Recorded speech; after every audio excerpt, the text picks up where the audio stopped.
You know, I mean, he's something that's what you need that.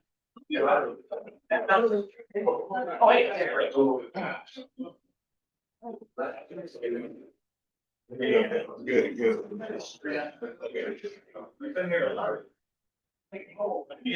I think we have. See you.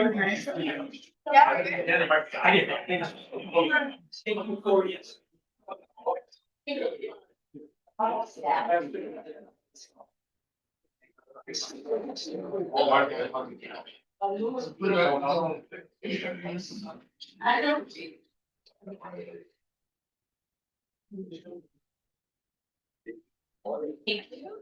Yes. Morning, everyone. I would like to call this meeting to order at 10:02. Before we get into the full meeting agenda for the November 2025 Chicago Plan Commission meeting, I want to quickly provide guidance to those who want to provide testimony on the cases presented for public hearing today. A few of you may have already submitted forms electronically, but for anyone else who may wish to testify before the Plan Commission, please fill out sheets located on the table where you enter the room. Please include your full name, address, if you're for or against the proposal, and if you're here representing yourself or an organization. Please hand your sheets to one of the staff members. People who have completed forms will be called on after each item is presented. Thank you. Out of respect for other speakers, please limit your comments to 3 minutes. Please line up to my left in the order that I call your name, and please do not repeat comments that have already been made by previous speakers. The public comment for the meeting is not a question and answer session of the staff or the applicant, but an opportunity for attendees to voice their opinions on a particular proposal. Out of respect for others, please do not interrupt or disrupt the speakers. Any individual who disrupts the presentation or any subsequent comment session may be asked to leave the room, and if necessary, may be escorted out by security. We will now call the roll.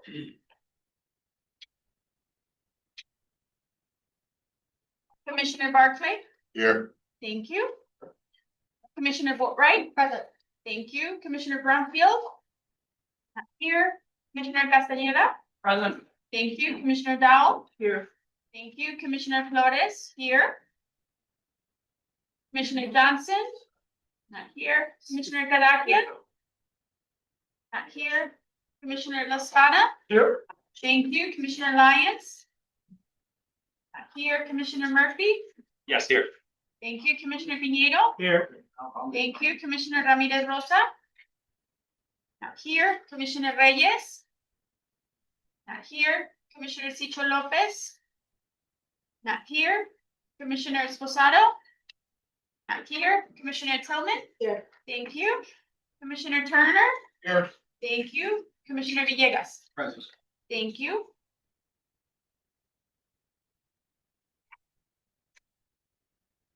I, the Chicago Plan Commission, Chairwoman, may need to step away for the meeting today. I would normally be able to turn the gavel over to Vice Chair. However, in his absence, today I would like to ask the body to consider Commissioner Boatright to act as a designated replacement, but I need to step away. Do the commissioners have any questions on this action? If not, can I get a motion for Commissioner Boatright to chair the meeting in absence of the chairwoman? Thank you. Motion by Commissioner Dowell and second by Commissioner Castañeda. Roll call vote. Commissioner Barclay. Yes. Is that a Yes, yes? sorry. Thank you. Commissioner Boatright. Yes. Thank you. Commissioner Castañeda. Yes. Thank you. Commissioner Dowell. Yes. Thank you. Commissioner Flores. Yes. Commissioner Lascada. Yes. Thank you. Commissioner Murphy. Yes. Thank you. Commissioner Pinedo. Yes. Thank you. Commissioner Tillman. Yes. Thank you. Commissioner Turner. Yes. Thank you. And Commissioner Villegas. Yes. Thank you. Motion passes.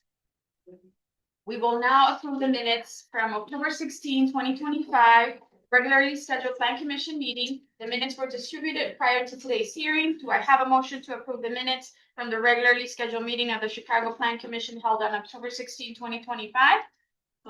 Thank you, Commissioner Boatright. Do I have a second? Second. Thank you, Commissioner Turner. Thank you. Roll call vote. Commissioner Barclay. Stay. Abstain, thank you. Commissioner Boatright? Yes. Thank you. Commissioner Castañeda? Yes. Thank you. Commissioner Dowell? Yes. Thank you. Commissioner Flores? Yes. Commissioner Lascada? Yes. Thank you. Commissioner Murphy? Yes. Thank you. Commissioner Piñero? Yes. Thank you. Commissioner Tillman? Stay. Abstain, thank you. Commissioner Turner? Yes. Thank you. And Commissioner Villegas? Yes. Thank you. Motion passes. Chairman, Yes. I don't have to abstain too, I was not here at that. Okay, thank you. I will change that.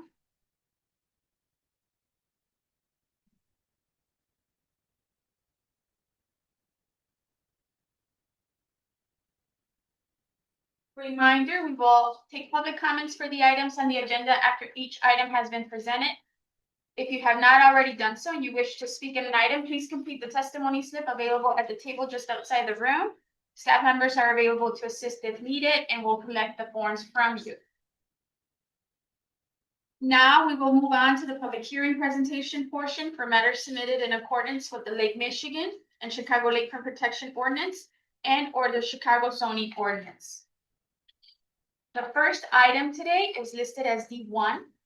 We have a request by the applicant to defer to a date certain of January 15, 2026, a proposed residential business plan development submitted by West BB LLC for the property generally located at 60 West Van Vliet Street. The applicant requests a rezoning of the subject property from DS-3 to DX-7 as amended to convert an existing 8-story building to mixed-use commercial and residential with approximately 1,500 square feet of ground floor retail space and construct a new 27-story, 290-foot tall residential building with 106 accessory car parking spaces and 330 bike parking spaces. The maximum number of dwelling units will be 325 and a maximum FAR of 11.5. This is item 22636 and it's in the 34th ward. The applicant's attorney, Bernard Citron, is here to voice and verify this request for the record. Thank you, Madam Chair, Bernard Citron of the law firm Thompson Cobra. And yes, we have asked for the continuance of this matter and it's set for at this point into the January period. Perfect, thank you. Do the commissioners have any questions of the staff or the applicant? No? Okay, do I Excuse have a motion to defer this item to a date certain of January 15, 2026? So moved. Thank you, Second. Commissioner Lascada, second by Commissioner Pineda. Roll call vote. Commissioner Barclay? Yes. Thank you. Commissioner Boatright? Yes. Thank you. Commissioner Castañeda? Yes. Thank you. Commissioner Dowell? Yes. Thank you. Commissioner Flores? Yes. Commissioner Lascada? Yes. Thank you. Commissioner Murphy? Yes. Thank you. Commissioner Piñero? Yes. Thank you. Commissioner Tillman? Yes. Thank you. Commissioner Turner? Yes. Thank you. And Commissioner Villegas? Yes. Thank you. Motion passes. Thank you. Look forward to seeing you in January. Thank you. Okay, we're going to move out of order just slightly today, and take item D9 next. We will move back to the regular order of the agenda after that. The next item today is listed as D9, a proposed plan development submitted by Lawndale Christian Development Corporation for the property generally located at 2200 through 2260 South Springfield Avenue, 3901 through 3925 West Cermak Road, 3927 through 3929 West Ogden Avenue.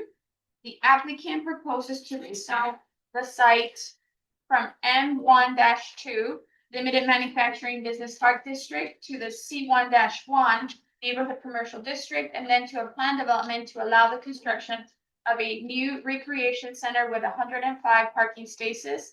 The maximum FAR will be 1.0. This is item 22822, and it's in the 22nd ward. Yang Wang will provide the context overview and present the proposed plan. Thank you, Chairwoman. Good morning, Commissioners. For the Morning. record, my name is Yang Wang with the Department of Planning and Development.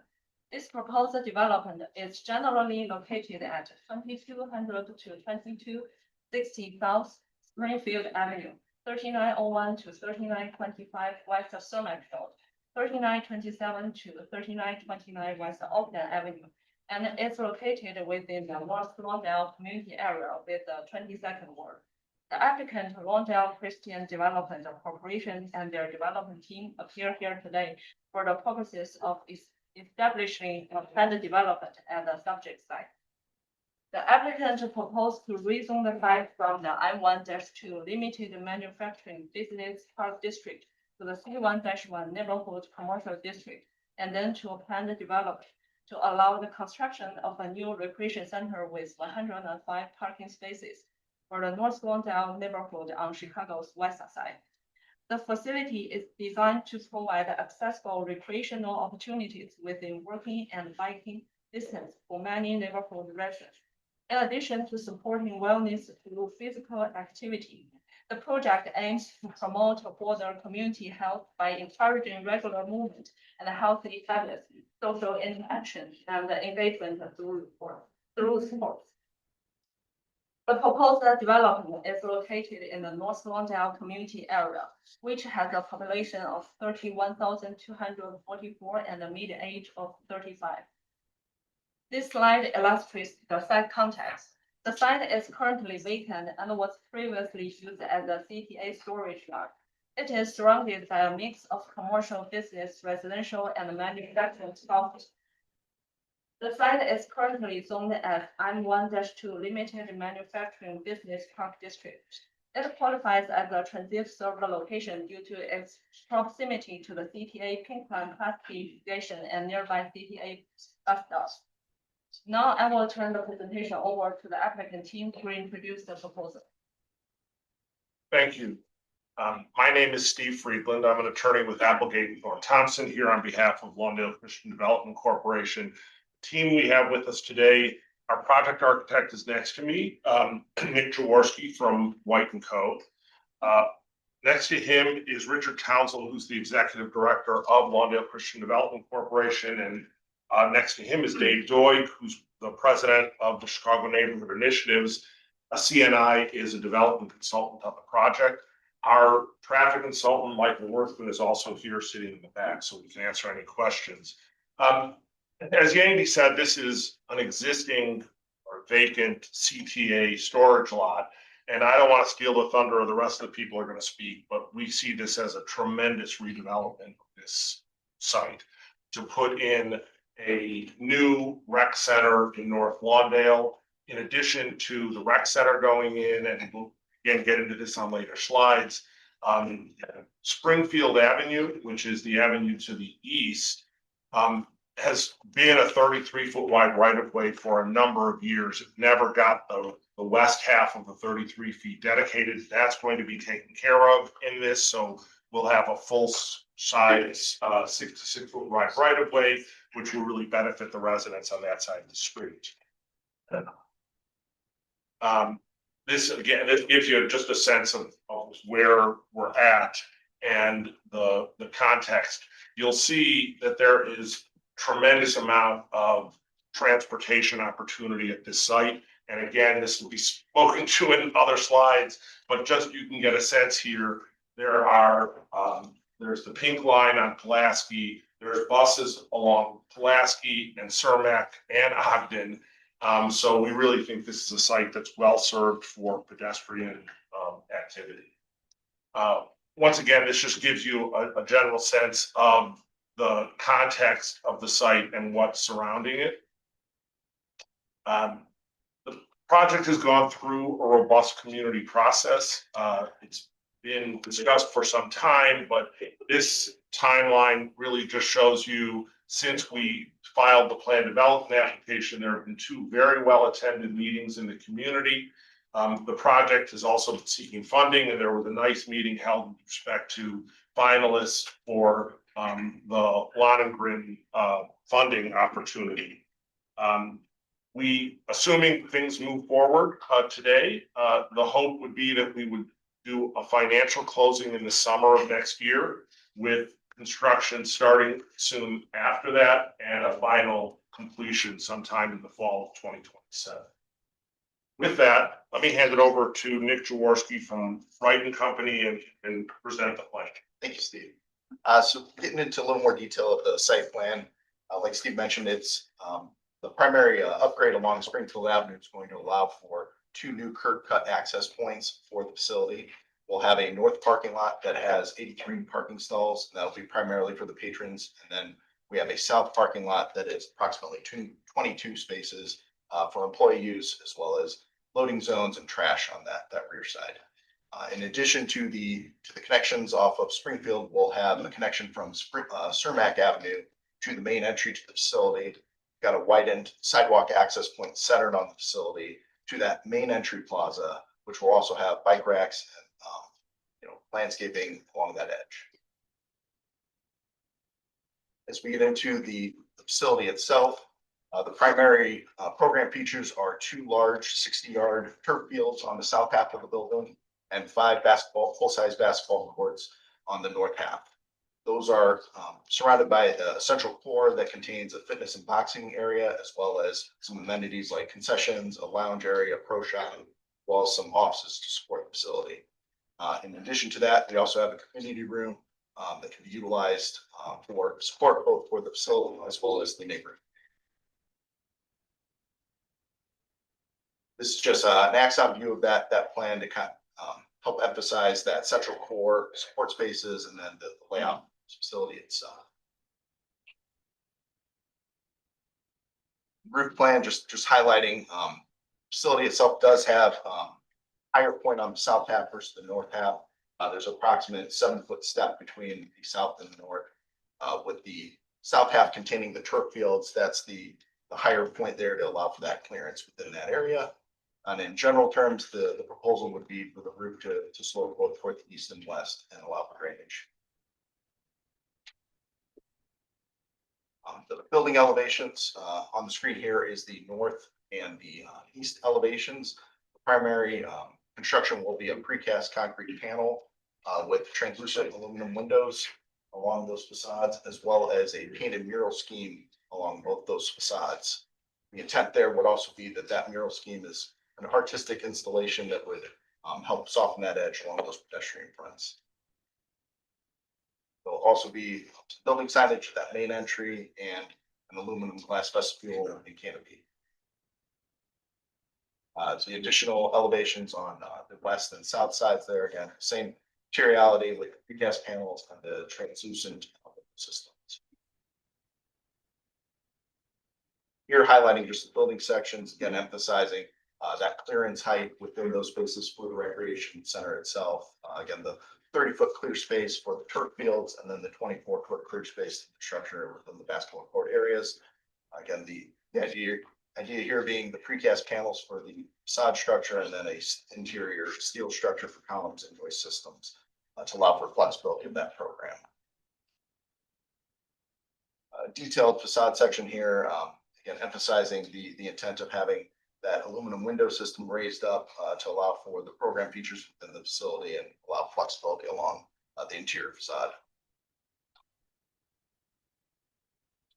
Touching on the traffic and parking access here, as Steve mentioned, there is direct access to the pink line approximately a quarter mile away along Blasted Road there, as well as additional bus routes along all 3 avenues along that area.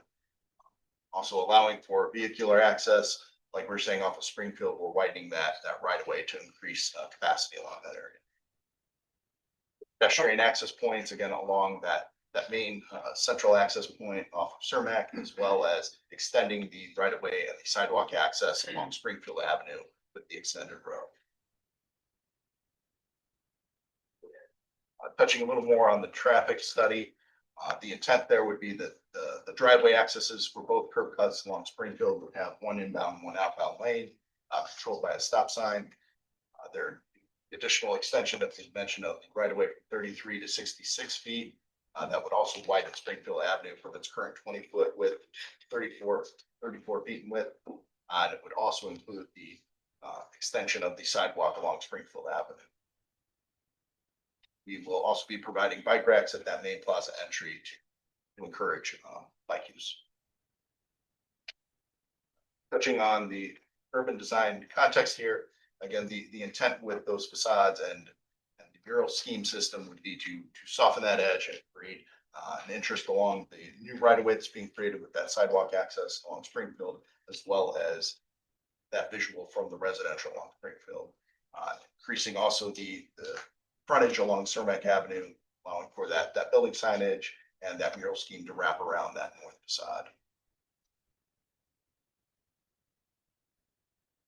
With the landscaping, we are proposing a landscape edge along Cermak Avenue that would include the right of way with a 4-foot ornamental fence, as well as a landscape hedge that would wrap around Cermak Avenue and then along Springfield Avenue. Along the right of way along Springfield, we'd be increasing with the added trees along that right of way that coincide with that public walk. We're also proposing foundation planning along the north facade of the building to help soften that concrete edge around there, as well as the entry plaza that would increase the width there for that connection to Cermak Avenue. Also adding bike racks and additional landscaping around that plaza. And touching on the building materials, the palette is going to be the painted precast concrete that has a two-tone treatment along all the facades, as well as that painted mural system that will be wrapping around both that north and east facade. On the aluminum translucent panel window systems, the entryway with the metal canopy, and the aluminum and storefront, aluminum and glass storefront entry for this. We will be tracking for the sustainability, Chicago Sustainable Development Policy. We're currently tracking 110 points. Some of the items that know we are tracking to exceed the stormwater ordinance, waste diversion, water use reduction, increased EV charging, CTA digital displays, given the amount of transit in that area as well. And the strategy for stormwater management, we are currently planning for an underground storage detention system under that north lot, and that will be tied into the Springfield Avenue main line there. And if needed, we do have capacity on the south side to add an additional detention under the south lot if increased capacity is required. I'll close it out for us with economic and community benefits that we see for this project. And one of the things that we say up here is this center is not just a facility. This is really much more than that. We think it's going to be a cornerstone for the neighborhood, and it'll allow for learning, collaboration, and relationship building in the area. So in addition, it is a significant investment, $38 million total project costs. We expect that the center will employ over 35 full-time, part-time, and seasonal staff. There will be numerous programs within the facility that will serve the community. And our estimate is that the center is projected to serve over 6,000 participants annually. So we see this as a real benefit to the community, and something that we hope you are also pleased with. With that, we can certainly take any other questions, and we have the rest of our team here once Andy reads the slides. Thank you, Steve. For the record again, my name is Jiang Wang with the Department of Planning and Development. DPD has reviewed the project materials submitted by the applicant, and DPD has concluded that this proposal is appropriate for this site and supports the development for the following reasons. The proposed development complies with the planned development standards and guidelines. The proposed development is compatible with the character of the surrounding area in terms of uses, density, and building scale. The proposed development promotes economically beneficial development patterns that are compatible with the character of existing neighborhoods. The proposed development ensures a level of amenities appropriate to the nature and scale of the project.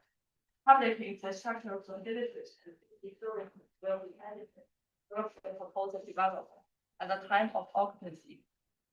Please refer to my staff report for further details regarding this project and the plans identified here today. Based on the foregoing, it's a recommendation of the zoning administrator of DPD that this application to establish a planned development be approved and forwarded to the City Council Committee on Zoning, Landmarks, and Building Standards as such. DPD staff and the representatives from the applicant team are here to answer any questions. Thank you. Thank you, Yandi. Let the record reflect that we do have, 3 new commissioners in attendance, Commissioner Lyons, Commissioner, Ramirez Rosa, and Commissioner Cicho Lopez. And we also have 1 speaker, signed up to speak on this item. Ms. Judy Paula, who is for the proposal. You can speak from there. Oh, okay. Yeah. Thank you very much. Yeah, my name is Judy Pollock. I'm with Bird Friendly Chicago, and I'm also the past president of the Chicago Bird Alliance. And I'd like to thank the developer of the project, the Lawndale Christian Development Corporation, and the architects, the writing company, for choosing to implement the bird protection strategy by the city. The community will benefit from your commitment to preventing the unnecessary loss of native wildlife. Taking steps to reduce bird mortality is important and tangible way we can help reverse the catastrophic loss in migratory bird populations. So again, please accept my sincere gratitude. Thank you, Ms. Pollock. I'll open it up to the commissioners if you have any questions. I know Commissioner Villegas wanted to speak on this item. Yeah. Well, first I want to congratulate my colleague for 22nd work with this project. Looks like an exciting project. I didn't see the funding stack. Is there a funding stack? Do we have that in the presentation? What's different? Sure. I'm Richard Townsend, I'm the Executive Director of the Lawndale Christian Development Corporation, and so there's $38 million is the total. Should be active, but we are finalists for the Lohengrin Family Foundation Award, which would be $15 million in 3 organizations, so that will be the biggest part of the capital stack. We have applied for CDG large from the city of Chicago at about 7.5. There's a new market tax credit allocation that we're going after, also about 7 million. Staines Family Foundation for 2 million. We got 4 million from the DCEO from the state for this project, and then another 2 million from Lawndale Christian Health Center. So we have about a $1 million gap that we think will close pretty easily, but that's our I gap. appreciate it. Thank you. The reason why I was asking, because I saw the Bears logo Yes. on there. Oh, we're going after them too. Trust me. Yeah, that's what I was asking. These guys are talking about giving 25 million to the city of Chicago. I have my Bears hat on today, so make sure.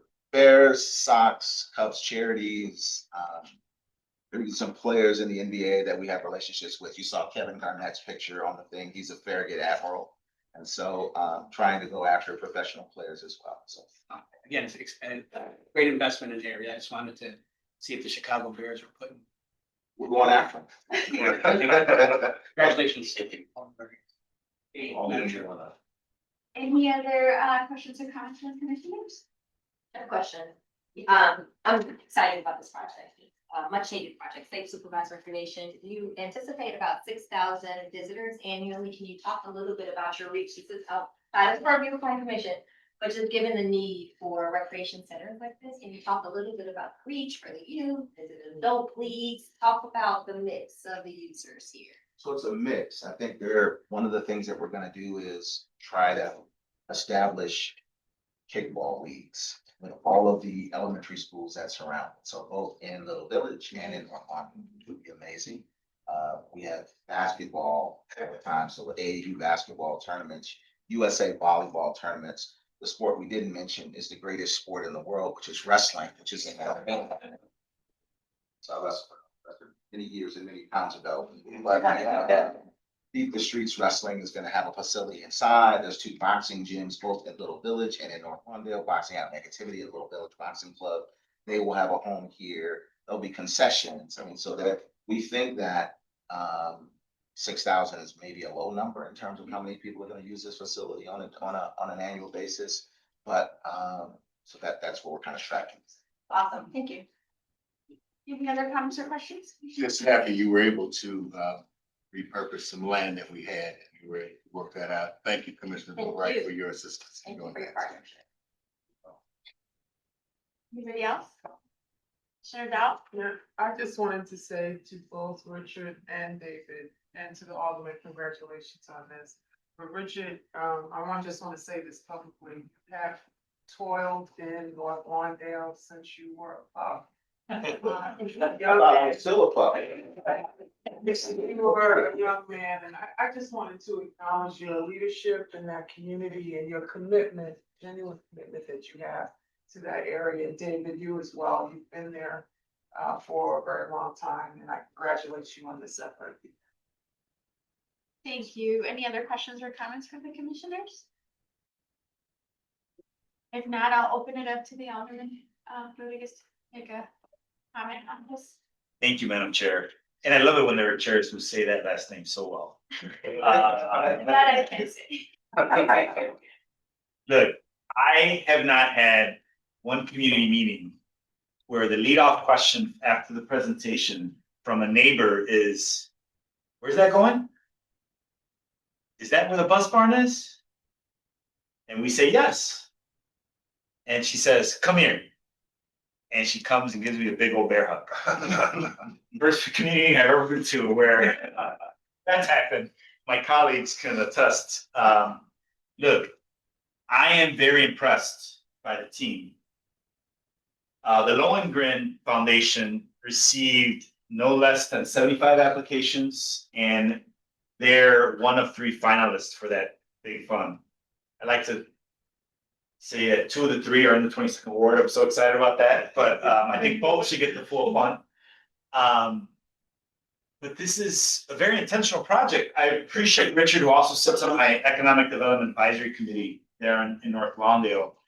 We've got some potential development, business-oriented job development to the west of here.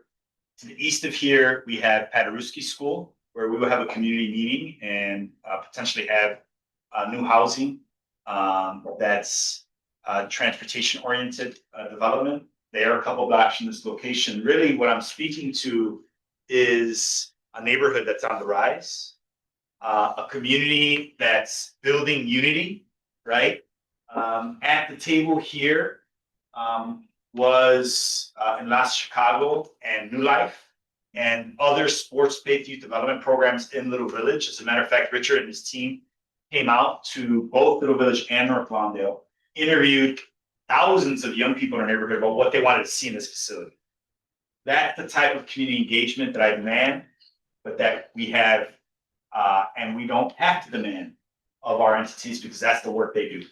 I congratulate Richard and David. I concur with my colleagues' assessments of their constant engagement here in North Lawndale and the greater Lawndale neighborhood.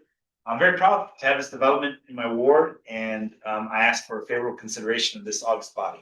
Thank you. On a personal note, my brother lives a few blocks away from here and he has 2 teenagers and they're all thrilled to have this.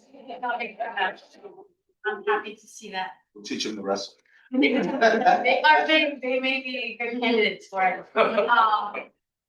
Any other comments or questions from commissioners before I ask for a motion? If not, then, do I have a motion on a proposed plan development submitted by Lawndale Christian Development Corporation for the property generally located at 2200 through 2260 South Springfield Avenue, 3901 through 3925 West Cermak Road, 3927 through 3929 West Ogden Avenue, finding that it meets the requirements for approval. So thank you, Commissioner Boatwright. Second, Commissioner Villegas. Roll call vote. Commissioner Barclay. Yes. Thank you. Commissioner Boatwright. Yes. Thank you. Commissioner Castañeda. Yes. Thank you. Commissioner Dowell. Yes. Thank you. Commissioner Flores. Yes. Commissioner La Espada. Yes. Thank you. Commissioner Lyons. Yes. Thank you. Commissioner Murphy. Yes. Thank you. Commissioner Piñeiro. Yes. Thank you. Commissioner Ramirez Rosa. Yes. Thank you. Commissioner Cicho Lopez. Yes. Thank you. Commissioner Tillman. Yes. Thank you. Commissioner Turner. Yes. Thank you. And Commissioner Villegas. Yes. Thank you. Motion passes. Thank you.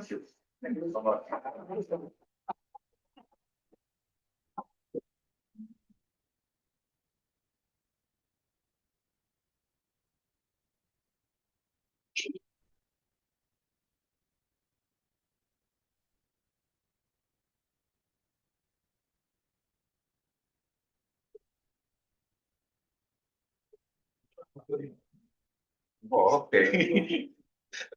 That's kind of yeah, yeah, it's interesting. Yeah.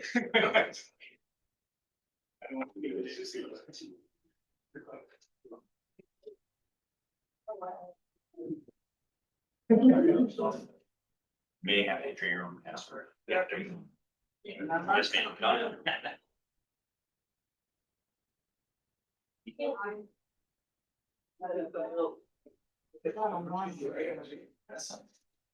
I would say it's probably a. So, yeah.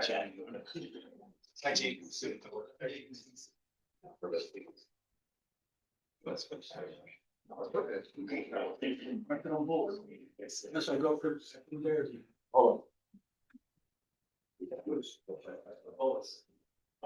So back to regular order. The next item is listed as D2.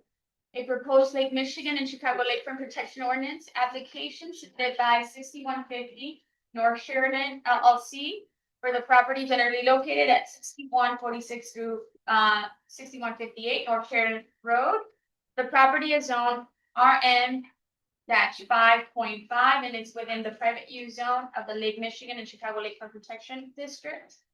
The applicant proposes redevelop the existing parking lot with 5-story residential building containing 40 dwelling units, 40 parking spaces, and 1 loading berth.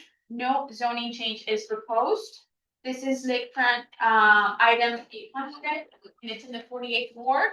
Yang Wong will provide the context overview and present the proposed plan. Ladies and gentlemen, good morning. For the record, my name is Yang Dimeng with the Department of Planning and Development.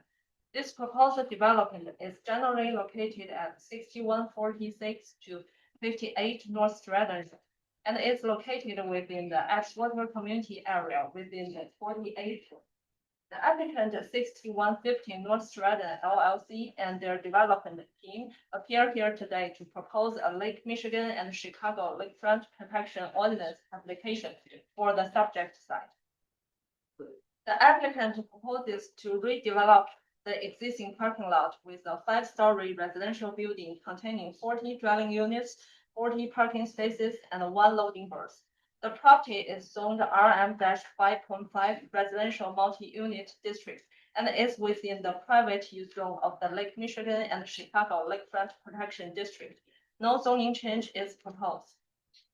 The proposed development is located in the Edgewater community area, which has an estimated population of 56,146 and a median age of 38.4. The site is approximately 22,500 square feet and is located mid-block on the west side of North Stratton Road, between the former Kindred Hospital to the south and the duplex tower apartments to the north. It previously served as a parking lot for the Kindred Hospital, which has since closed and is scheduled for demolition. The site is also in close proximity to the Grandview CTA Red Line station. The site is zoned RM-5.5 residential multi-unit district and is within the private use zone of the Lake Michigan and Chicago Lakefront Protection District. No zoning change is proposed. The surrounding land uses are primarily residential. I'll now turn the presentation over to the applicant team to present the details of the proposal. Good morning, Madam Chairman, members of the Plan Commission, Rolando Acosta, here on behalf of the applicant. Here with me is Michaela Sherriman. You need me to spell that? Myahaylo. Last name is Sheremet. Who is the project manager for the applicant, as well as John Hanna, who is the architect of the project. Pleasure to be here this morning. As Yangi explained, the subject site is currently a parking lot. that used to serve the Kindred Hospital. On this aerial, you can still see the location of the Kindred Hospital immediately to the south. That hospital is now closed. It is in the process of being demolished. The applicant has purchased the site, which is 22,500 square feet of land, and proposes to redevelop it with a 5-story building containing the 40 units that we will describe today. It's along Sheridan Road. Sheridan Road's a mix of high-rise buildings, as you all probably are familiar with. 27 stories to our immediate north, 30+ stories to our east. There's also a series of 5-story buildings in the neighborhood, as well as a few smaller buildings. We think this fits nicely into that immediate context. Looking at just some ground images, on the far left is the front entrance to Kindred Hospital, the former Kindred Hospital. In the center is a view of the site from Sheridan Road, and on the right is a view of the site from the alley for Whistler. Looking south on Sheridan Road, you can see the duplex apartments that are up immediately to our north in the foreground of the left image. The site is sort of in the center of the image. Kindred Hospital is further to the south. Center image is just across the street from us. And then the final image is at the corner, the northeast corner of Sheridan and Granville is Burger Park. You can see here the field house for Burger Park. We met with the Alder's office as well as the community in August of this year at a meeting with ASTO, which is the association of all the owners along Sheridan Road, received their favorable support for this project. Then we proceeded to have discussions with DPD and Intake, view the project, received a series of comments from DPD, all of which we have addressed, filed the application, noticed it up appropriately, brings us to this hearing. If all goes well, anticipated that the first quarter of next year, construction would start on the site. Taking you to the rendering at the front. It was, as I said previously, a 5-story building. It has a basement that's half above grade. The units along the front of the property will be duplex down into that basement. The remainder of the units will be simplex, merely located on a single floor. The project has a front yard separating the units from Sheridan Road, but by providing units that are facing the street, it does activate the street and put more eyes on it. Looking at this is the ground floor plan. It is to the rear is parking. So parking is primarily below grade, except for some spaces that are lined along the alley at the rear of the property. And then the upper portion of the parking deck would become roof decks for the units that are on the back of the first floor or the west side of the first floor. You can see the front yards complying with the zoning regulations along the front of the building, and the entrances, the front unit entrance, will have to go upstairs, but the main entrance to the building will be at grade, providing ADA access. This is the basement plan. So here you can see the parking. The row that is at the top of the image is parking off of the alley. So those are just general garages that are facing the alley. There are 2 ramps that go down into the basement to provide the interior parking that is in the garage structure below the proposed building. The lower portion of the image shows you the lower level of the duplex units in front, which is really where the bedrooms are. There are 2 4-bedroom units at the corners here, and then there's 2 3-bedroom units inboard of that on the ground floor. This is the ground floor of the building. So 1 level up from the basement. You can see the roof decks are starting at the top and working down. See, the top is the parking off of the alley. Then you can see the roof decks that sit above the garage and provide private open space for the rear units on the first floor. This building has 2, 3, and 4-bedroom units. The 4-bedroom units are the corner units at the bottom of the screen, duplex down. Then 3 bedrooms are the corner units towards the rear. Middle units are essentially 2-bedroom units. And then this is the upper floors. Your typical floors are basically all the same. 3 and 2-bedroom units are located on these floors, with the 3-bedroom units again being at the corner of the building. There are balconies for each of the individual units, and there's also a roof deck that's on top that will be available for common use that you will see, I think, momentarily. This is the roof of the building. These penthouse structures that come up comply with the code in terms of their dimensions, locations, and height. And then you can see a 5,200 square foot common roof deck located towards the center of the roof. That would be common open space for the individuals who reside in this building. It's intended as a condominium building. So the front facade of the building, you saw a rendering of it before. Essentially, it's a brick building with some metal accents and metal frame windows. All of the glass that's facing east and west, which are the primary facades here, and have most of the glass, will be bird-friendly glass, including the railings on balconies. To the extent that those are glass, it will also be bird-friendly glass. There is no lighting, general building lighting proposed here, so there's nothing to turn off during the migratory seasons at night.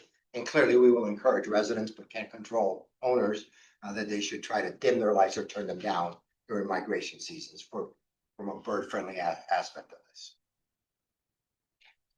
This is the back. It will look essentially like the front, but it's a brick structure. Again, glass, it will be bird-friendly glass, whether it's on a railing or in a window facing these directions. And then the side images, which will be brick. Slide, there we go. Just generally, and obviously anticipated that on our sides, we may have other buildings. So these facades have just a minimal amount of windows in the center, which I believe are slightly set back. That section on the left, that gives you a sense of how it works with the basement, the ramp down to the parking. Worked with CDOT extensively to make sure that ramp works functionally for the proposed parking, as well as the loading working as where it is proposed. And then you can see the building as it rises from there. Again, the economic community benefits, obviously, we're replacing a surface parking lot on Sheridan Road with a compatible building that fits into that neighborhood, that also meets the neighborhood association's parameters in terms of buildings. They want specifically buildings that are no taller than 6 stories. We're 5 stories, so we comply with that. They specifically want one-to-one parking. We comply with that. And then they want laybys off the Sheridan Road. Sheridan Road is a unique situation because it is 2 lanes each way, so only 4 lanes of travel, but has a pretty heavy bus travel along it. Community likes to have laybys. We have talked to CDOT, and the concept now is to prevent just too many laybys along Sheridan Road, and have shared laybys. So we're either going to use the lay-by that's in front of Kindred Hospital today, or more likely what we'll do is relocate that to the north. So it sits between the 2 properties, looks more like a common lay-by, and both properties can then share that one. What's the word you're saying? Lay-by, Lay-by? indentation into the curb so a car can pull off of the through lane. Bingo, got it. Okay, thank you. Project is a $15 million approximate project, 200 construction jobs. As a condo building, it produces about 2 to 3 permanent jobs on site. For the record again, my name is Yang Diwan with the Department of Planning and Development. DPD has reviewed the proposal with regard to the requirements of the Lake Michigan and Chicago Lakefront Protection Ordinance, and has concluded that the proposed project would be in compliance with the applicable policies of the Lakefront Plan of Chicago and the purposes of the Lake Michigan and Chicago Lakefront Protection Ordinance, as they apply to the development in the private use zone, particularly Purpose 1, promoting public health, safety, comfort, and conserving natural resources. Policy number 8, the proposal will increase personal safety. Policy number 10, ensuring harmony between lakeshore parks and the nearby communities. Policy number 14, coordinating public and private development across water park and community zones. A letter of support from Alderwoman Mann-Hopwood is on file. Please refer to my staff report for further details regarding this project and the plans identified here today. Based on the foregoing, it's the recommendation of the zoning administrator that the Chicago Plan Commission approves Lake Michigan and Chicago Lakefront Protection Ordinance application number 800 as being as being in conformance with the provisions of the Lake Michigan and Chicago Lakefront Protection Ordinance. DPD staff and the representative from the applicant team are here to answer any questions. Thank you. Thank you, Mandy. We do have 6 speakers signed up to speak on this item. I'll call the names. Carl House, followed by Yiyan Lee. Then we have Samantha Sleva, who's against the proposal. Sorry, the first one does not specify. The second one is against the proposal. The third one is against the proposal. Then we have Mr. Butler Adams, who's for the proposal. Miss Judy Pollack, who's against the proposal, and Miss Jasmine Rathman, who's against the proposal. The end of the matter. It doesn't matter, yeah. So, I'm not a for or against proposal, I just have a comment, I have my unit, I just moved in there bought it like about a year ago. So, my unit is immediately south of the, construction site. I have a deck, lots of you have decks, windows, there's no central there, so we always use air conditioning units and then through the apartments, that's open our windows. So my comment is, what, I guess that's a question, concern with dust and debris during the construction for the units, or I should speak for myself, but not speak for everyone, but for myself, for our decks, for our ability to open windows to, that stuff, and I'm not sure what precautions are taken for leaving dust to construction when people live right here. That's. And we'll come back to that once the presenter has time to address some of these. Next we have Yan Lee. Yeah. Hi, good morning. My name is Jian Lee. I live at 6150 North Kenmore. I'm here with some of my neighbors. I'm an artist, and I used to live in Albany Park. And for the last 5 years, I've been making projects about the lakefront and the history of the construction of the lakefront. And one of my projects, thanks to partly the support of Superintendent Ramirez Rosa, who was just here and was a former alderman in Albany Park, is at Burger Park. It's a project called Shoreland, which contrasts the engineering of our beautiful lakefront with indigenous perspectives on land and water. So I've been thinking very intensely about the lake for at least the last 5 years. And like all Chicagoans, I have a relationship to the lake. And so partly because of that, I decided to move to be by the lake. For the unit I was able to afford is on Kenmore, which is not right on the lake, but it was this magical circumstance of across the street was a parking lot. Across that alley is a parking lot, and across Sheridan is Park 559. So from my place, from a 4th floor unit, I have a view of the lake, and I thought, heaven is smiling down on me. That happened last year. This year, I was not notified about the hearings prior to this about this proposed development. I was only notified of this hearing today. And so I thought I would at least come and express my views about my magical view of the lake. This is hearing for market rate housing. I emailed the attorney listed on the hearing notice right away to ask, is this affordable housing? And I was told, no, it is not affordable housing. If it were affordable housing, I would not oppose it in any way whatsoever. Because in the city of Chicago, we need affordable housing. In Edgewater, we do not need more market rate housing, from what I can tell. It's highly dense, it's very populated. There are very few, we have Burger Park and we have the beach. But internally, within Edgewater itself, we don't really have parks. And so I thought, why can't we just have another park? Why do we need more market rate housing?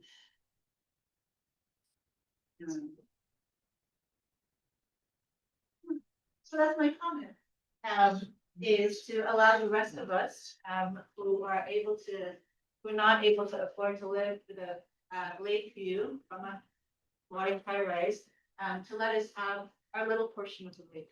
Thank you. Thank you, Ms. Lee. We have Ms. Samantha Sleva.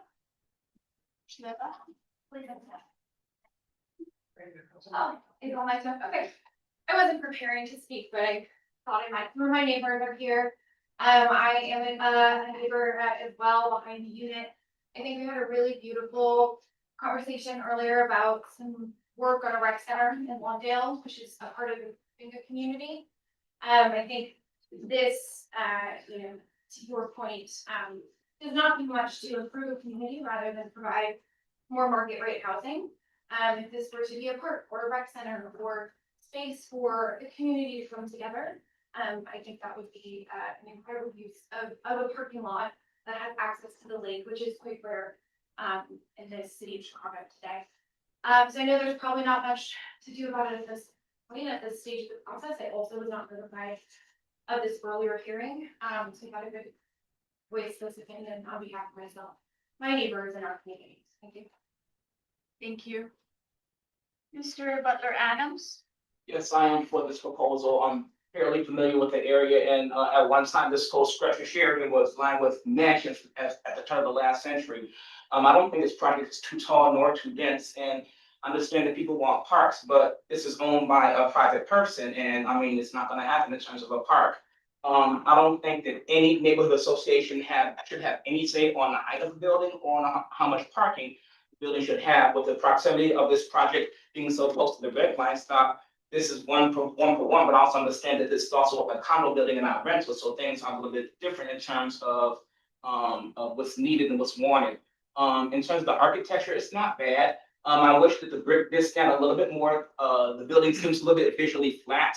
And this architect was here last month for a project at 2501 North Clark, which is beautiful. I love that project.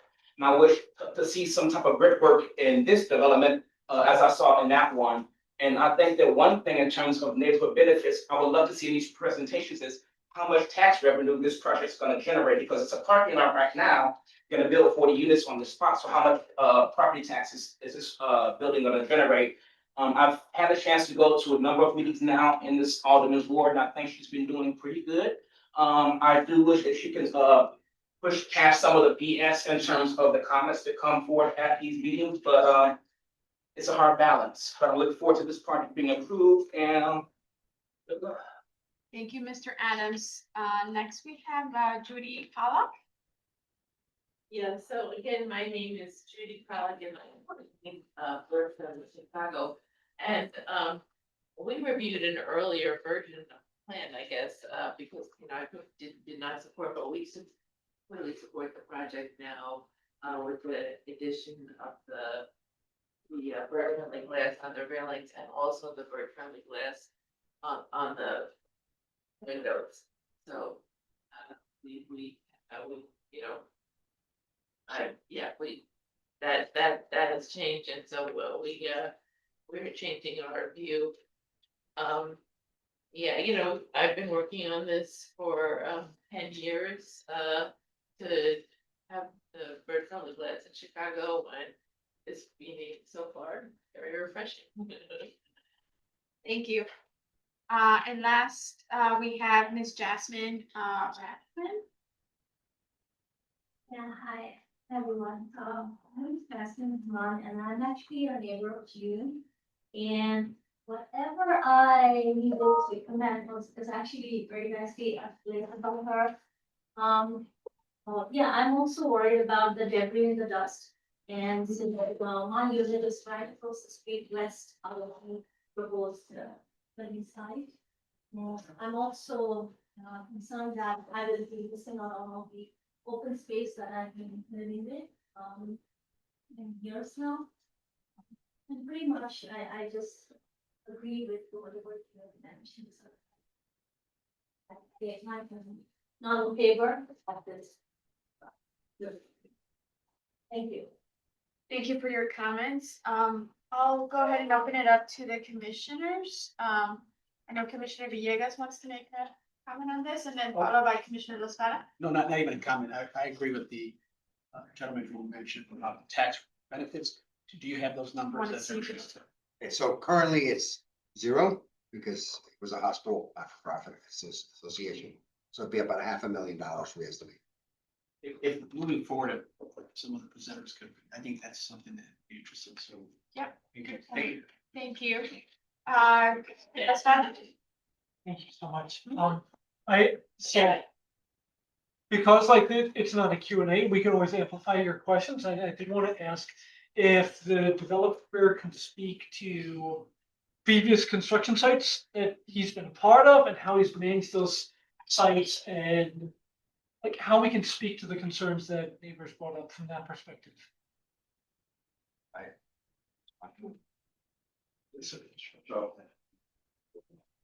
So. I'll try to answer for him because his English is That's all right.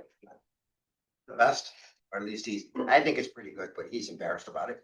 But first point, I think, from a construction issue is that most of your dust and debris comes from demolition. So we have the advantage that we don't have a building here, different than the Kindred Hospital site to our south, which does need to be demolished. Obviously, during demolition, to the extent you gotta rip up that parking lot, if you want to control dust, water is the main element, so you wet surfaces so that they don't generate as much dust, and then you remove debris as quickly as possible from the site. In terms of the construction, it's a brick building. So basically, there's not a lot of grinding that goes on. There's not a lot of activity that generates dust on the exterior. And there's enough room on site so he can maintain all of the construction activities on site, not try to occupy any of the public ways. Clearly, you can't occupy Sheridan. It'd be difficult to occupy the alley. Kindred may be down by then, and we may be able to use the Kindred site as sort of staging to the extent it's necessary. That's to be developed by others. They do not have the ownership. So he's used this. This is actually a little bit more comfortable than other locations he may have built in the city, because usually in the city building, you're tied up against others. Generally, I think the other important thing for people to understand is the exterior of a building goes up relatively quickly, generally less than 6 months. The rest of it is interior. That obviously generates no exterior dust, debris, etc. So I think I understand the concerns. Construction is always commotion. Construction causes some dust and debris, but you try to minimize it through wetting and controlling where materials are placed and what happens on site. Okay. Speaking for your concerns, I think what we're hearing is assurances that we're gonna apply and fully comply with the building code, that we're gonna have the most clean and well-run construction site that we can manage for our neighbors, and I appreciate that.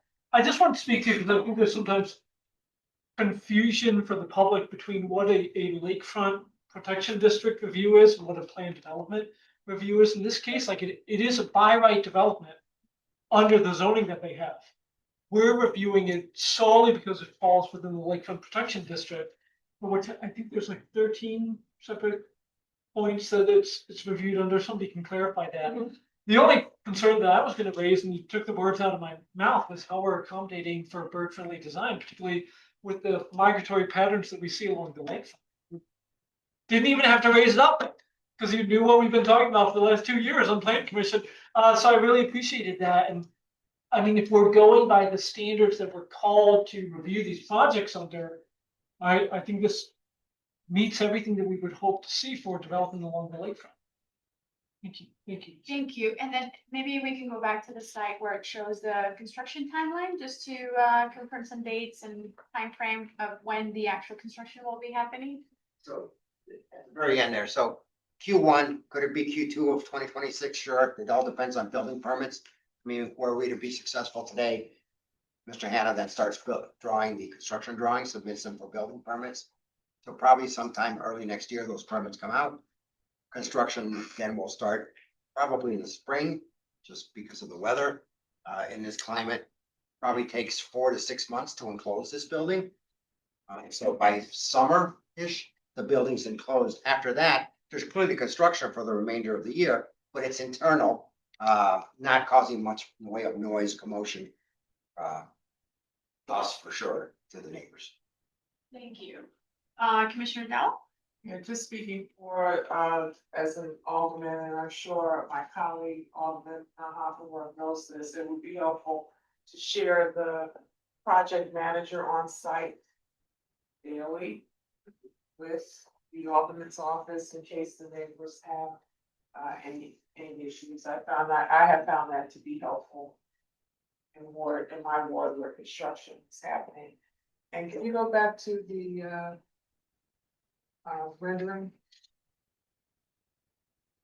I just wanted to lift up the remarks made by Mr. Butler regarding wanting to add some distinction or light to the building.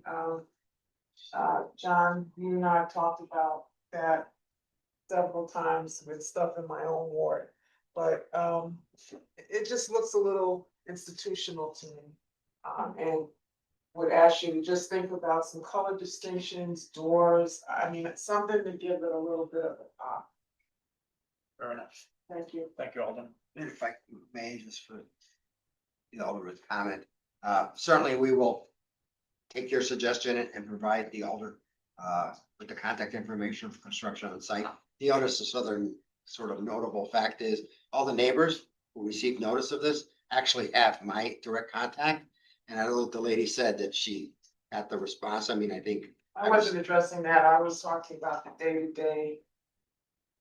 My only point is if Wake there's up in the over, morning at 7 o'clock and they Sure. might hear somebody doing some construction early. Yeah. Before the. I always offer up that they can contact me also. They're having troubles with others, but obviously the Alder will also have the project manager contact. Thank you. Thank you. Any other questions or comments from the commissioners? Any more hands? Okay.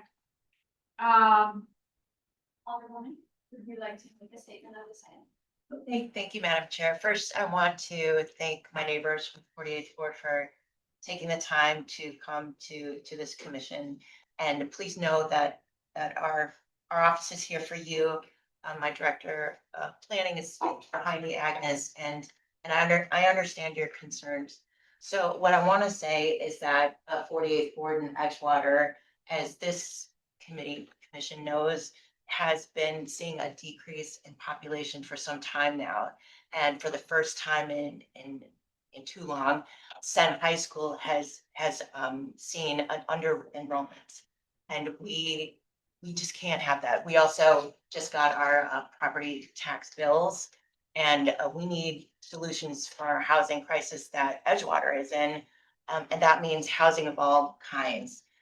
That means market rate, that means rentals, and that means everything. And so I want to thank the developer for coming to my office this summer and for working with the association on Sheridan Road, of which they have 4,000 members, and being available to them throughout this process. This is a site that is a parking lot. It steps away from the Granville L station. It steps away from the beach, many parks. It's a road that's well traveled, but yet it needs more people. I was just there this weekend in the middle of the night, and yes, we need more people. We need more families. We need more vibrancy on Sheridan Road, and this will help.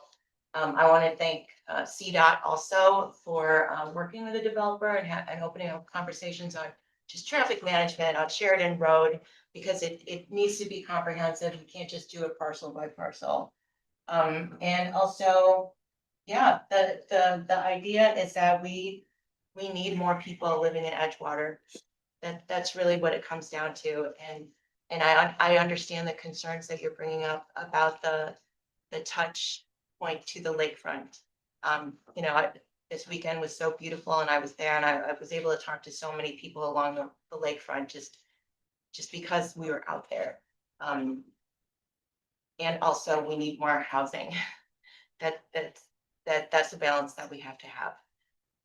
So I want to again emphasize that this is going to be a community benefit for us, because we're going to have more people added to our tax base, more people on the street, more people using all of our public amenities, including our parks and transit and public schools.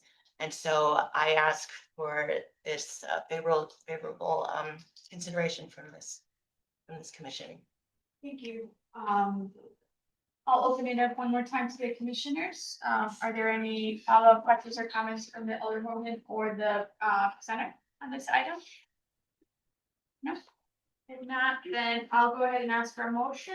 Do I have a motion on a proposed Lake Michigan and Chicago Liquor Protection Ordinance application submitted by 6150 North Sheridan LLC for the property generally located at 6146 through 58 North Sheridan Road, finding that it meets the requirements for approval? Yes. Thank you. A motion by Commissioner Dowell, second by Commissioner Villegas. Roll call vote. Commissioner Barclay, Yes. thank you. Commissioner Boatright, Yes. thank you. Commissioner Castañeda, Yes. thank you. Commissioner Dowell, Yes. thank you. Commissioner Flores, yes. Commissioner Lastada, Yes. thank you. Commissioner Lyons, Yes. thank you. Commissioner Murphy, Yes. thank you. Commissioner Pinheiro, Yes. thank you. Commissioner Ramirez Rosa, Yes. thank you. Commissioner Sicho Lopez. Stepped out. Commissioner Tillman, Yes. thank you. Commissioner Turner, Yes. thank you. And Commissioner Villegas. Yes. Thank you. I hope I didn't forget anybody. Motion passes. Thank you. Thank you.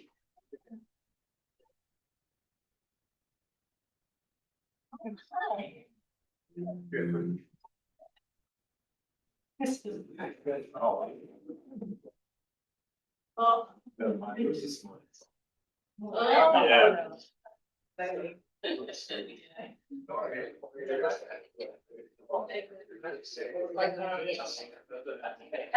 You were the third person that texted the title. I want to say.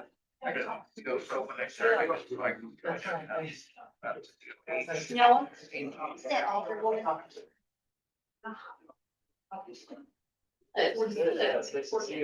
Yeah, In person. yeah, I know. Yeah.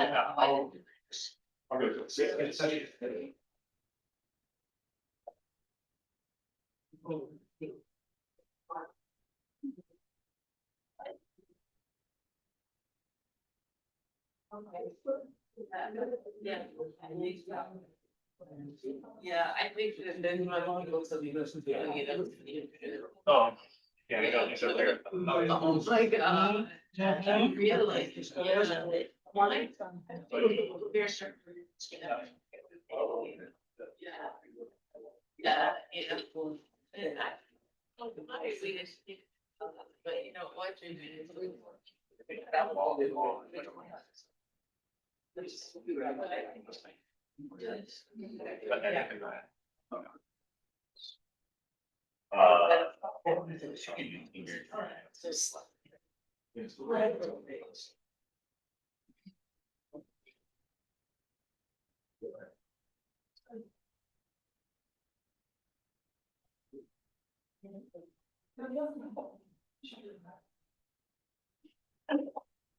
The next item is listed as Z3, a proposed residential plan development submitted by 4641 North Ashland LLC for the property generally located at 4641 North Ashland Avenue. The applicant proposes to rezone the site from RT4 residential 2-flat townhouse and multi-unit district to B2-3 neighborhood mixed-use district, and then to a residential plan development to permit the construction of a 5-story, 78-unit addition to an existing 4-story, 42-unit residential building for a total of 120 dwelling units. The addition will be constructed on an existing surface parking lot and will include 33 interior vehicular parking spaces. This is item 22884, and it's in the 47th ward. Louis Clayton will provide the context overview and present the plan. Good morning, Chairwoman Flores and Commissioners. For the record, my name is Louis Clayton with the Department of Planning and Development.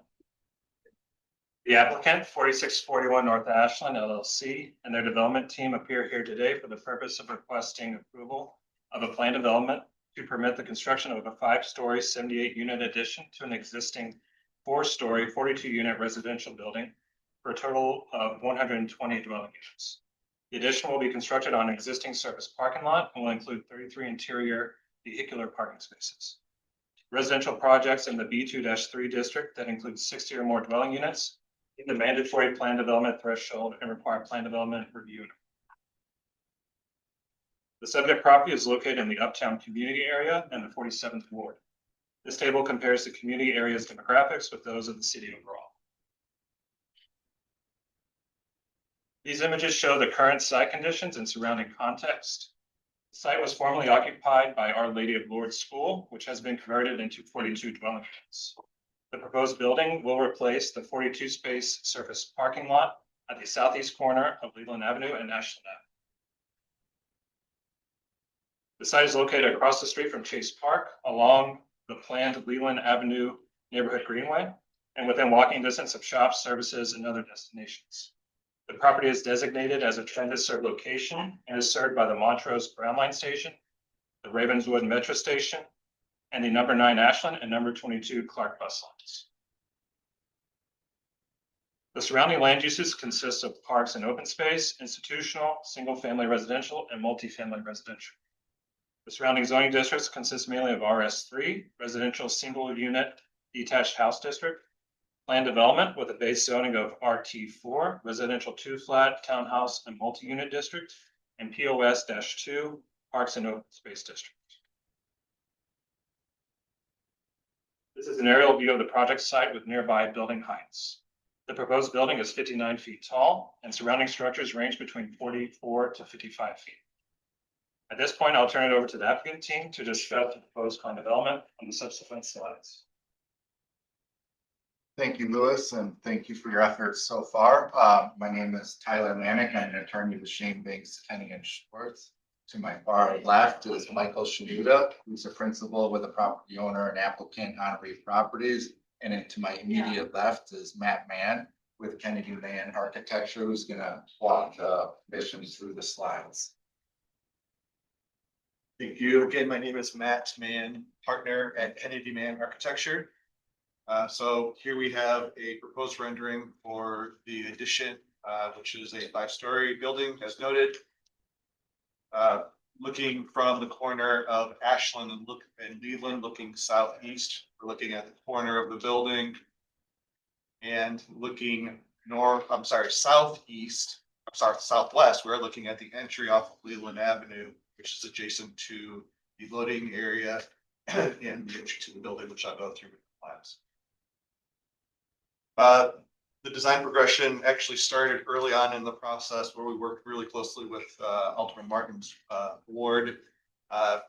The initial design, which is on the left-hand side, comments came back initially as Leland is actually a bike lane roadway, and CDOT was providing a lot of access to that.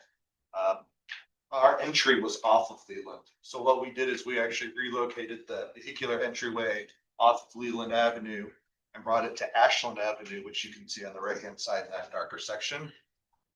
Furthermore, our main entry to the two buildings, the addition was off of Ashland.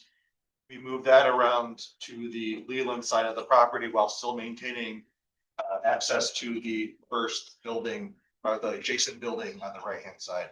So we will have ADA access to the existing building via this new project, and then have an additional entryway to this building off of Leland Avenue.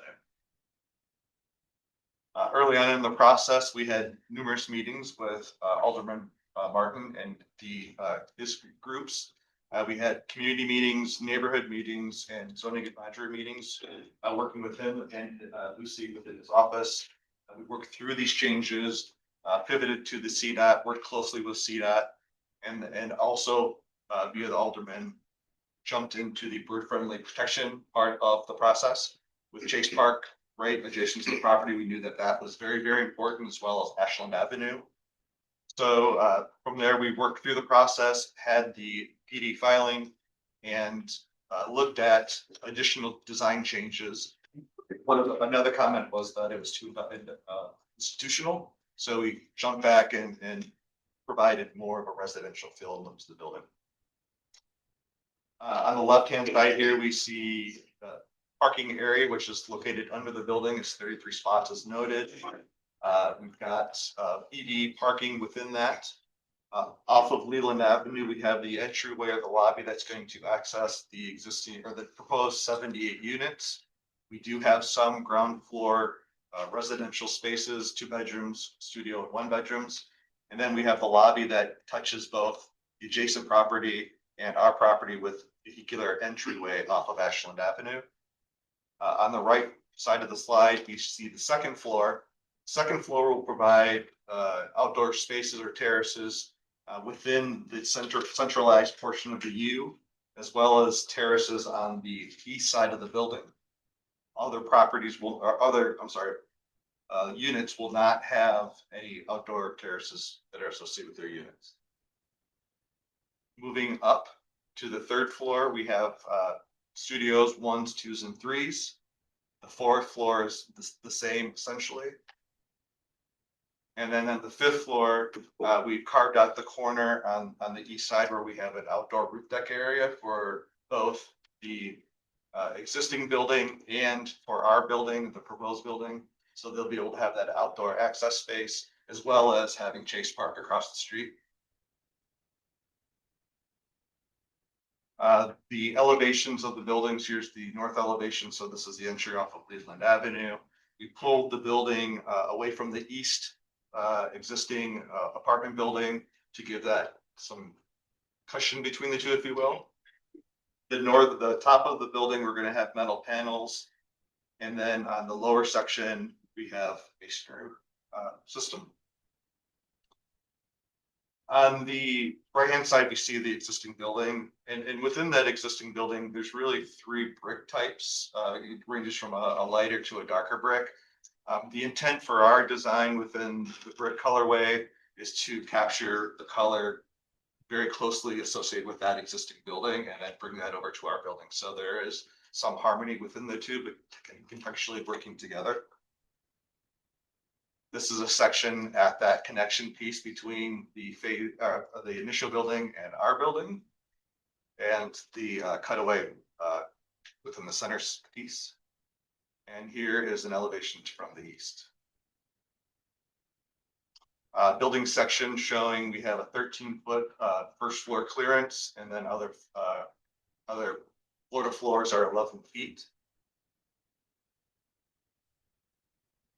And then again, looking at the sections from the facade. So the first section shows the recessed canopy area, the entry off of Leland Avenue. Our building will have less than 30% glazing, but also have that bird shade glazing. We step back the upper portion of the metal panel to kind of give that pedestrian feel to the neighborhood. We have storefront glazing at the top corner, providing solar ready rooftop within our sustainable strategy. The connection piece between the metal panel and the masonry will have a nice soldier course that will kind of provide that transition. And then we've got a standard running brick throughout the rest of the building. Again, within the design of the elevations, we're looking at a darker glazing system, gray metal panel, and then our brick will again carry the darker hue of the brick from the basement or the existing building. From a traffic transportation parking standpoint, we worked with CDOT closely on our loading zone, which is off of Leland on the western portion of the project. Our fire entry is there located off of Leland Avenue, which is where our fire panels will be. And then off of Ashland, because Ashland is a divided roadway, we've got a right turn in and a right turn out into our parking garage area, with our EV parking that's required. We're providing slightly less than 28% of parking for the entire 120 units. And also for the property, we're providing, for the CDOT portion, we're providing the, that was an ASR, accessible signal systems. From an urban design standpoint, again, we've got the entry out Leland Avenue. We have a repeatable rhythmic masonry line across the top within our metal panels at the top of the building. And then we have the height of the masonry that aligns with the buildings to the south. Our open space and landscaping, we're providing those spaces again on the second floor in the center cutaway of the building, as well as on the 5th floor where the number 2 indicates. And then we are providing landscaping per the ordinance along Leland and Ashland Avenue. From our design policy, again, we are providing the basic bird protection, which is 20 points, rooftop solar, building electrification. We have a maximum 40% glazing, native landscapes, 100% ARL on site, our EV charging, CTA digital display, and our indoor water reduction. Our building will, our civil engineer will design to the ordinance to meet compliance for the project and provide underground tension.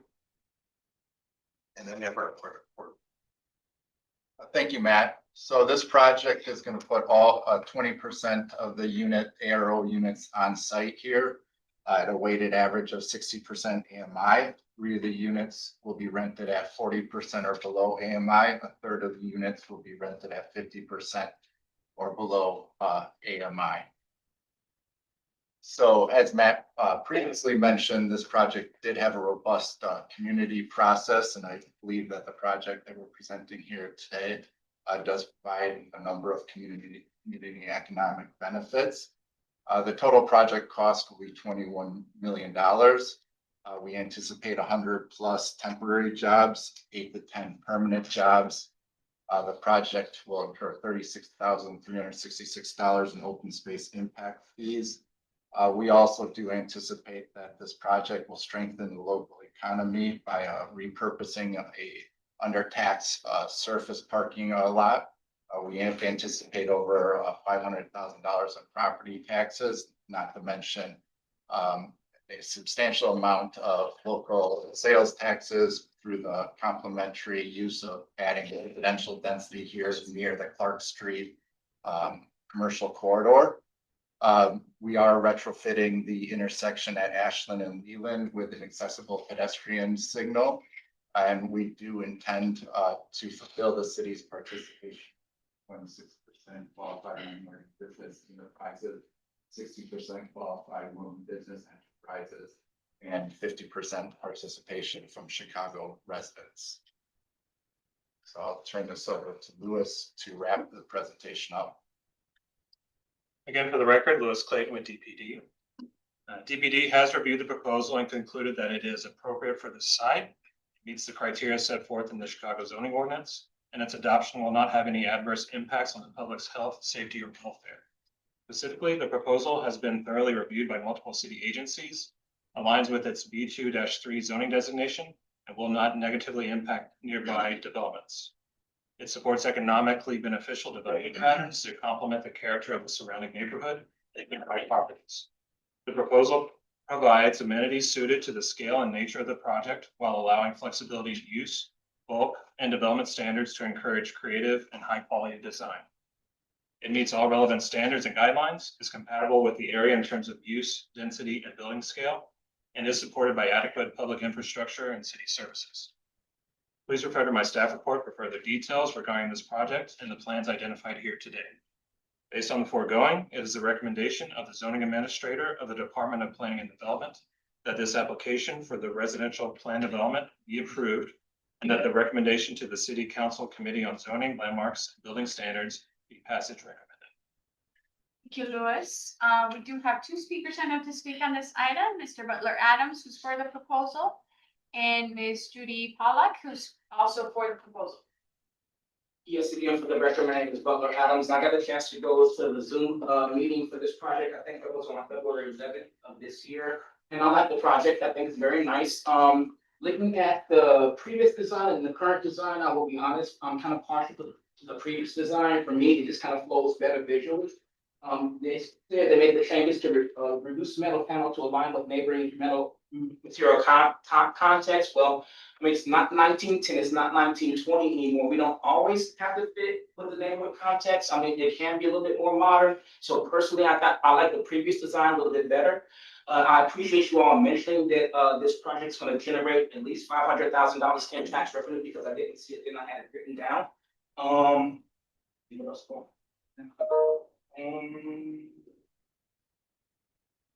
I like it. I do think that we need to certainly focus on redensifying a lot of these neighborhoods, because right now it's written down that Uptown has 57,300 residents. Well, at one time, there was more than 76,000 residents in the area. So we really, really need to bring people back to the city, because I mean, there's always talk about property taxes and other taxes and this and that and tax money here and money there. Well, projects like this will generate that tax revenue, bringing people back into the city will generate that tax revenue, and doing stuff like this will generate that revenue. So I hope to see more projects of this scale throughout the entire city without a whole lot of pushback. But in terms of this general project, I think it's very nice, and I look forward to seeing another parking lot bite the dust. Thank you, Mr. Adams. Ms. Paula? Yes, so again, my name is Judy Pellet and I'm representing Bird Friendly Chicago.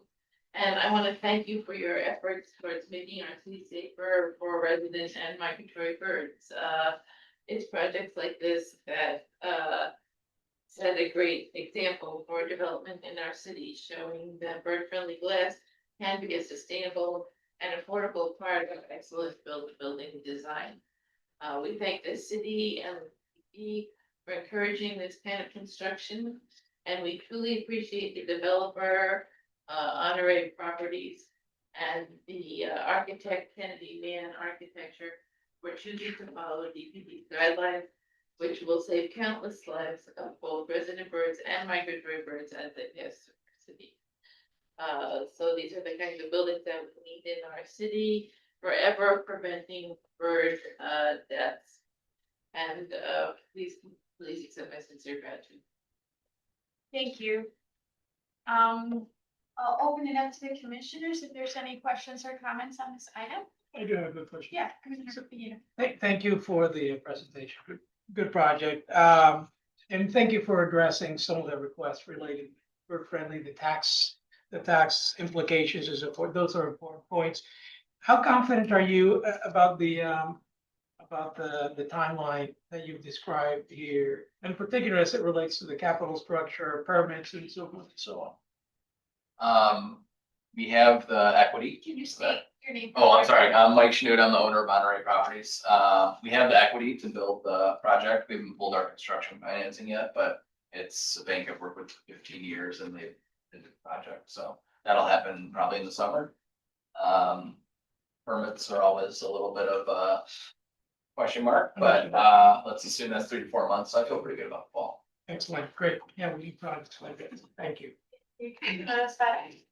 Thank you so much, Chair. I really appreciate the project. I, 1 year in the last 22, I didn't live in Logan Square. I lived a block from this project at Paulina and Leland, so I know the playground well. I know the space.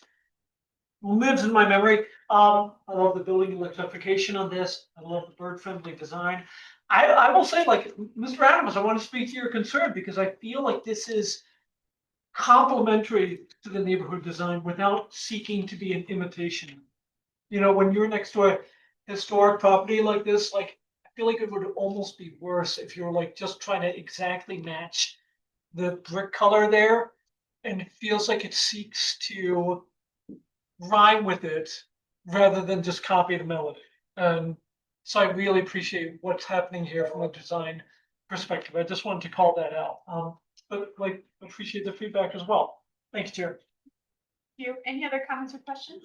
Yeah, Commissioner Turner. We really appreciate the application of CPAC for shifting the interest of the garage to Ashland to mitigate the conflict between bikes and vehicles. And also the commitment to public safety with the APS installation. So that's my comment. Thank you, Commissioner. Any other comments or questions? Commissioner Lyons? More just curious, about the decision not to do retail on the ground floor versus housing. Just more curious about the choice there, not complaining at all, but, curious about that intersection, major corridor. So generally found retail likes to survive with more retail. So doing one retail here would be kind of tough because there's nothing else right there. Yeah, Commissioner Tillman? Also very minor question, but I am actually very intrigued that you have the terraces and that kind of interior court area. Just wondering what you're thinking about for that roof condition as, the residences are looking down at that, and I know there's mechanical areas or screening or something of that nature. Again, Matt and partner, Kennedy Man. So we are gonna provide screening around that mechanical, because that is a really good reception point for that mechanical space. Otherwise, it's more of just, it will be a nicely treated outdoor space. There won't be a vegetated, actually looked at a vegetated portion of that. It didn't really work within the budget of the project, but the idea is to kind of create as nice a space as possible within that context. Thank you, Commissioner. Any other questions or comments from commissioners on this item? We do have a letter of support on file, from Alderman Martin. So if we don't have any more comments or questions, I'll go ahead and ask for a motion on this item. Do I have a motion on a proposed residential plan development submitted by 4641 North Ashland LLC for the property generally located at 4641 North Ashland Avenue, finding that it meets the requirements for approval? Thank you, Commissioner Pinedo, second by Commissioner Tillman. Roll call vote. Commissioner Barkley? Yes. Thank you. Commissioner Boatright? Yes. Thank you. Commissioner Castaneda? Yes. Thank you. Commissioner Dow? Yes. Thank you. Commissioner Flores? Yes. Commissioner Laspada? Yes. Thank you. Commissioner Lyons? Yes. Thank you. Commissioner Murphy? Yes. Thank you. Commissioner Pinedo? Yes. Thank you.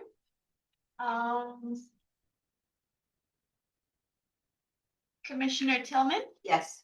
Thank you. Commissioner Turner? Yes. Thank you. Commissioner Villegas? Yes. Thank you. Motion passes.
Okay, the next item is listed as E4. A proposed amendment to residential business plan development number 1364, submitted by Jefferson Park Residences LLC for the property generally located at 5161 through 5223 West Lawrence Avenue, 4750 through 4760 North Laramie Avenue, 4753 through 4761 North Laramie Avenue, and 4786 through 4798 North Avondale Avenue. The applicant proposes to amend plan development number 1364 to add entertainment and spectator sports, excluding wagering facilities, small venues, medium venues, large venues, and industrial private event venues. And sports and recreation. A participant, excluding outdoor sports and recreation, hookah bar, and shooting range facilities as allowed uses. No changes to the allowed bulk or density of plan development 1364 are proposed. The maximum floor area ratio of PD number 1364 is 2.2. This is item 22894. It's in the 45th ward. Omar will provide the context overview and present the proposed plan. Thank you. Good morning, commissioners. For the record, my name is Omar Smailovic, Department of Planning and Development. This proposed development is generally located at 5161 West Lawrence Avenue and is located within the Portage Park community area within the 45th ward. The applicant and the development team appear here today for the purposes of amending residential business plan development number 1364.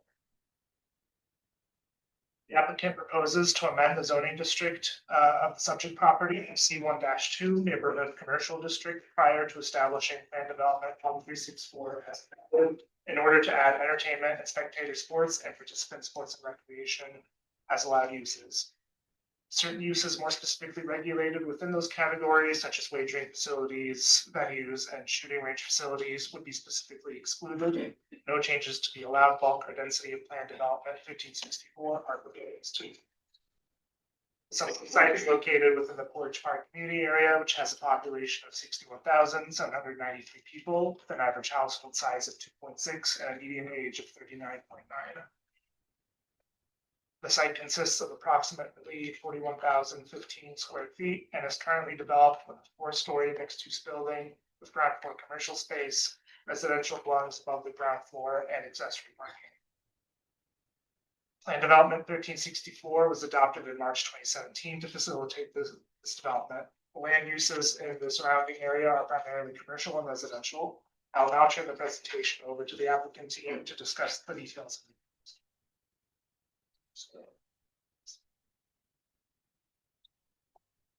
Good morning, Chairwoman Flores, members of the Plan Commission. For the record, my name is Aaron Dorsey, the law firm of Dyke & McGossett. We represent the applicant Jefferson Park Residences LLC. And its application to amend Plan Development 1364, ultimately to Plan Development 1364 as amended, to allow for a video game arcade and a golf simulator to operate at the property. I'm also joined here today by Maria Metropolis, one of the managers of the applicant entity. In terms of the PD details, Plan Development 1364 was approved by City Council on March 29, 2017. It has a gross site area of approximately 65,000 square feet, a net site area of approximately 41,000 square feet. The building is already completed with a building height of 51 feet.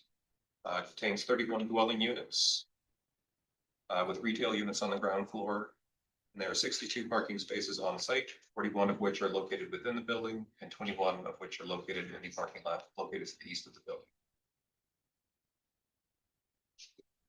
The slide shows a site plan of the property, which as Omar mentioned, will remain unchanged. As the building is already completed, the applicant is not proposing any changes to the footprint or exterior of the building. The only construction that would be occurring is just interior tenant build outs. The slide shows images of the existing building, with the photo on the left showing the pedestrian context looking southwest from Lawrence Avenue and Laramie Streets. The photo on the right is looking west from Avondale Avenue. It shows the exterior of the parking lot mentioned earlier. Here you can see just another aerial view of the building showing the surrounding neighborhood looking southeast from Lawrence Avenue. The applicant has briefed Alderman Gardner regarding the plan development amendment, and he has provided a letter of support, which should be on file with the commission. We've also sent out the required notices to the surrounding property owners and have not received any feedback or opposition. I will pass it back to Omar, but first wanted to thank the Plan Commission for their consideration and thank PD staff for their assistance with that. We both think those you ahead.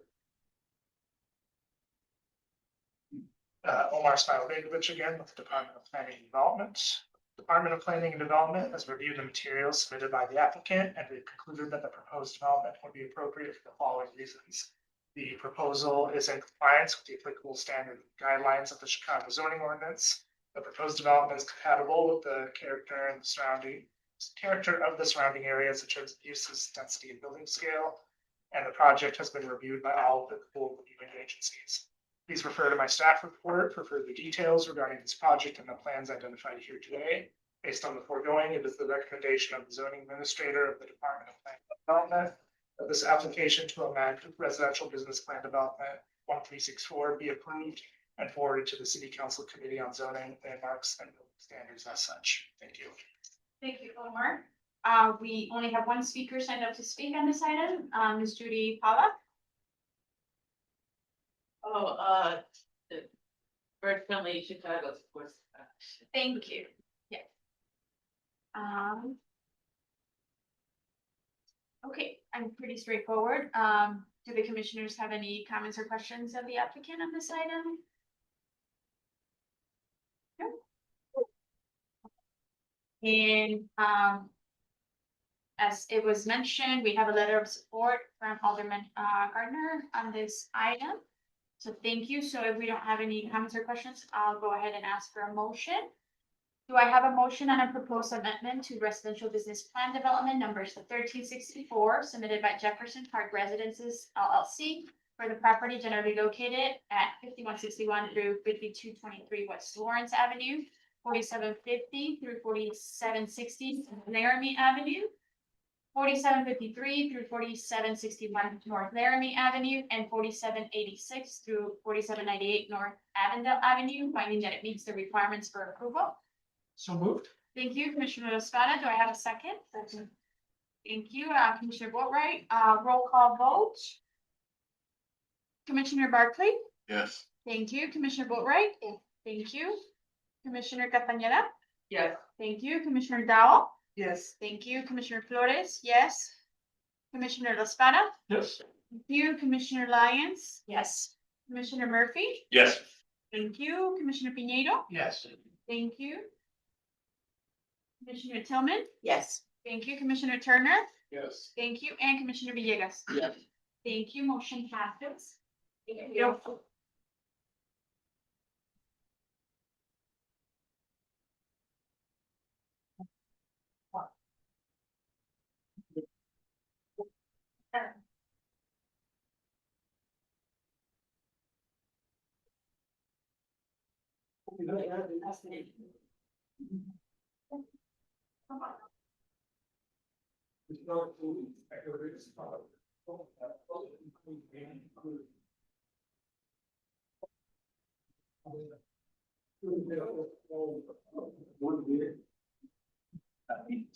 Hey, man, I gotta have a clear head when you're playing.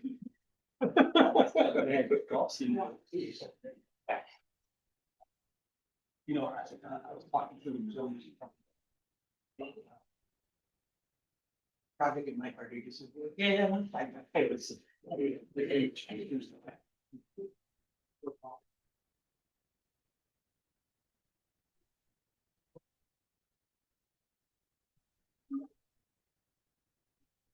Okay, the next item is listed as E5.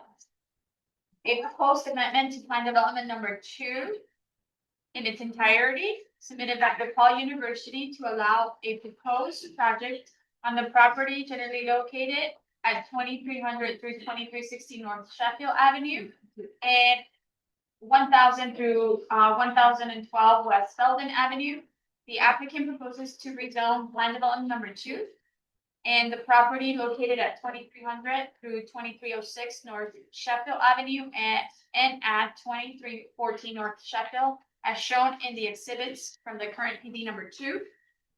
And RT-4 zoning designations to a unified B3-3 community shopping district, and then to a plan development number 2 as amended. The applicant intends to construct a new DePaul University athletic practice and training facility within sub-area 1 with a height of approximately 64 feet.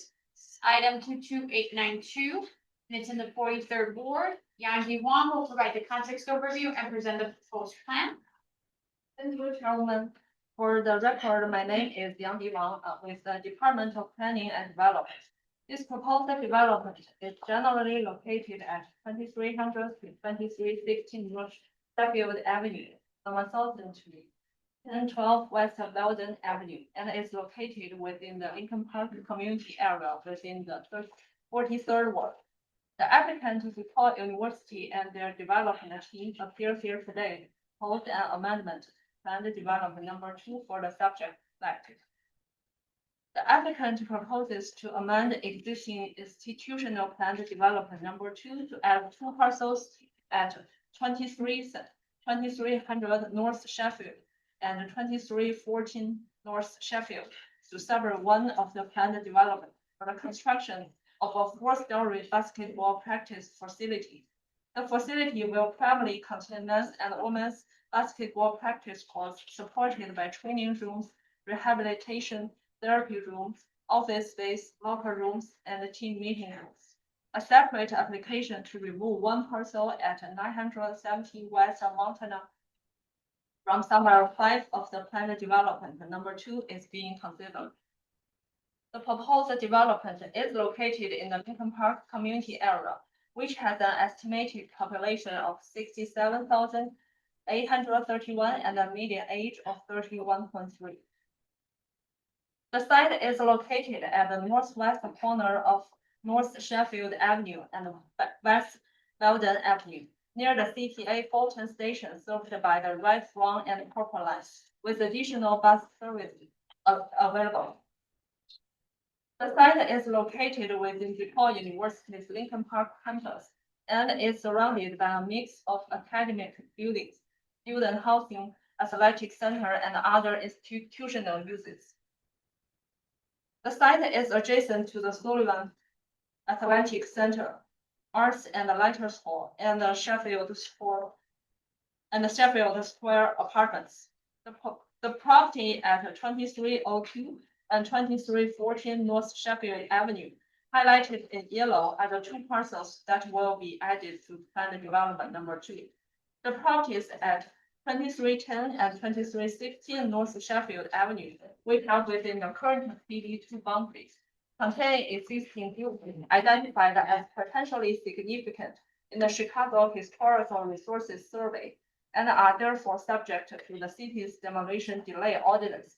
DePaul University's plan to remove these buildings to construct the new athletic training facility. The applicant team has been in contact with the Historical Preservation Division within DPD throughout their process and will work closely with the city, honor and preserve important campus history, appropriate landmark commitments. Planned development number 2 was originally adopted in 1959 to establish an institutional planned development for the DePaul University campus and includes 6 sub-areas. This map shows the proposed updated boundaries.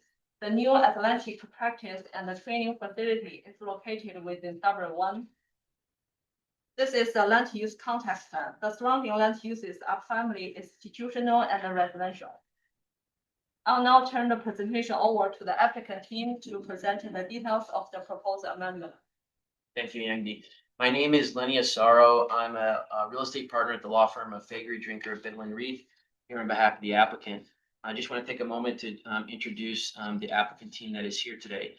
To my left is Joe Antunovich from Antunovich Associates, the architect. To his left is Richard Wiltsey, Vice President, Facility Operations, DePaul University. And to his left is Dwayne Peavy, Vice President and Director of Athletics, DePaul University. Then to his left is Peter Kofi, Associate Vice President, DePaul University. I'm going to address the next 2 slides and then turn it over to Joe, and then I'll have a few slides at the end. One of the overall themes that you're going to hear with this project is collaboration, engagement, and refinements. And that started with this project timeline. The project timeline begins in May of 2020. And actually June of 2020 with an initial DPD intake meeting, which resulted in comments and critiques about constructive critiques about the project. Subsequently, in September of 2022, we had aldermanic presentations. And then in December 22, another aldermanic presentation, again, based on feedback and refinements with respect to the project. Then we moved into October 2023 with further discussions and engagement with DPD, and then back to an aldermanic presentation in November of 2023, and then again in March of 2024. Subsequently, in September 2024, we entered into a plan of operation with the collaboration and the dedication and the work, actually, quite frankly, of the entire community, but led on our side, but as well Alderman Timmy Knudsen. And it's a written plan of operation that was executed by the parties. And then there is an introduction, obviously, to City Council, which brings us here to today, which we're excited to be here today. Turning to the next slide, the community outreach. Again, the theme is collaboration, engagement, and refinement. When the project initially in May of 2022, there was community outreach with the Neighborhood Advisory Committee, which is known as NAC. And then subsequently in September 2023, there was meetings with Preservation Chicago. And then we moved into the following month with meetings with Landmarks Illinois, followed by, again, in November of 2023, another follow-up meeting with NAC. And then subsequently in November of 2023, the Lincoln Park, a presentation to the Lincoln Park community. And then in April of 2024, another presentation. Throughout all of this process, as you're going to hear more of, there was collaboration, engagement, feedback that led to refinements in the project that Joe is going to present to you now. Thank you. Thank you, Lenny. My name's Joe Antunovich. I did not file this first plan development back in 1969. However, I do want to say that I did file one in 1985, was when I started working with DePaul, and have worked continuously with DePaul on various buildings and zoning elements on this site. Plan development number 2. Wow. Well, that goes back. I did too.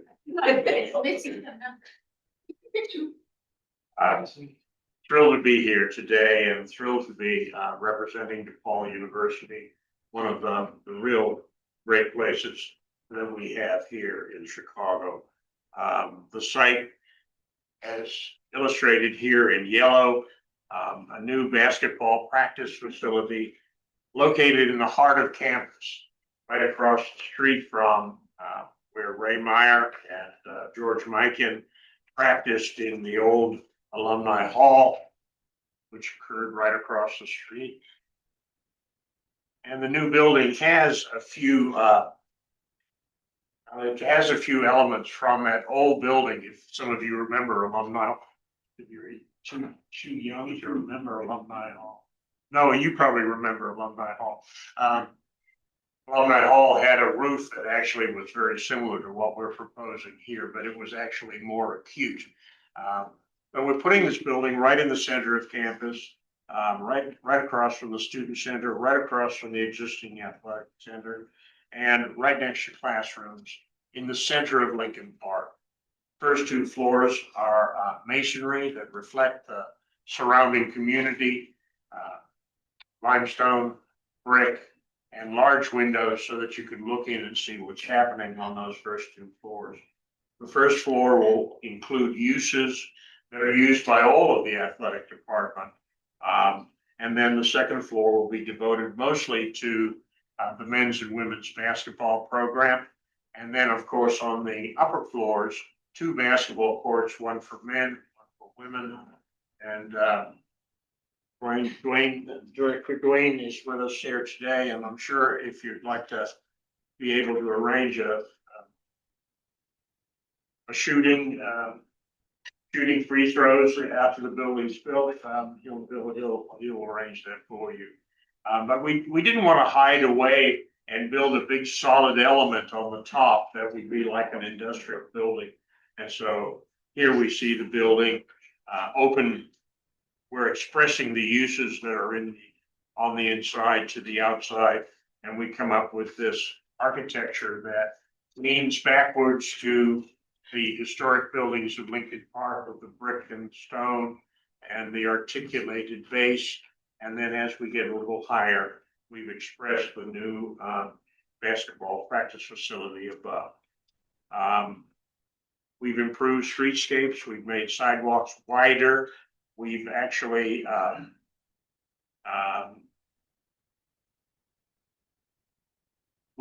included a lot of glass in the building, and we're proud to say that we've adopted the Chicago Bird Friendly Ordinance here, one of the first buildings that has done that.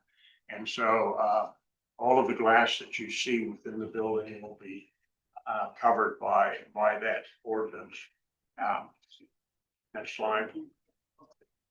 A building, a building put into the context of the existing athletic director, and existing athletic facilities, and then classroom buildings a little further down the street. You can see how the building fits into the DePaul vernacular that we've developed for the school on this great location, at this great location. Next slide.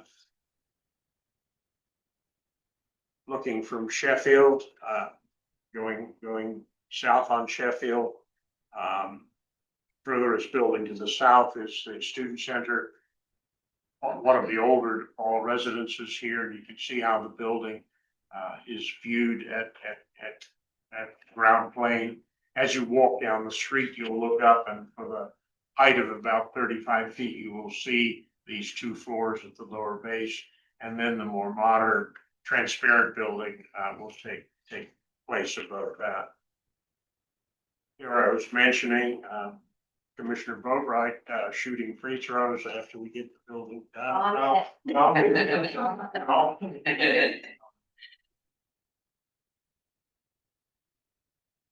But this is how the building will appear from the inside for this much needed practice facility. DePaul has fallen behind with its athletic facilities over a period of time. And for both the men's and women's programs to keep at the head of the pack, so to speak, in the Big East Conference that they're in. Facilities like this are desperately needed, both for men and for women's basketball. Next slide. I mentioned that we had improved the landscape on Sheffield. This is an example where we actually pulled the building back 4.5 feet from the property line to make the street wide, make the sidewalk wider, and include the landscaping that you see here with additional seating to encourage students to come by to sit a while. Right now, it's a little more barren, and by adding this landscaping, we hope to improve the overall streetscape in which this building is located. We'll do the same thing along Belden Avenue, especially as it relates to the functions that takes place on the first floor, entry at the corner, new trees, mature trees that we'll plant with the first planting after construction, and then including seating and the landscaping that you see here along Belden. Next slide. This just illustrates that we are adding brick paving along both of the frontages of the building where we show the brick, and that we will be planting mature landscape from day one. These will not be the tiny trees that you see. These will be mature 5-inch trees that will actually have an impact from day one. Next slide. The first floor plan is devoted to many uses that will be used by the overall athletic department, that many of whom are located right across the street. There's really no increase in population within these buildings. Some of these uses are in cramped spaces across the street and will be transferred across the street and used by the same number of people that exist there right now. So there's really no increase in the total number of occupants of this complex of athletic department buildings. So this floor will include locker rooms, strength and conditioning, nutrition areas, meeting rooms, sports medicine areas, and therapy rooms, all that are needed for the athletic department. On the second floor, this was an area devoted to men's and women's basketball. It also includes all of the men's and women's basketball coaches, rooms, offices, sports medicine, locker rooms, marketing, and meeting rooms on this floor. This third floor will illustrate the two large practice courts for men and women. Dwayne, did we decide which is men's and which is women? The men's on the left, women on the right. Men's on the left, women on the right. And then also meeting rooms up there and some therapy and sports medicine areas for the active use of this area. Next slide. And because this is a two-story space, there's a lounge up on the second floor where you go and you can observe the teams practicing along with a whole bunch of mechanical space. Next slide. On the top of the roof, we have included a number of solar panels. We've worked with Commonwealth Edison to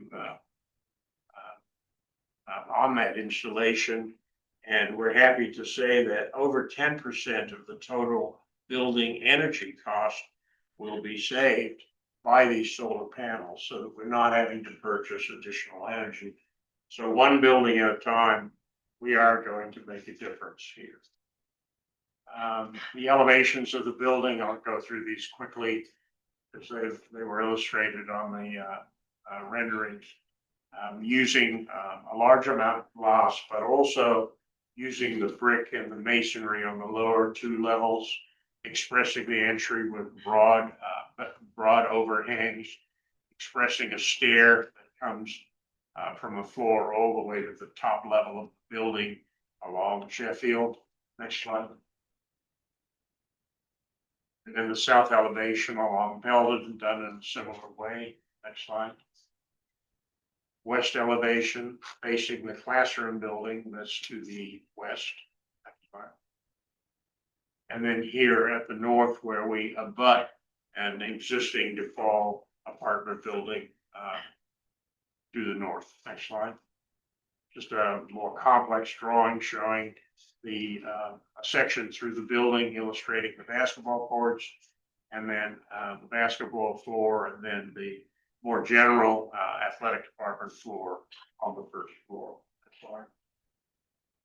And then a drawing that illustrates how the construction will be put together for this building and how we will use materials that we've used on other buildings that DePaul has added over the years. This makeup of brick and stone and large windows and carefully dimensioned windows that work with the neighborhood. Next slide. And those materials are further illustrated here with buildings that have gone up in recent years and how the brick and the stone and the metal panels and the glass will work on our building as compared to these other buildings that are basically right across the street. We're in the center of campus. This building echoes that kind of architecture and the surrounding community, even though these are in a little more modern expression. Next slide. I just wanted to spend a minute or two on the elevations. The upper level illustrates the existing streetscape along North Sheffield Avenue, and then the lower shows our building in relation to that composition. So the existing buildings, Belden is the first street that you come to along on the upper left. And then you come to Persky Hall, a building that we'll be taking down. And we will be taking down the next four small buildings that you see here. Two of those buildings are orange rated buildings. I didn't want to just blush over that. I want to mention that we will be taking down two orange rated buildings. DePaul has worked with the city of Chicago.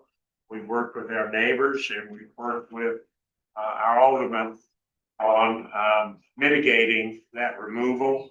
DePaul has agreed to turn two of its most oldest and best buildings on campus that have been on campus for over 100 years, Cordeloo Commons and Burn Hall. And we're putting those forth as landmark buildings. We also are going to have agreed to work with our Vincentians fathers on the landmarking of the church that sits at the corner of Belden, that sits at the corner of Sheffield and Webster. So those are mitigating steps that we've taken in response to us removing two of the orange rated buildings that sit next to us. Next slide. And these slides, this is looking along Belden to the north, classroom building on the left, Persky Hall that has come down in the middle, and then the existing athletic facilities on the right. And you can see the height of our building is really about the same height as the classroom building that sits immediately to the west, approximately 66 feet tall. Next slide. One of the things, if you want to call any project a transit-oriented development, it's this project sitting right next to the Fullerton L stop with buses that run right along Fullerton, that run right along Halsted and run along Lincoln on the avenue. And then also more buses that run along Fullerton itself. One of the great things about DePaul is this transit district that we've continued to perpetuate in the Lincoln Park area. So with that, I'll turn that back over to Lenny. Thank you, Joe. Really good presentation. I'm just going to talk really high level about the transportation, traffic, and parking. It's predicated on basically 7 objectives, which are identified in these 2 slides. Just as a summary point, the main points and the main takeaways for this particular one is that this project meets and achieves the objectives, the 7 objectives that are stated here. As Joe indicated, there's going to be streetscape improvements. There's going to be no change to traffic lanes. Their exterior lighting will improve nighttime visibility and safety. As Joe mentioned, there'll be enlarged sidewalks and new landscaping with integrated benches. There'll be new bike racks. There will be a replacement in kind of ADA accessible sidewalk ramps. And there will be an ADA accessible front entrance. This project will preserve the current flow and parking availability. There'll be no changes to any traffic lanes. Objective, actually, number 5, I think it's just important to call out about minimizing and mitigate traffic congestion associated with the development. This is a development where there's not going to be an introduction of people, individuals coming from outside. The users are already there in the community and in the neighborhood. Between the athletes, the coaches, the staff, everybody is already there. So we're not introducing additional individuals. The deliveries are going to be handled in the alleyway adjacent to the loading dock, and emergency vehicles can utilize the existing adjacent loading zones. With respect to the open space and landscaping, again, just a beautiful project. Joe talked about the setbacks, the wider sidewalks, and I think really the beautiful brick paving to match existing corners and enhance the streetscape. And then the alley will be designed to meet the CDOT Green Alley standard. The Sustainable Development Matrix, the strategy is clearly outlined there with a proposal or objective to meet 100, get 100 points. As Joe mentioned about the all facade glass to be bird glass, the on-site renewable energy by way of the rooftop solar panels, and then the new caliper trees and planting areas. The project will meet the stormwater management ordinance by controlling the release of sewer by approximately 6,000 detention tanks, and the volume provided exceeds the stormwater ordinance by 50%, which is a really good differential in margin. With respect to community outreach, again, we go back to our theme and narrative here, which is collaboration, engagement, and refinements. The community outreach, and engagement resulted in a lot of the things that Joe had touched on with respect to the architecture, the bird glass, the recessed building along Sheffield, the planters and the seating, the wide windows, the brick, the solar. A lot of these came out of the community outreach and engagement between the stakeholders and DePaul University. The next slide is the economic, community, and public benefits. Again, collaboration, engagement, and refinement resulted in what are, I would say, really gold standard community benefits. So one This particular facility will add dedicated training space for the men's and women's basketball teams. One day when they win the Big East Championship, hopefully in our lifetime, we can all say we were sitting here at the Plan Commission and we actually helped the training facility get approved, hopefully. There's been community outreach, or there'll be community access to use the adjacent facilities at McGrath, Phillips Arena, and Wishfield. Again, that's for people who live in the community. There will be a community liaison dedicated who will be appointed that will work with the community on attending various events, DePaul University events. There's a plan of operation that is a public document that spells out in detail the extensive plan of operation and the community benefits, which are identified here. The total project cost is estimated at $42 million. Job retention and creation numbers.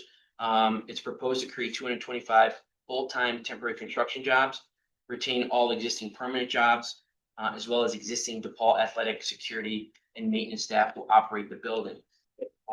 Construction management is going to be done in such a way that it ensures that construction minimizes neighborhood traffic and parking disruption. And throughout the process, from construction and post-construction, DePaul is committed to collaborating with Alderman-Knudsen or any other Alderman community organizations to address construction-related concerns. I've already touched on the community benefits regarding shared facilities and use. The university will explore the feasibility of adding electric vehicle charging stations. As Joe had mentioned, there's a commitment to perform exterior repairs to the limestone cladding of O'Connell Hall, which is located at 1036 West Belden. And with respect to the landmark designation, Paul University has agreed and committed in the plan of operation, the PD statement, to support the city if they decide to move forward to landmark the exteriors of Corlew Commons and Burn Hall.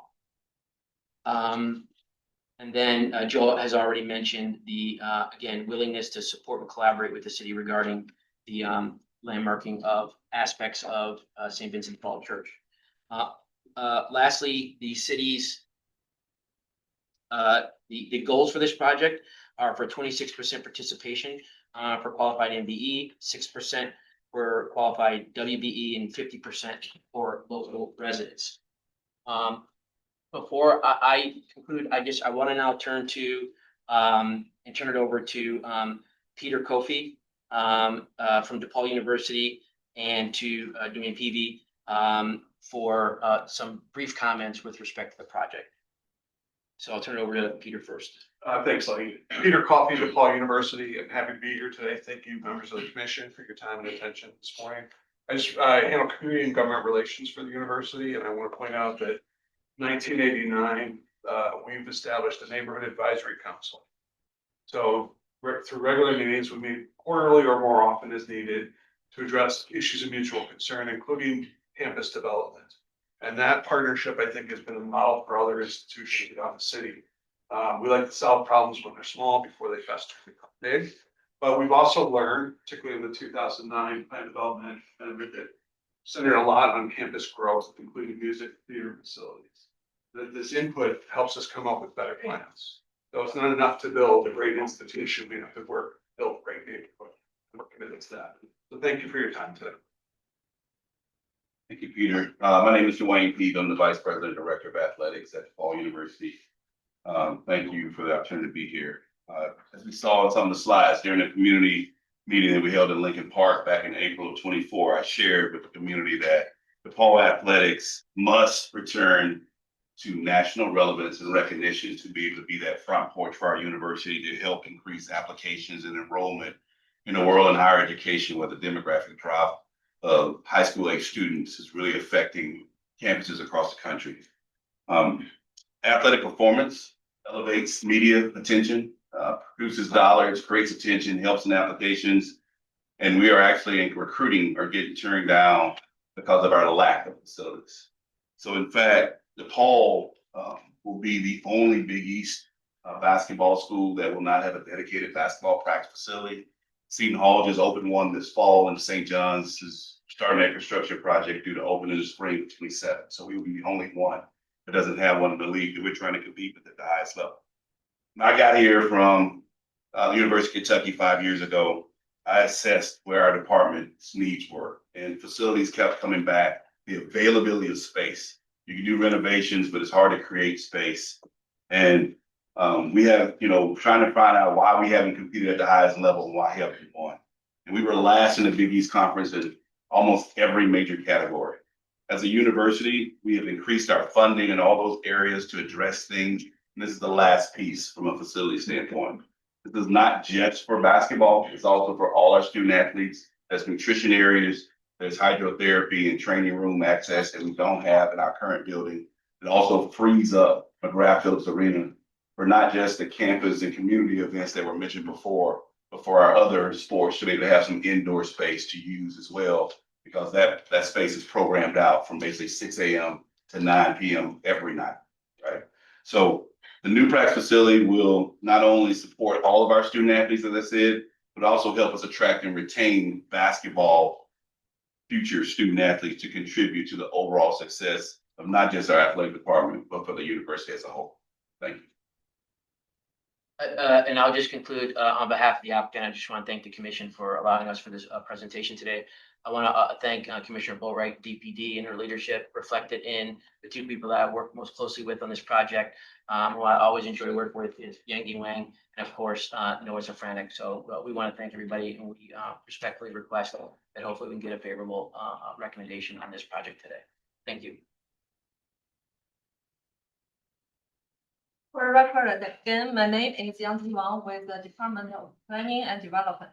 DPD has reviewed the proposal submitted by the applicant and has concluded that the proposed amendment to planned development number 2 would be appropriate for the following reasons.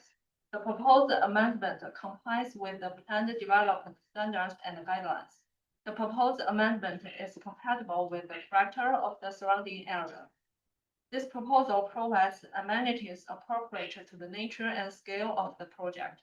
This proposal promotes economically beneficial development patterns that are compatible with the character of existing neighborhood. The proposal reinforces desirable urban features in the surrounding area. Public infrastructure facilities and city services will be adequate to serve the proposed development at the time of occupancy. Please refer to my staff report for further details regarding this project and the plans identified here today. Based on the foregoing, it's a recommendation of the zoning administrator of that this proposed amendment to planned development number 2 be approved and forwarded to the City Council Committee on Zoning, Landmarks, and Building Standards as such. DPD staff and representatives from the applicant team are here to answer any questions. Thank you. Thank you, Yandi. We have 4 speakers signed up to speak on this item. We'll start with Ms. Debbie Dodge, who's against the proposal, followed by Brian Comer, who's against the proposal. Then we have Ms. Rachel Gross, who's against the proposal. And lastly, we have Mr. Butler Adams, who's against the proposal. Yep. Okay, thank you. I'm Debbie Dodge. I'm on the board of Preservation Chicago. And we oppose to this plan because it demolishes 5 important historic buildings in order to build another new multi-story athletic center. In fact, we added these 5 buildings to our Chicago 7 most endangered buildings list in 2024. All 5 buildings are contributing structures in the Sheffield National Register Historic District. As Mr. Antonovich mentioned, 2 of the townhouses are orange rated. The courtyard building continues to offer affordable housing for DePaul students and the local community, an important contribution in today's world. DePaul followed a very similar demolition process when it built new athletic buildings for 2 blocks on the east side of Sheffield. While we support the growth of DePaul University, we believe demolishing these 5 buildings will adversely impact the street wall, the historic character, and the human scale of this block and the Sheffield National Historic District. There are other locations available today to build this new center. For example, DePaul's nearby underdeveloped surface parking lot a block away at Sheffield and Fullerton would be an ideal site. Preservation Chicago understands that DePaul considered this site for an athletic center in 2018. Another option would be adding floors on top of the two existing athletic center buildings across Sheffield Avenue.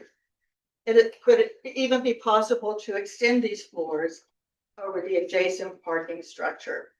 Other concerned groups who oppose this plan include neighborhood community organizations and many current DePaul students who are unhappy with and its anticipated impact. The proposed demolition has also generated extensive media coverage, helping it become a high-profile preservation issue in Chicago. So we hope that the commission reconsiders its support of this proposed plan. Thank you. Thank you, Ms. Balch. We have, Brian Comer next. Chairwoman Flores, Commissioners, thanks so much for your time today. My name is Brian Comer. I'm president of the Sheffield Neighborhood Association, which is the non-for-profit neighborhood association that the DePaul's Lincoln Park campus sits in. We represent the residents and the businesses of the community since 1959. First, I want to say DePaul is one of our closest friends and allies and neighborhood partners. And personally, for me, this is tough because I think I'm probably the only one in this room that was in Provo, Utah in 1979 when DePaul last made it to the Final Four. My parents, Joe and Barb Meyer, former coach, they're best friends, and Coach Ray was a surrogate grandfather to me. But we have to be honest with our closest friends. And there's no doubt that DePaul has been under-resourced in their athletic department for decades, and they need more space. However, the way in which they're going about it cannibalizes the neighborhood. For nearly 70 years, the neighborhood and university have grown symbiotically. This is a severe break from that. If DePaul was landlocked and didn't own other property in the community, this expansion conversation would be very different than it is now. However, they own quite a lot. As mentioned by the previous speaker, they own nearly a full square block, which is mostly used as a flat parking lot just a half a block north of this property. In fact, the two previous presidential administrations and the last athletic administration planned and approved for the athletic department expansion to be built on this flat parking lot property, a plan that provided training facilities for all the D1 athletes at the school, not just the basketball and volleyball teams. Currently, this plan, while it provides space for locker rooms for all of these other athletes, it doesn't provide training facilities. The track team is still going to be at Link Tech and also practicing in the public health club, the Ray Meyer Fitness Center. Instead, DePaul, for the last quarter century, has clearly stated they want that flat parking lot to be a hotel and convention center, a project that will never fit the historic district that the university sits in. However, the flat plan would be a perfect location, providing an appropriate buffer for residents and businesses for their new facility. The plan before you today, as my letter stated, we also submitted, removes the historic street wall from the 2300 block of Sheffield. As mentioned, there are 5 historic buildings, 2 of which are orange rated. And one of the buildings offers much needed living space in a neighborhood that's starved for more rental properties to diversify our community. The expansion plan provides even more taxable property to be removed from the city at a time, in fact, this week, when property owners are seeing historical increases in their property taxes. This property represents hundreds of thousands of dollars that could be used to improve not only our community, but the rest of the city. These properties last year were listed on Preservation Chicago's 7 most endangered sites in Chicago. DePaul also, for the first time, has refused to enter into a long-standing tradition of community cooperation agreement with the Sheffield Neighborhood Association and the surrounding neighborhood community groups. These agreements are a critical piece to the university's relationship with the neighborhood.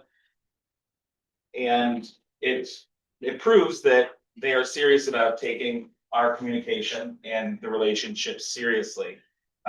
SNA surveyed the neighborhood and businesses for the last 2 years, and an overwhelming majority are against this proposal. And for this reason, because of the voices of the residents and the business owners, Sheffield Neighbors firmly opposes this expansion plan and asks the commission not to approve it so we can continue negotiations in good faith with the university. Thank you so much for your time and consideration. Thank you, Mr. Rachel Gross. Yes, hi, thank you so much, for your time. I'm a vice president of the Sheffield Neighborhood Association. I also live a block from the proposed, training center, and, I've lived in the community for almost 30 years, seen a lot of changes. And not only architecturally, but more in a neighborhood capacity. I don't feel that the relationship between you and the university has really dwindled. It doesn't feel strong, doesn't feel like we're partners anymore, personally. I also wanted to just focus on the public resource cost of the project. DePaul wants to demolish, as I just stated, 50 existing residential units at Sheffield and Belden. In the middle of a housing crunch to build a single use, tax exempt training complex for a few hundred athletes. We do support DePaul's expansion. It's important. They are neighbors and we want to see succeed. But again, the partnership just doesn't really feel like it's there anymore. Or is it? On the corner of Sheffield and Belden, we're forgoing hundreds of thousands a year of property tax capacity that could be coming from privately owned housing. Instead, those costs are shifted onto nearby homeowners, small businesses. Again, with not a whole lot back, as far as community investment. Paul's own financing documents say the Lincoln Park campus sits on roughly 45 acres and 3 million square feet of buildings. And Lincoln Park, that's easily built at the Lincoln Park of today. It's easily $1 billion campus. It's just taxable property. It would like to be on tens of millions of dollars every year in property taxes. Instead, nearby residents are backfilling that hole. And this is at a time when a lot of people that have been there for a long time are really struggling with property tax. The ones that can't stay, they're fighting, or could stay, are fighting really hard to continue to stay. The new practice facility concentrates hundreds of athletes, staff, and spectators into a single building that will generate police and EMS calls like any other large venue, increase traffic and congestion, even if they're within the facility, even if they're currently within that area. At that corner, it stresses already busy intersections.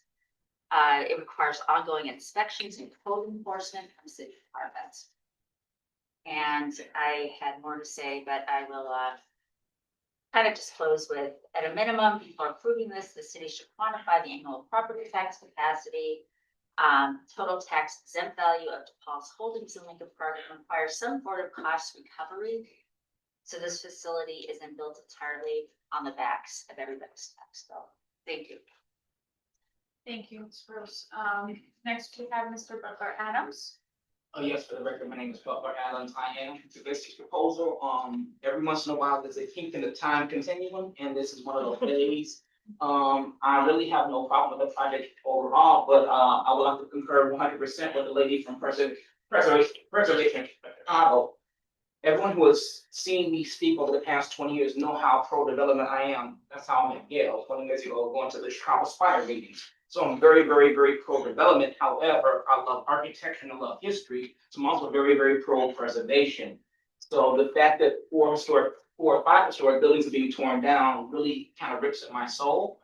And I went to at least 2, possibly 3 of those community meetings in person for DePaul Gardens project, and it has improved architecture, especially the base of the building. But again, I absolutely hate the demolition of those 5 buildings, just like I hate the demolition of the buildings across from Wrigley Field for the bigger project. I hate that. At one of the meetings, Mr. Antonovich mentioned that those buildings don't fit into the neighborhood. that's kind of your fault and the Paul's fault because of how much demolition has happened because of the university being expanded.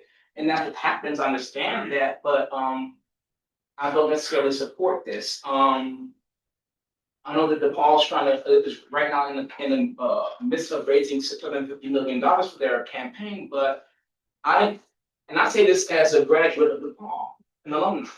I say that, I don't want to see this project built at this location. I understand the needs of the sports, facilities, but I just can't support this in this location.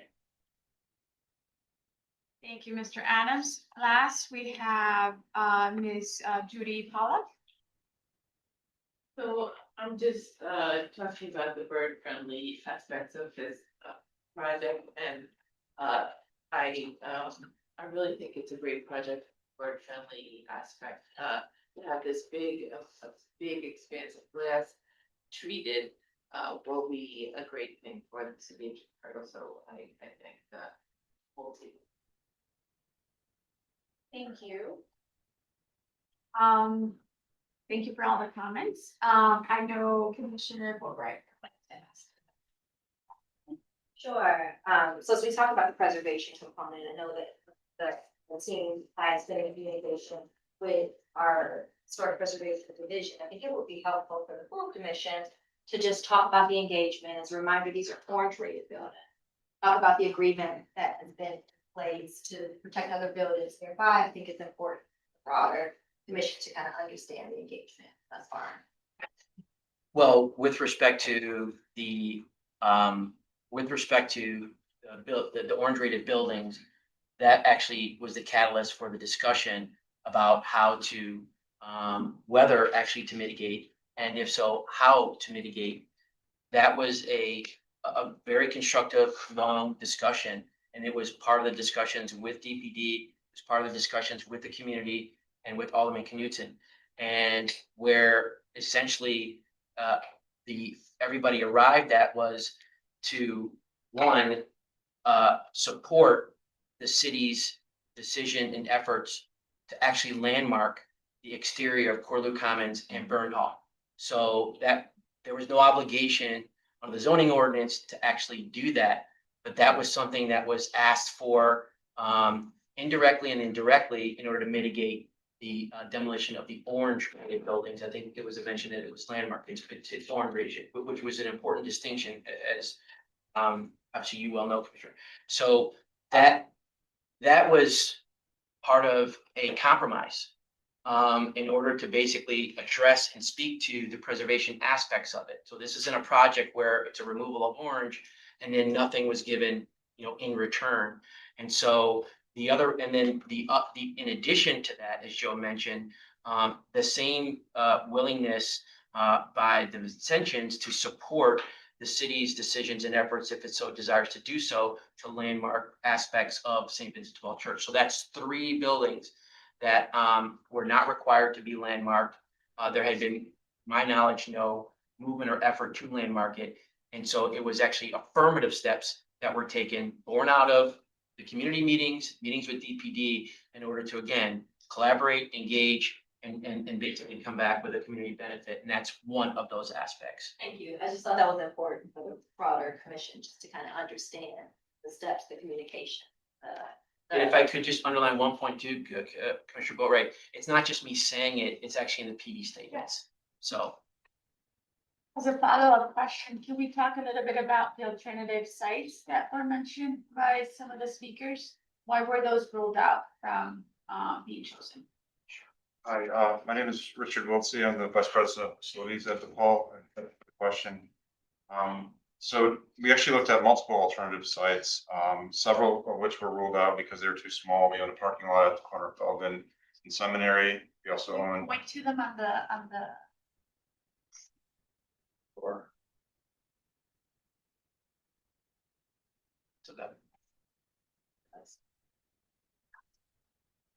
Okay, Peter will assist us in pointing. So we own a parking lot site at the corner of Feldman and Seminary.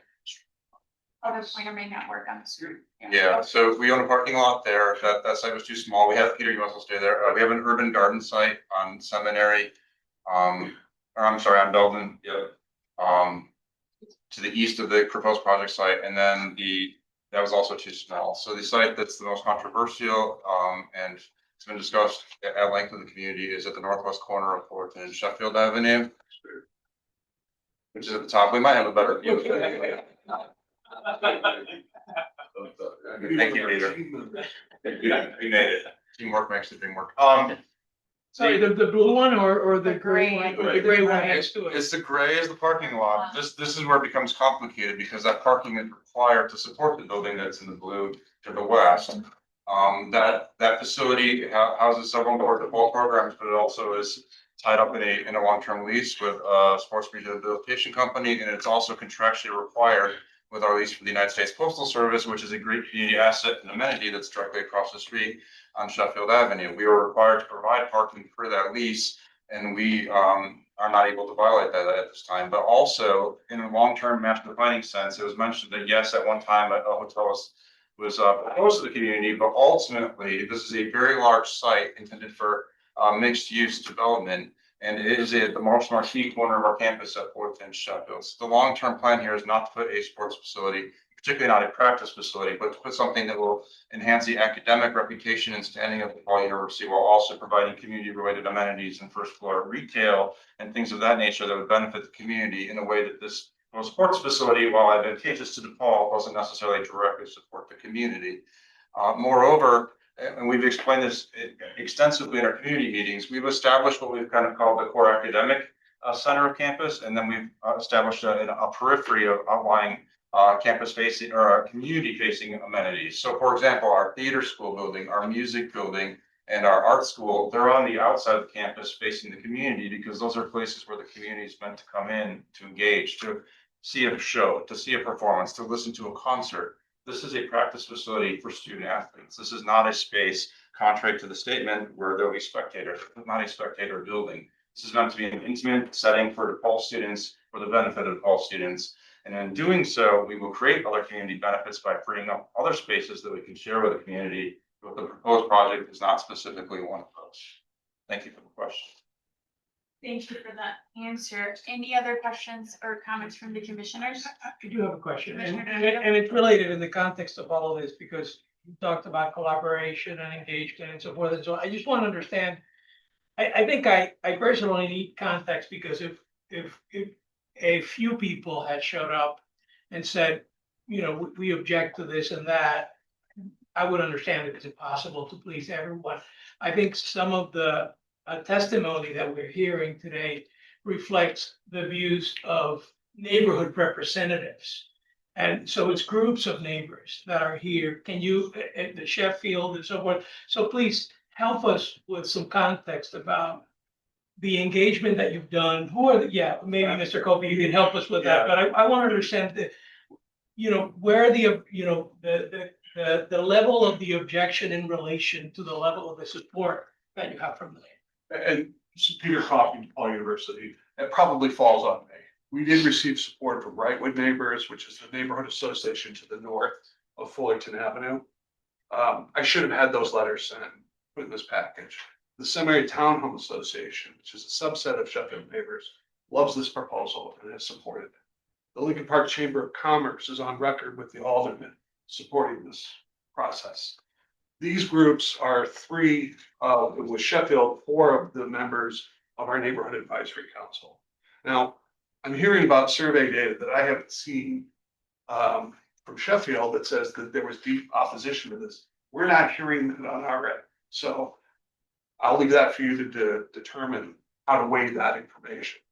I don't know that there's that this association, that Sheffield Neighbors, is really speaking for the broad community. And if I could just add too, I attended at least a couple of the meetings, and there was broad support for the project. Like any other project, there are objectors or those that have concerns, understandably. But if we can go back, I just want to point out something, and that is, so I've been doing this for almost 30 years now. I had to send written notices to the property owners within 250 feet of the entire PD, not the subject property, the entire PD. My mailing list was this thick. And I received 4 phone calls. And nobody complained or objected to the project at all. In fact, they said just the opposite. They just wanted clarity, even though the letter said that their property is not being affected. They just wanted clarity that the rezoning of PD2 is really just rezoning to add these properties in. And I take every one of those phone calls and I only got 4, and that mailing list was very long, and there were condo associations, which made it even longer. So I would say understand and respect anybody who comes in and shares comments, but there's been broad and deep support for this project. And I think it's evidenced by the fact that, you know, we enter into a plan of operation, and we have cataloged and identified all of the meetings that we attended over all the periods of time with the aldermen and various community stakeholders. And so, and I think Rich has identified and I think really answered the question about, are there theoretically alternative sites because land exists? Sure, but they're actually not really alternative sites because they're not an option for them. Thank you for the context, Mr. Azaro. The one thing that I would ask, if you have those letters or letters that have been provided, and you can, through the chair or through DPD, you can provide that information to add to our records, that would be. I know they sent them to the alderman, but I'll make sure the members of this commission have them as well. Thank you. Okay, question? And just for a little bit more clarity, I think for the public as well as for the full commission.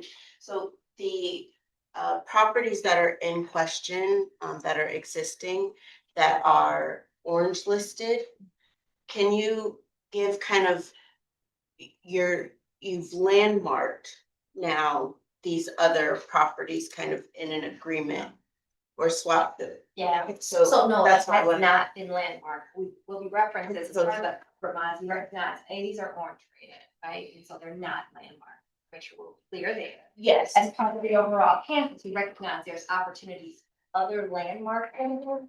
I'm gonna actually have Deanna just kind of speak to the agreement in place, not kind of where we are in terms of, because landmark designation, as a reminder, is a totally different commission from the plan commission, kind of purview, but I do want to talk about it broadly, because I think it gives context to kind of the part of this discussion, if that's helpful. Hello, Commissioner Deanna Kowal, Assistant Commissioner with Historic Preservation Division of DPD. So as part of an early review of this, we looked at the orange buildings in question that would come down. And one of the processes we undertake is to do a preliminary research to see if they would qualify individually as Chicago landmarks. They do not, but so that is one important criteria.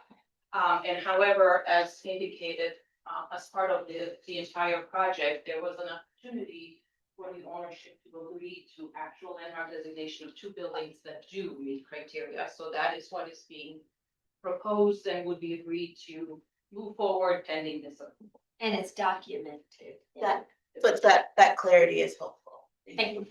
And just as a follow-up, how long would that process take for them to be actually landmark? So we would initiate with the Landmarks Commission and then end up with the City Council, and usually that could take anywhere from 6 to 9 months. And we can initiate early in 26 as soon as there is movement on the project. Commissioner Lastada? Thank you so much.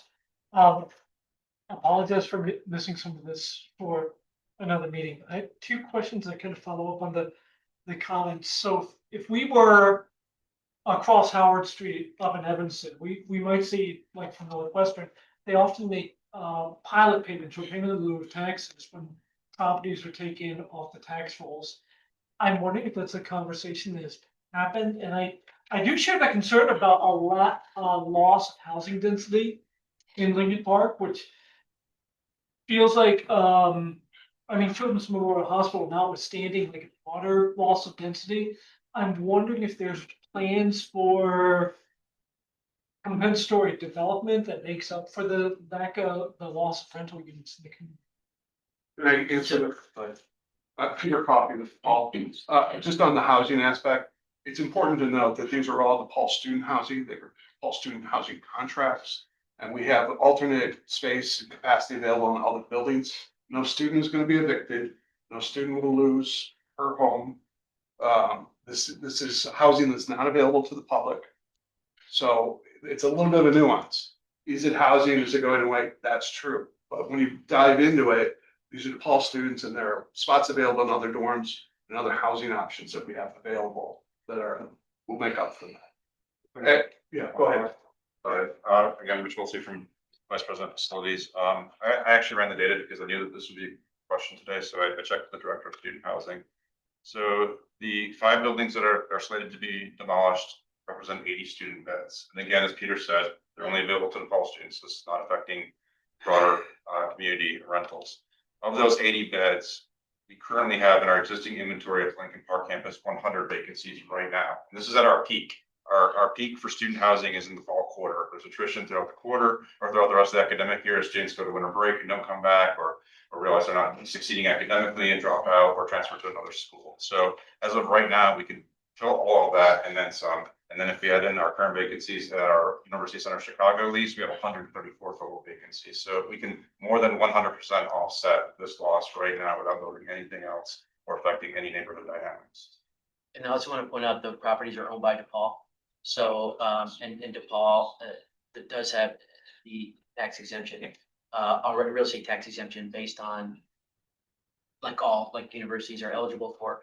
So I would, again, just retake a look at that unless somebody can confirm that our data is incorrect in terms of tax records, that these properties are on the tax rolls. The last thing is I live in Evanston. Everything that Northwestern does is not a pilot. I'll just leave it at that. Not everything. And how long have these properties been owned by DePaul? It's a range of years. So the smaller ones for quite a while. We recently acquired, actually, specifically to support this project, the building on the northwest corner was purchased. So that's 41 student beds, and that was purchased specifically to be slated for demolition for this project. So we acquired that less than 6 or 7 years ago. Thank you, Chair. Any other comments or questions? Commissioner Lyons? Thanks.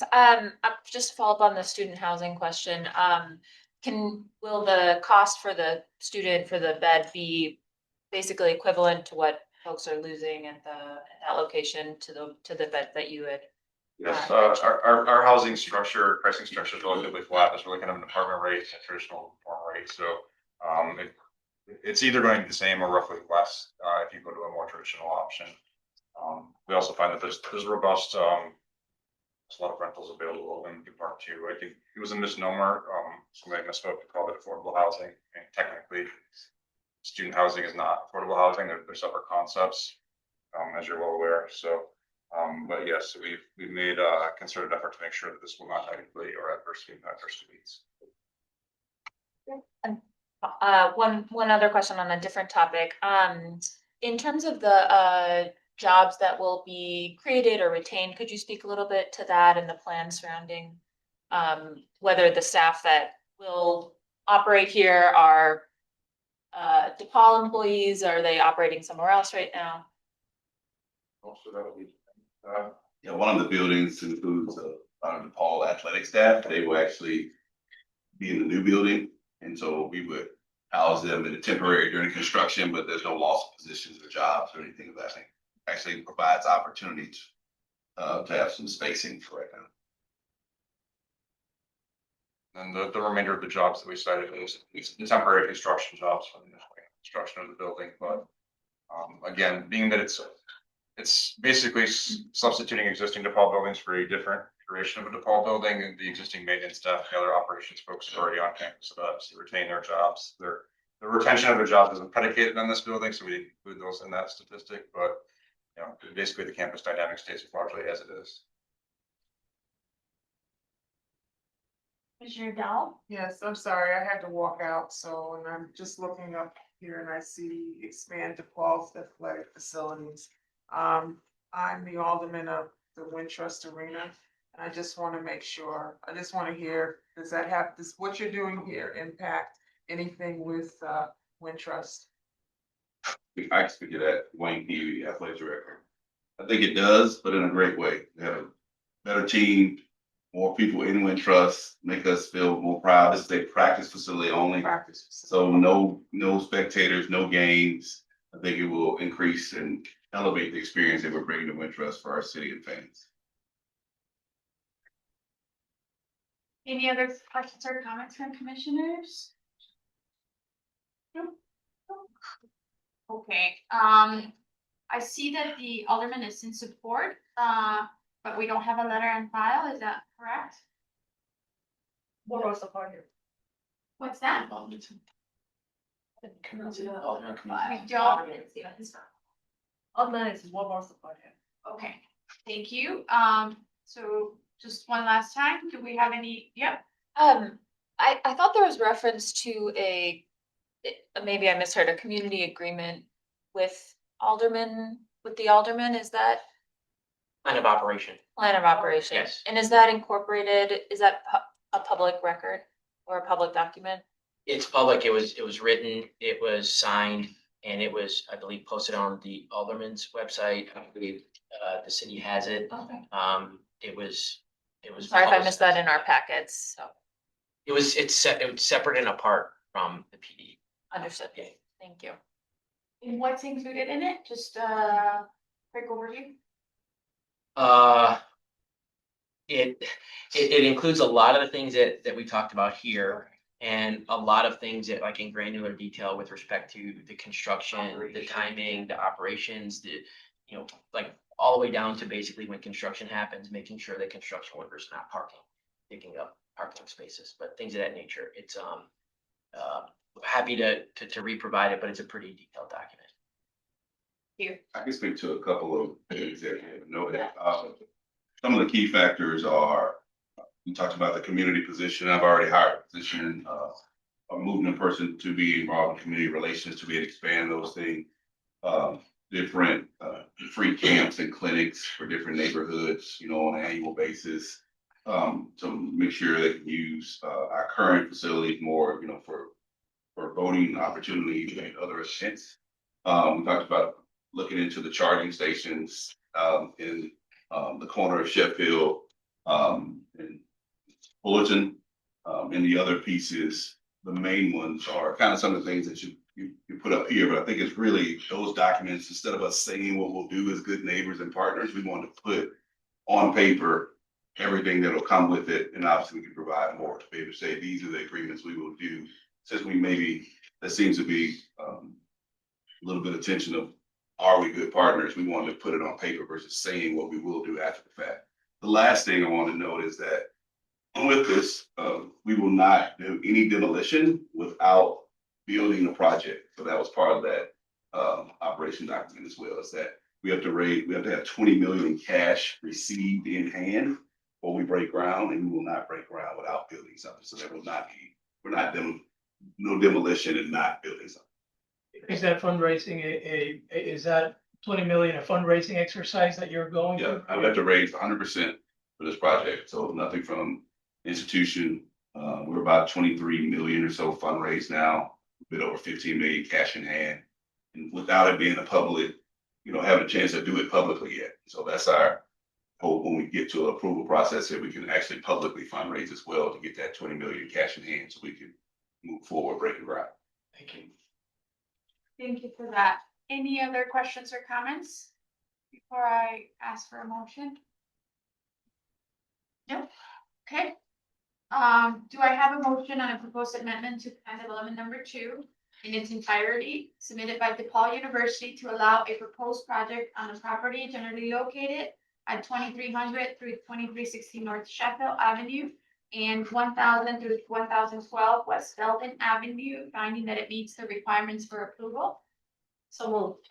Commissioner Boatright, second by Commissioner Pinedo.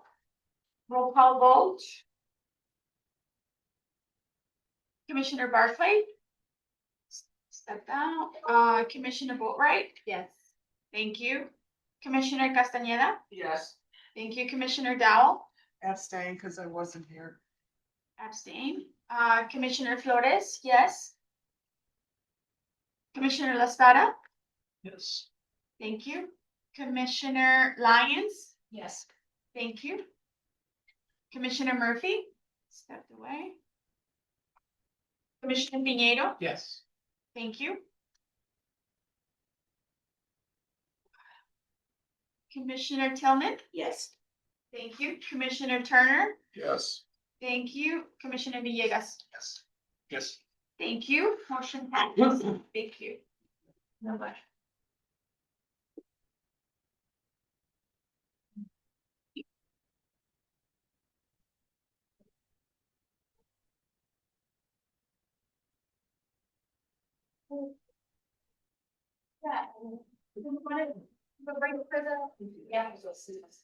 After this question, okay.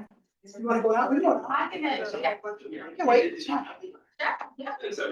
15 minutes, right? Do you do it now? Yes. Does that work? Okay. How long? 10, just 10. It's 1:01. Yeah, thank you.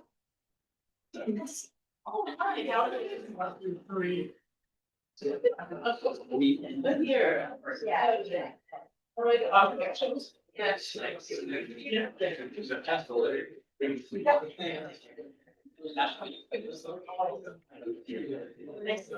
Hey there, how are you?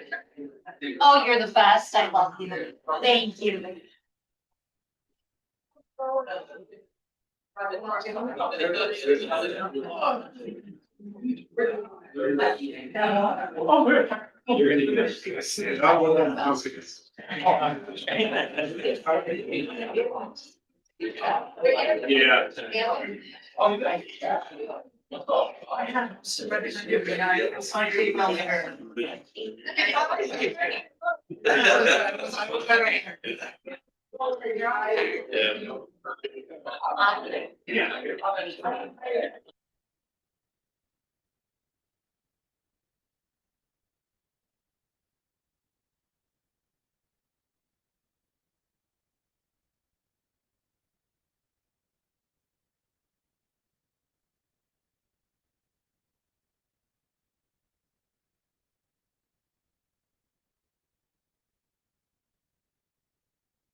Okay,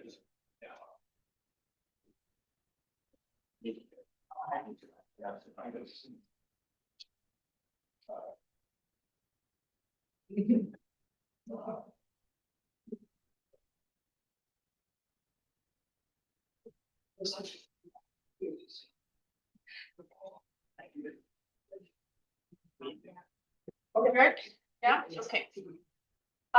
The next item is listed as D6.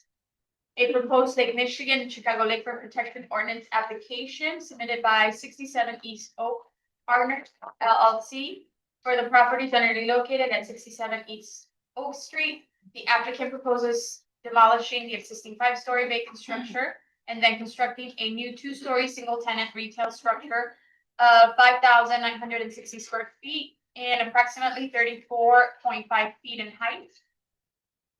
Because of the site's location in the private lakefront protection district, the proposed construction is subject to a hearing before the Chicago Plan Commission. This is lakefront item 799, and it's in the 42nd ward. James Winter will provide the context overview and present the proposed plan.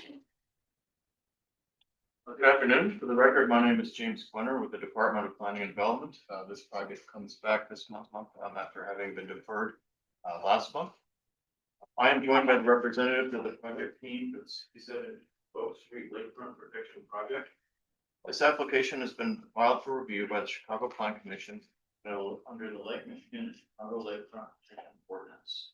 The applicant appears here today because they are seeking to demolish a vacant 5-story multi-tenant retail building located at 67 East Oak Street to construct a new 2-story, 5,960 square foot single-tenant retail structure, approximately 34.5 feet in height. There is no basement proposed and the FAR will remain 5. The subject site is located within the private use zone of the Lake Michigan and the Chicago Lakefront Protection District, and therefore the most improvements of the site are regulated by section 16-4-150 of the Lake Michigan Chicago Lakefront Protection Ordinance and require approval from the Chicago Plan Commission. The subject site is located in the central region and in the near north side community area. According to the 2020 census, 104,712 residents live in the area, with 66,000 households that have a median household income of approximately $122,000. Existing land uses in the neighborhood include business and commercial, multifamily, residential, and institutional. The property is located on the south side of East Oak Street and is well served by nearby public transportation options, being located within approximately 650 feet of the CTA's number 143, 146, 147, 148, and 151 bus line stops on Michigan Avenue, and approximately 1/2 mile from the CTA Red Line stop at North Clark Street and West Division Street, and the Red Line stop at Chicago Avenue and North State Street. The site is located in the 42nd ward, and Alderman Riley has provided a letter to the Plan Commission expressing his support. The site is zoned DX5 Downtown Mixed Use District, no request to rezone. As previously stated, the site is within the private use zone of the Lake Michigan and Chicago Lakefront District, and therefore any fiscal change in the property requires review and approval by the Plan Commission.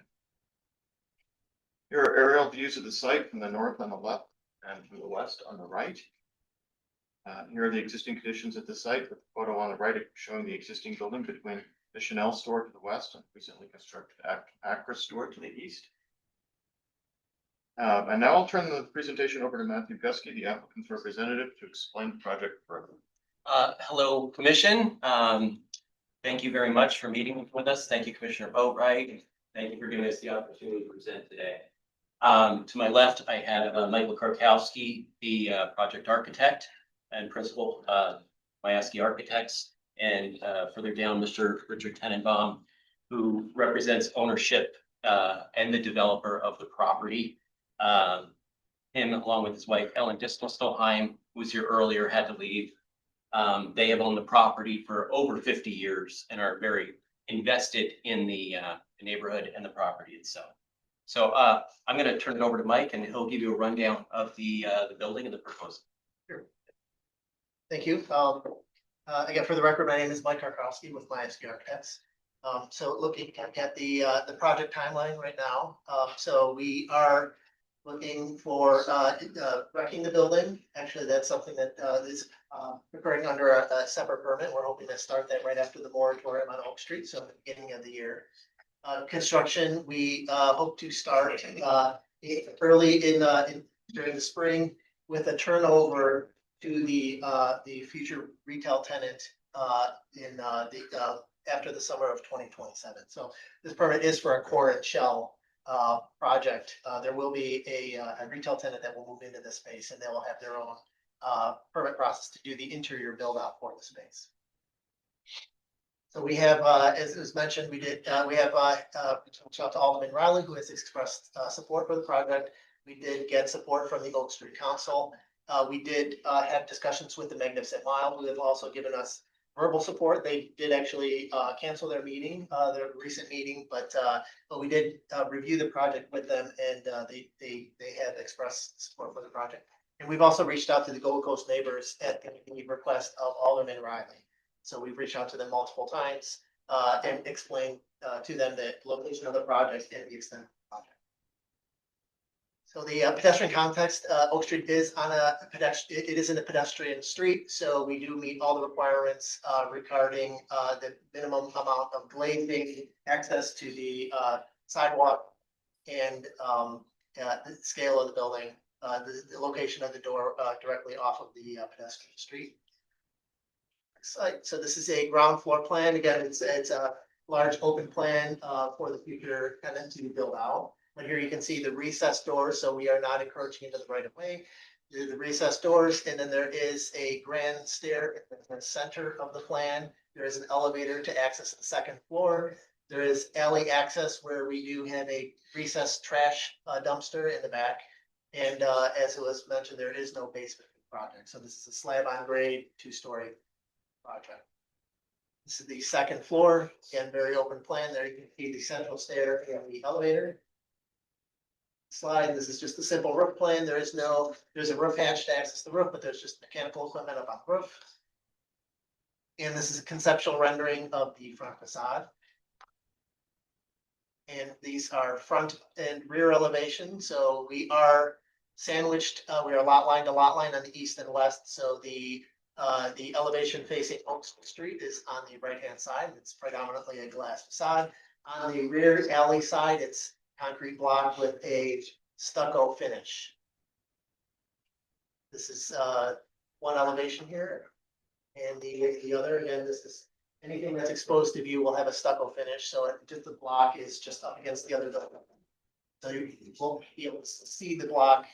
It'll have a clear stucco finish, a smooth stucco finish over it.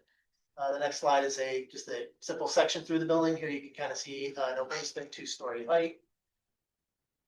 Next slide. This is some simple sections through the front facade, which is really kind of the main element of the design here. It's predominantly all glass. The next slide here, this shows the materials. So we are proposing a bird safe glass in accordance with the ordinance from the city of Chicago. So that was the change that we had made from our last presentation here to the plan commission. There's a view. I have a sample here as well, but this is the glazing that we'll be installing on the entire facade, the front facade of the building. And transportation. So there is no parking that is required. There is on-street parking. There's access to parking garages on the next street, on Rush Street to the west, and also Walton to the south.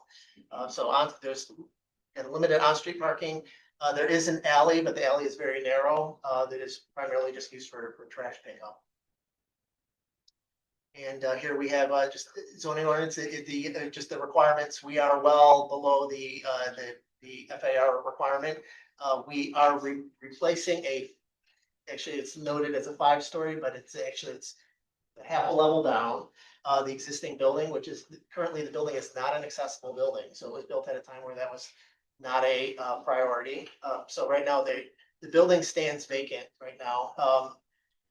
For the last, I believe it was 5 years, Rick mentioned that the ground floor, the lowest level, which is a half level down, and then the first half level up, the prime retail spaces for the building have not been rented. It's just, again, along Oak Street, these are primarily high-end luxury retail tenants, and they want their own identity, and just the idea of being half level down, it feels very basement, half level up, feels like you're not on the ground level. So it was just been very difficult to attract retail tenants to this building, just because of the way that it was constructed.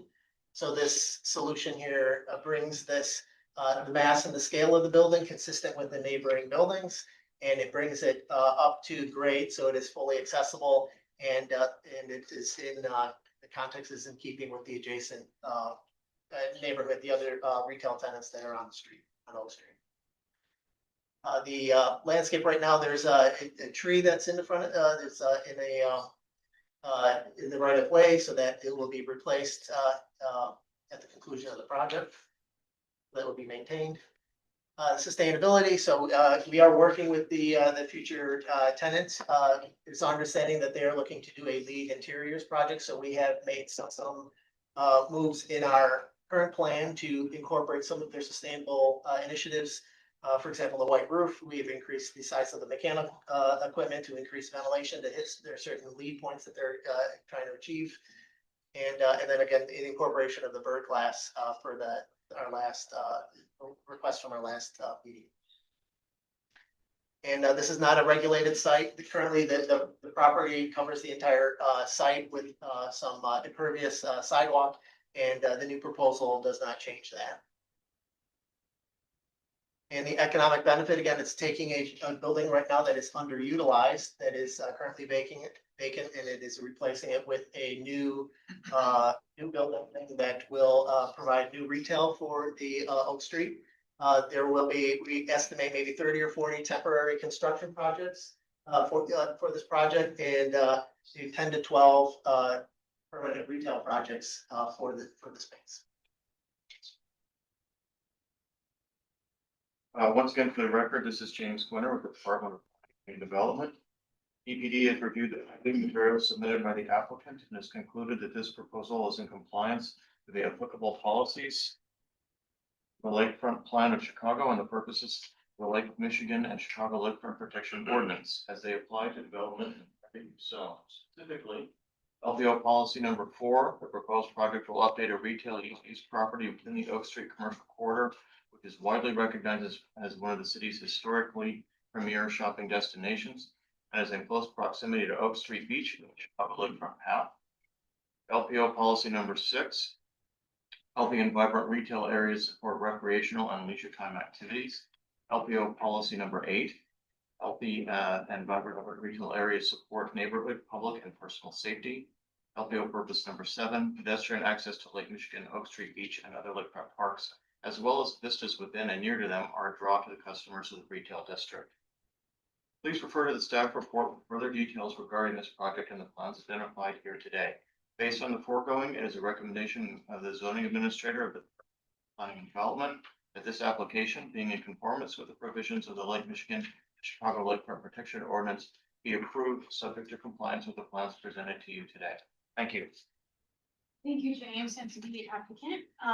Very happy to see that you guys came back and incorporated the bird-friendly class into the design. We do have one speaker signed up to speak on this item, Ms. Karen Herender, who's for the proposal. Thank you. Yes, my name is Karen Harlander, and I'm here representing Bird Friendly Chicago. And our group does support this project. Appreciate that the developer, 67 East Oak LLC, and the architects went back and refined the original plan to include bird-safe glass with the etched 2-inch by 2-inch pattern, and using overall bird-friendly design. It's good to see the guidelines of the American Bird Conservancy also utilized.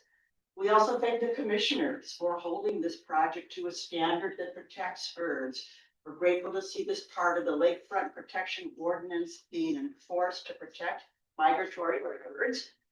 Birds that live in and migrate through Chicago are a vital part of our environment.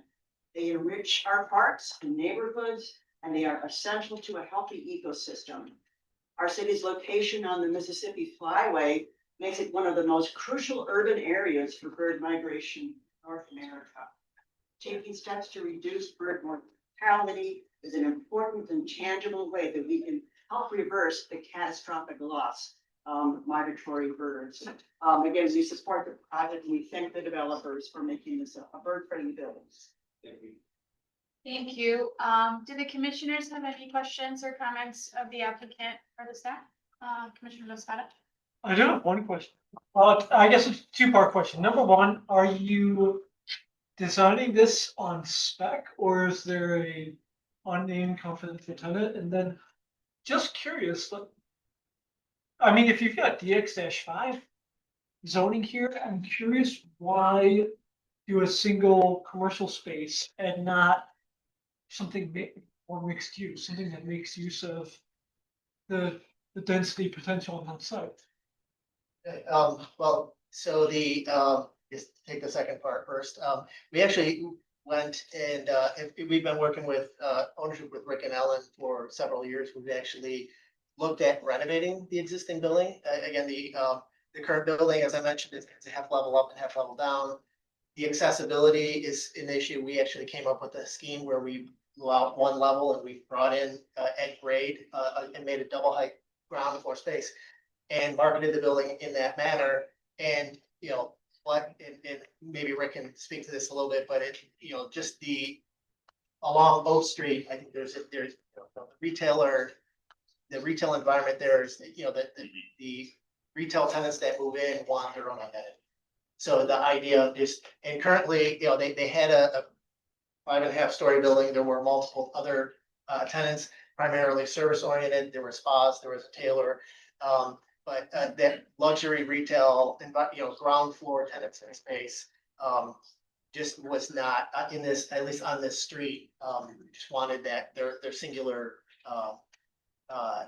identity for the building, not that they're part of a larger building. There is a tenant that is signed up, but they did ask not to disclose their identity because they want to be, they wanted to make that announcement for them. So it's a high-end luxury retail brand. And again, it's an announcement that they wanted to make and they asked us to not disclose. Just to follow, up, if I may, just to follow up, and this is the same tenant. I remember this project from last month. This is the same tenant that we were talking. Very good. Well, I must someone knows. Yeah. No. I was just not about knowing. It's more than anything. Glad to hear that the accommodation was able to be made and preserve the tenants that have specific requirements. Yeah, we did go back to them and discuss that with them. Very good. They were able to. Very good. Which Well, is something thank that you. we weren't able to do that without their, you know, because they did sign a lease and then, so that was something that we had to review with them prior. Understood. Thank you for the change and great project and much needed. I think it's great for that order to be able to redevelop it out.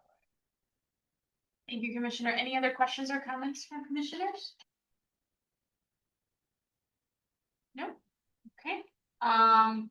We do have the support of the Alderman Riley, right? And if I don't have any more questions or comments from commissioners, I'll go ahead and ask for a motion. Do I have a motion on a proposed Lake Michigan and Chicago Lakefront Protection Ordinance application submitted by 67 East Oak Partners LLC for the property generally located at 667 East Oak Street, finding that it meets the requirements for approval? Thank you, Commissioner Pinedo. Do I have a second? Second, Commissioner Laspada. Roll call vote.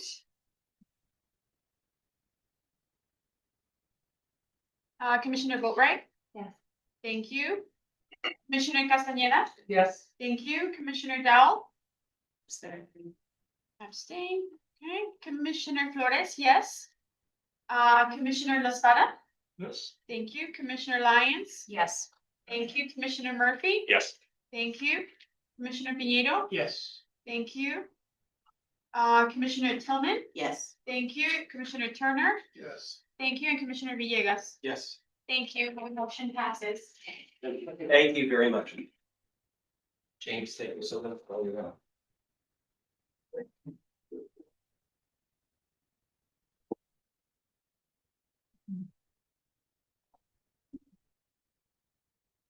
No, I think.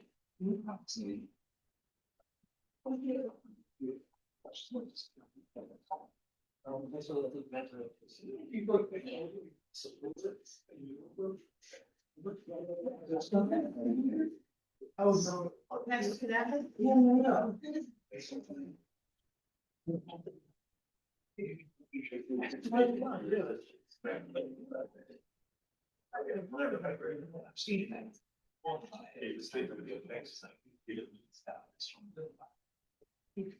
Really. That's so.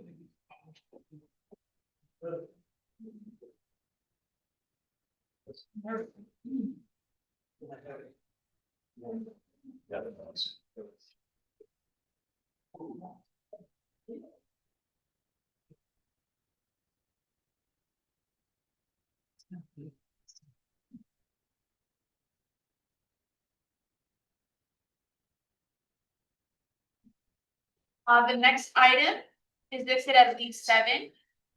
A proposed amendment to residential business plan development number 1541, submitted by 210 North Morgan Development LLC for the property generally located at 210 through 220 North Morgan Street. The applicant proposes to amend plan development number 1541 to modify the prior approved design and programming in order to permit the construction of a mixed-use building with approximately 3,800 square feet of ground floor commercial space and a maximum of 268 dwelling units above the ground floor. The proposed amendment includes 30 off-street vehicle parking spaces and 238 bicycle parking spaces. A 4.5 FAR bonus will be taken for the overall FAR of the plan development, and it will be 11.5. This is item number 222886, and it's in the 27 ward. Omar will provide the context overview and present the proposed plan. Thank you. Good afternoon, Commissioners. My name is Omar Smailovic with the Department of Planning and Development. This proposed development is generally located at 210 to 220 North Morgan Street and is located within the near west side community area within the 27th ward. The applicant and their development team appear here today for the purposes of amending residential business plan development number 1541. The applicant proposes to modify the prior approved design and programming in order to permit the construction of a mixed-use building with approximately 3,800 square feet of ground floor commercial space and a maximum of 268 dwelling units above the ground floor. The proposed amendment includes 30 off-street vehicle parking spaces and 238 bicycle parking spaces. The request is being submitted as a mandatory plan development application, which is required for any changes to plan developments that result in an increase in the number of dwelling units in excess of 3 units. The subject site is located in the near west community area, which has a population of 66,084 people, an average household size of 1.8, and a median age of 32.7. This slide shows the existing site conditions. As you can see, the subject property is currently vacant. The site is located on the west side of North Morgan Street between West Lake Street and West Fulton Street. The surrounding land uses for the area are primarily commercial with some residential uses, including many mixed-use buildings.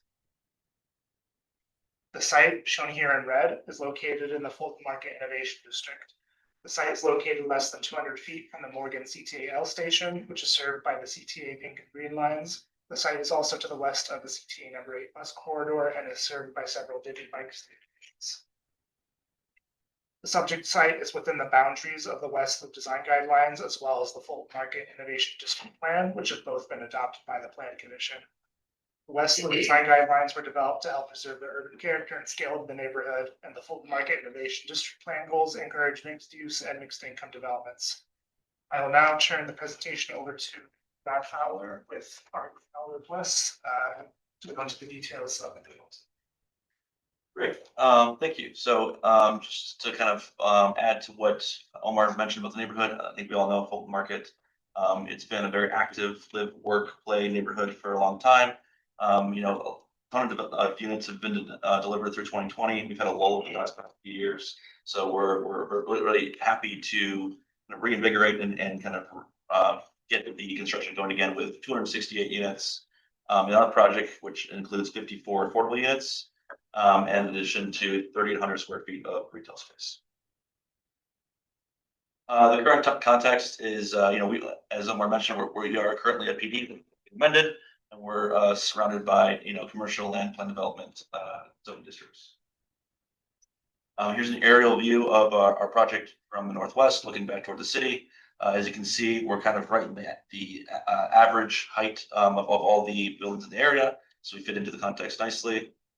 Another view from the northeast, and you can see again, we're kind of right in the middle of all the context from a height perspective, making sure we fit into the neighborhood very well. Timeline of our project, we introduced it back in June and moved through community meetings, Neighbors of the West Loop, West Central Association, and a public community meeting over the last few months. And we do hope to break ground in the first quarter of 2026. So looking forward to moving this thing into the ground quickly.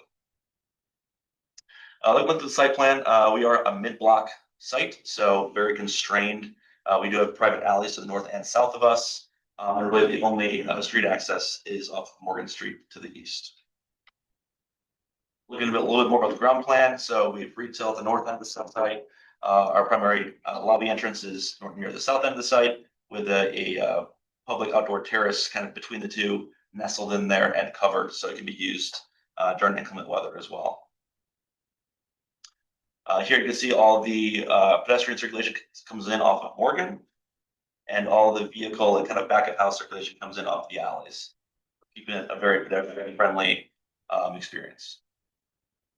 Moving up the building through level 2, this is primarily a parking floor with storage and back of house spaces, as well as level 3. And then going up to level 4 is really our first residential floor, primarily with units sort of in a backward C shape around a central courtyard. Central courtyard is a pretty large dog park, and some pretty intense plantings and things that are really nice for the residents to look into and to enjoy as amenity, as well as an interior amenity space directly adjacent to it.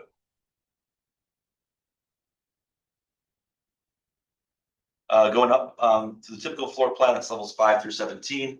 This is essentially the same as level 4, except for the center amenity space gets filled in with 2 additional units. And then up on 18, this is our primary amenity floor. So there's a mixture of residential units, but it's primarily interior amenity and a large amenity exterior deck there with a pool, cabanas, grill stations, and a large covered area as well. So wanted to have a lot of indoor amenity spaces for these people to be able to use throughout the year and being able to be kind of self-sustaining. And then the roof plan is a screen mechanical roof that has all the mechanical equipment. Now, our site is essentially right off the Morgan L stop, so you can't be any more transit oriented than us. It's like a 30-second walk to our building from the Morgan stop. And because of that, our building really is kind of the gateway and one of the first things that people see when entering the West Loop via transit. Because of that, we really wanted to think of the Bastion a little bit differently than a lot of the other buildings in Fulton Market. So on the left, you have kind of a typical tower over podium scheme where you have this horizontal mast that's kind of pedestrian oriented, a lot of times more articulated, and then you have this tower that kind of just sits down on top of it and doesn't really relate to the ground plan at all. So we wanted to change it up a little bit and kind of extend this podium massing vertically so that it's not just a single horizontal mass, and then really kind of interlock that massing with the center tower portion as well. So that way you have a much more interesting thing to see as your gateway into the West Loop from the train station. And also tons of people on the Green Line will be seeing this, thousands of people every day have seen this. So one really iconic moment for the West Loop. And then now we can see how that diagram kind of translates to a building design itself. We have this sort of C-shaped mass that is, it basically sits on the ground and is the pedestrian experience that kind of wraps itself around the center portion there, which is the kind of primary tower portion. The materials are 2 different colors of metal, a bronze color on the right side and then a black on the left, and then the podium at the base is kind of an interweaving of masonry and metal to kind of bring in the character of a neighborhood into that mass. South elevation, again, similar, same as the west. So it's really, we're treating this thing like a 4-sided building. So, every side feels very developed and very. Going into the section, typical Florida floor is about 9'8", 18 stories. And the podium is about the same level as the adjacent buildings, making it fit into the context very well. Here's some renderings looking at the building. So here you kind of see the C-shaped massing that's holding on to the black portion of the building. As well as your view kind of from the CTA as you are going, to or from the west side of Chicago. And then here's a view from the west side looking back toward the city. You can see that we have pretty extensive balconies here on the northwest corner with picket railings. Here's kind of a close-up of the pedestrian experience. We wanted to make sure that our podium had tons of transparency and feel very active and alive. I mean, obviously, this is a very traveled street here since we're on Morgan, right next to the L station. So I want to make sure it's full of greenery and planters and really feels much better than what it does in its current state. And here just a little bit closer just to kind of see that little nook that's covered and just make it feel very inviting and welcoming to people that are walking by.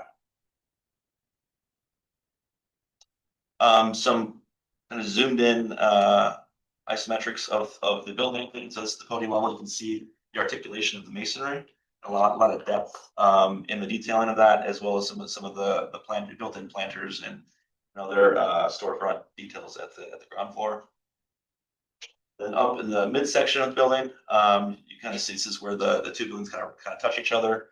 You can see the kind of articulation between the two different buildings. So the more kind of bronze tone building has a kind of a striation articulation to it, whereas the darker black portion of the building has a very different articulation to kind of play up on the difference between those two masses.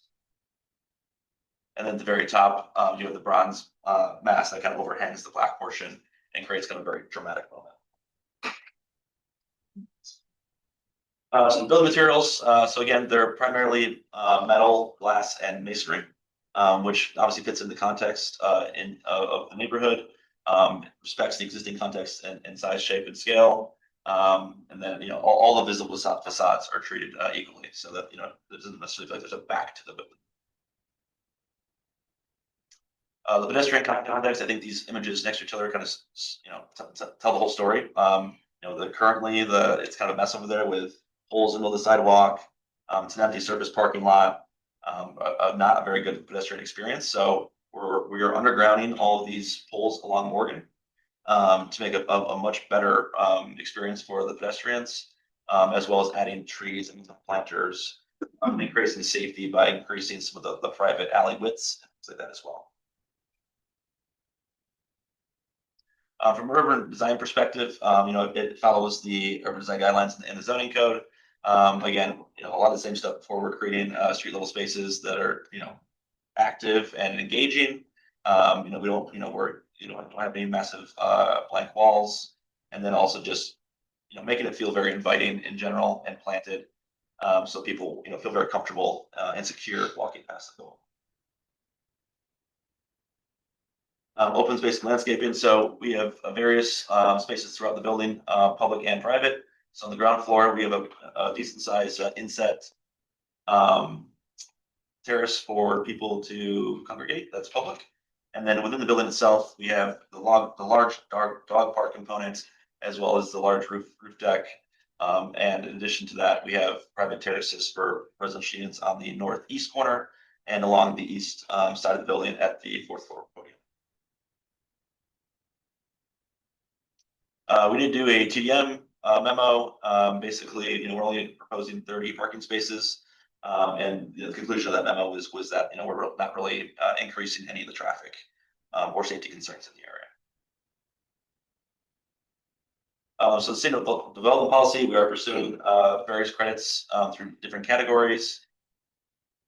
And we also did want to touch just generally on the bird-friendly design elements. I think that a lot of times, this has become a very big topic for the design world and also for our city. And a lot of times this comes as an afterthought. And we go and we design a beautiful 100% glass building, and then we have to figure out, oh, well, how do we make it bird friendly, right? Or covering up and kind of retrofitting all the glass. We tried to use these design guidelines actually in our design process. So you'll see that the way that we designed the building, we already had some of these things in mind. So, you know, a lot of the high rises in the area are 80 to 100% of glass. Our entire building is only 48% glass. And we think it's still a very beautiful building. It functions very well. So, you know, it is possible. And then also in the high risk zone, which is the grade from 75 feet, we're only 37% glass. So we think it's better. I mean, I think the very first item in the Burke Family Friendly Design Ordinance is to reduce the amount of glass. It doesn't say build 100% glass and then let's cover it up and try to retrofit it, right? So that's what we did, and we, you know, we think that that's the most effective way to reduce bird collisions. And in addition to that, you know, we don't have any large continuous glass planes that are not broken up by metal. So our metal projects 6 inches. So we have substantial plane changes in the facade itself. And then the vast majority of our railings actually are metal picket instead of glass, which obviously helps. And then any areas where we do have high risk glass, like windscreens or any kind of glass guardrails, we are fitting them with a bird safe pattern to make sure that those high risk areas are taken care of. And then as well as, you know, obviously making sure that we're limiting uplighting and making sure that it's bird friendly light on the building itself. Stormwater management. So we're exceeding all the thresholds required for stormwater management. As part of our sustainability credits, we're actually doing 1.5 times the amount of stormwater retention than what's required. So I think we're definitely covered in this way. I'm going to kick it over to Aaron to talk a little about the. Thank you, Brad. My name is Aaron Galvin. I'm the founder of Luxury Living, which is one of the co-developers on the project, along with my partner, Darren Sloniger. I want to take a moment to thank everybody in the room for taking the time to hear this proposal, and everybody from DPD and the commissioners for your consideration. So as you can see here, and Brad and everyone alluded to, we really believe that this particular project is the connecting point between the Fulton Market and Employment District that we've seen grow so substantially and successfully, and the CTA Green Line Morgan Street stop. It also is a stop on the way to the restaurants on Randolph Street as well. As you know, on that street of Morgan right now, it is a number of utility poles that are in the sidewalk. We do plan to bury all of those utility lines and remove the vast majority of those poles along Morgan prior to construction beginning. So that's a little bit about the project.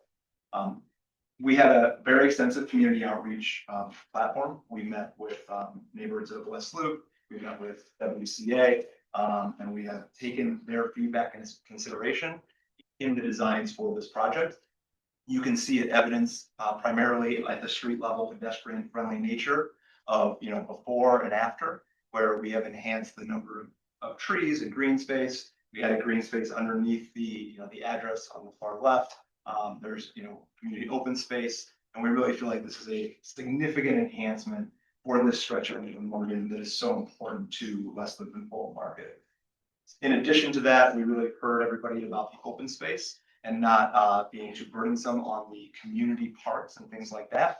So ultimately, we added a very robust dog run and dog area that will be great for residents. It has both indoor and outdoor space for residents to congregate, be able to see their dogs, and ultimately create community within the building.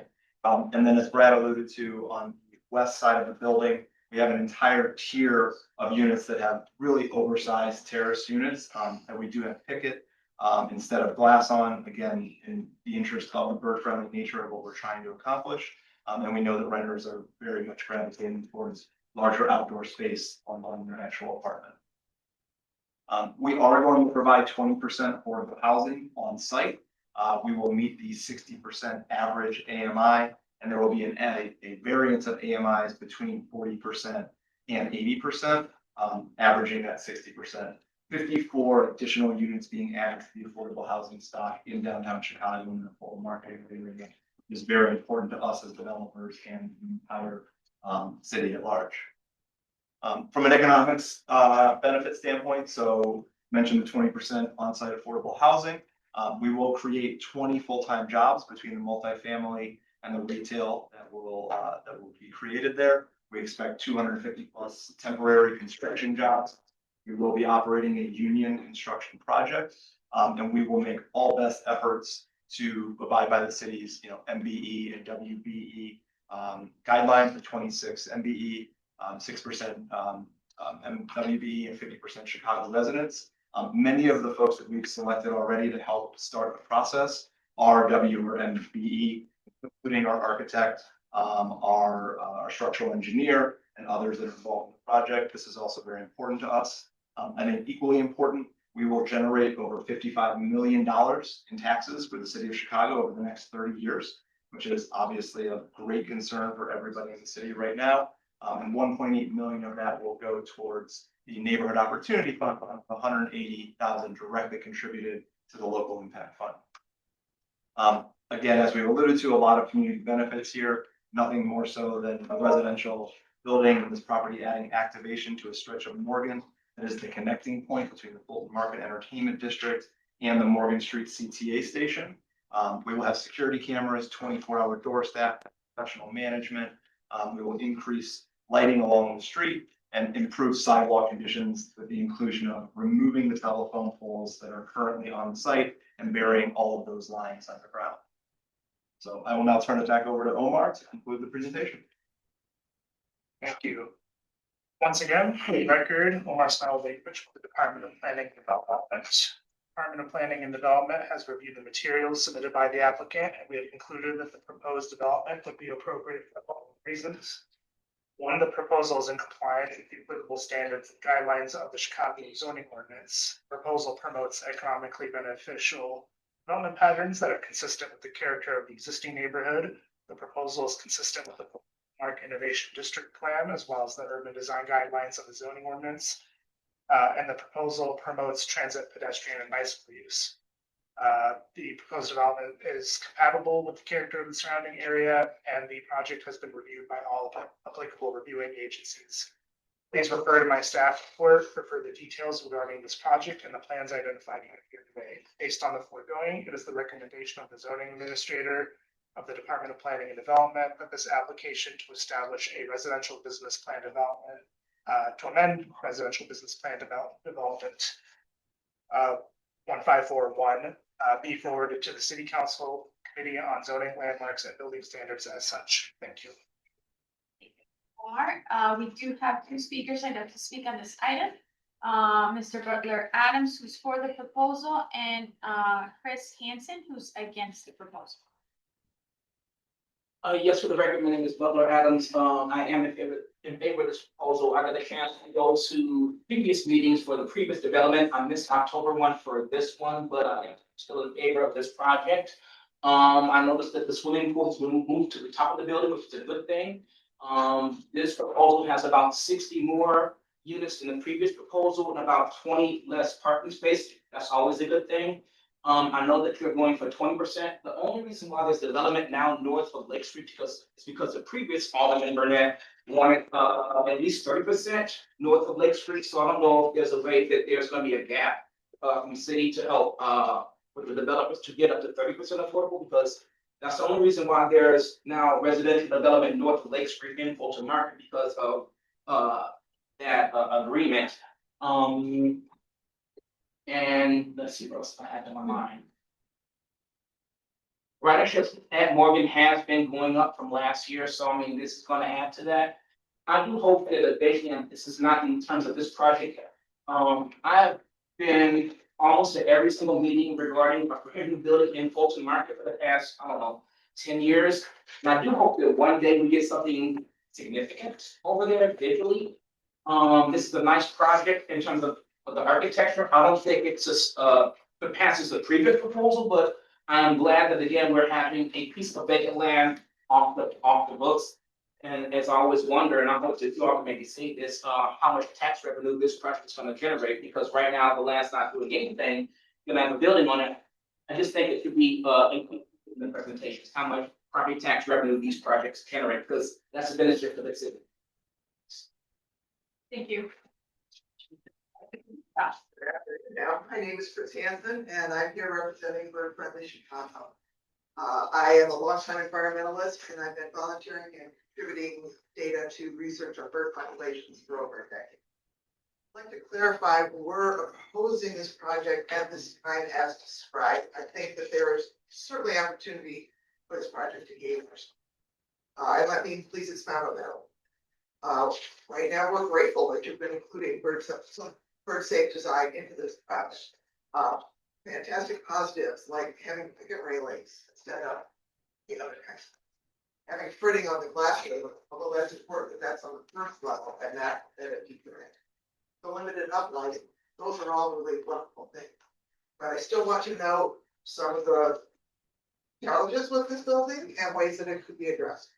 While not a skyscraper, this building is significantly taller than all buildings that immediately surround it. And from the bird's perspective, that's a big barrier for them to get to. That can be addressed by the type of glass that is used. You specify that you're using bird-friendly design, but this presentation doesn't tell me whose guidelines you're following.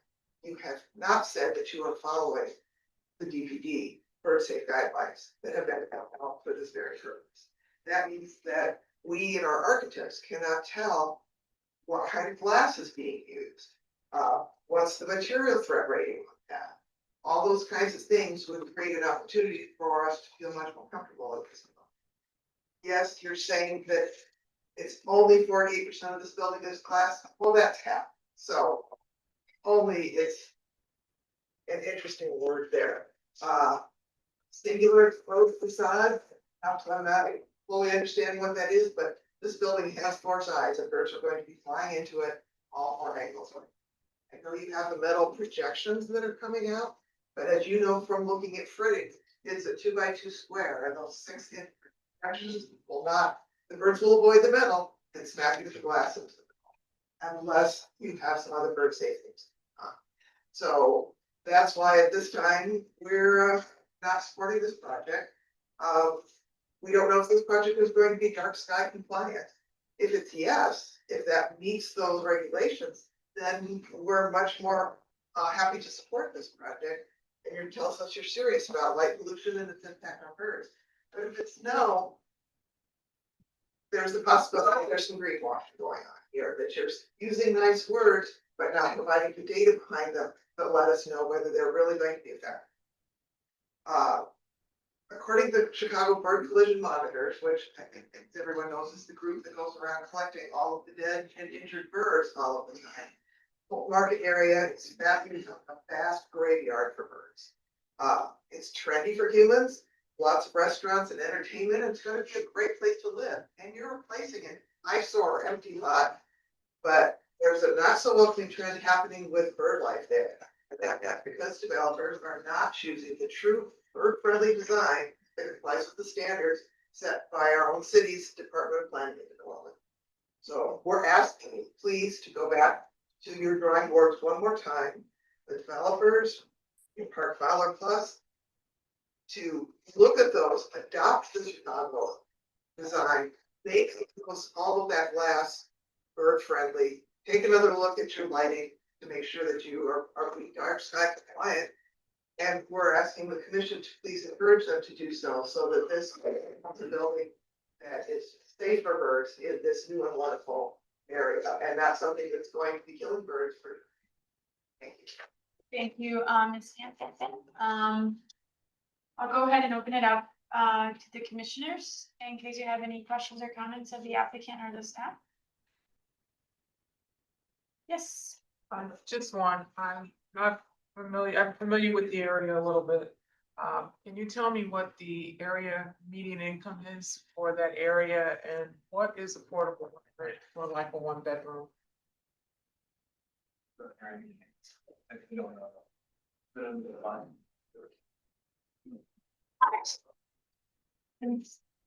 Well, he's pointing that out, I can tell you that the average income for effectively Class A comparable apartments right now for 1 bedrooms approaching $3,200. $3,200 a month for an affordable? Yeah. Oh, I'm sorry. Market rate. No, I'm asking. Oh, I'm sorry. I thought you were asking about the market rates. The affordable, the 1 bedroom is, well, I can look it up. And do you know what size it's at, square feet? around? On our building, the average square footage is just under 600 square feet Under 600? for all units. For all unit. $3,200 for under 600 square feet for a market rate unit. Not for, that's not true of our building. That's the area Ah, itself. okay. We built smaller unit sizes to ensure that we could provide attainable market rate hotel unit in a very in-demand location, while also providing the 54 affordable units at AMI percentages between 40 and 80%. Okay. Do you And have the- Commissioner Dowell, I do have that information for you. And for the record, my name is Sarah Barnes. And I'm zoning counsel for the applicant. Or Commissioner Dowell, the average individual income, in that neighborhood is $120,285,000. Okay, my question was, how much is an affordable unit? For 600 square feet or less, you said less, right? So the affordable units will be between 12 and 13. On the, at the 60% level. And yeah, so we'll say between 12 and 1300.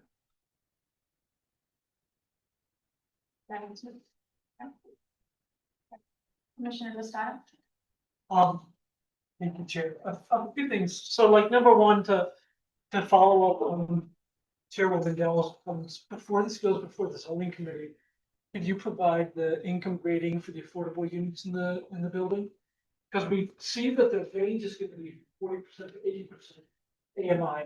I think breaking out that income grading is always helpful for alders and understanding the affordability. I have one question that I think is more of a EBD question, and I apologize for forgetting this, but category D.9 workforce development under the sustainable development policy. Can somebody define what workforce development means in terms of? Yeah. I have Brad, who updates sustainable development policy to hit that. Sure. Brad Rodak from the Department of Planning and Development. I could kind of elaborate a little bit. So what we put that in the policy to try and encourage developers and operators to have some sort of workforce development component that looks at perhaps target populations, other groups that they might partner with a nonprofit organization to try and attract people to apply for jobs and actually source some of those jobs. Typically, we ask that they achieve 10% through that partnership, so that 10% of the jobs come from target population. Are we refining that though, or just part of the existing photo, or? That's not, Commissioner, if you can speak, towards. So, yep, microphone up there. Yeah, move you to the front next time, bro. So my question was, how is that different from the requirements of the executive order concerning Chicago resident workforce participation? So what we're trying to do with the policy is ask developers to go above and beyond ordinance level. I don't know the specifics of that executive order, but what we want to do is like have them exceed whatever is required. Okay, I'll go back and do my remedial homework on that. I did want to ask, so I want to follow up on the questions related to bird-friendly design, because I did note it's on page 41 roughly that you neither claimed the 20 points for basic bird-friendly design or the 30 for enhanced bird protection. Can you speak to that? Because if what you're doing is in adherence with those requirements, why not take the points? Or is it out of compliance with those requirements? I think part of it is doing all those calculations and things isn't super, so you need to hire consultants for that. And so it's not a very simple plug and play kind of credit. But also, there may be one or two things in there that, we're not to the letter compliant on, even though we exceed everything in other areas. So, I think that, we're of the spirit and we're of, we've exceeded certain things that may not, be completely through the calculation, the exact requirement for a credit. If I could chime in on the sustainable development policy, so the policy is a menu of items that developers can choose. And so I know while we talk a lot about bird-friendly design, because it absolutely is important, hence why we prioritized it and made it higher points. There are several other items that allow developers to reach the 100 points for new construction. And so I just want to kind of caution us that we're requiring developers, they have the option to choose. All of the items are very important to us. Bird-friendly design, clearly we're highlighting the significance of that with the point-based system, but I don't want to undermine or minimize the importance of reaching some of the other areas that they've chosen to hit. What we're seeing with a lot of our developers is, they are choosing bird-friendly design. In fact, over 50% of the PDs are electing bird-friendly design. I think what's also important for us to really underscore is we also see examples where developers hit the 100 points in other areas and still incorporate bird-friendly measures to that. Now, while they may not fit neatly in the 20 or 30 point bucket, I think it matters. And so I just wanted to take a minute just to kind of highlight that, so it doesn't force developers to kind of pick and choose different sustainability components as part of the development. They're all important. And Commissioner, if my comments seem disparaging.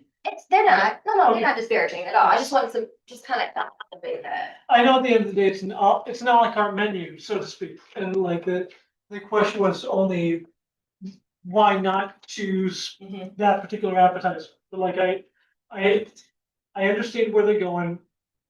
I think I've pressed the point as far as I'm gonna take it. I cede my time. Thank you. Thank you. Yeah, One Commissioner other Dow. question. First, Commissioner, thank you for that explanation, because that was new information to me, so I appreciate that. For Commissioner Castaneda, what I'm hearing is they're between 40 and I believe you said 60% of AMI, 80%. You know, when projects come before the finance committee, when they're housing and they have that range, and we have a certain number of units that we know are affordable. You guys tell us how many in the 40 category, how many in the 60, is that required in this? So I think that this is what's in this chart here. It's like Okay, a little I hard- got it. Yeah, a little hard to read from this. This is just to help like illustrate a little bit. You know, 40% AMI, so like say for like a studio or 1 bedroom, we're talking about one person. 40% AMI is someone who's making about 33,600 a year, and so that is what that is affordable to.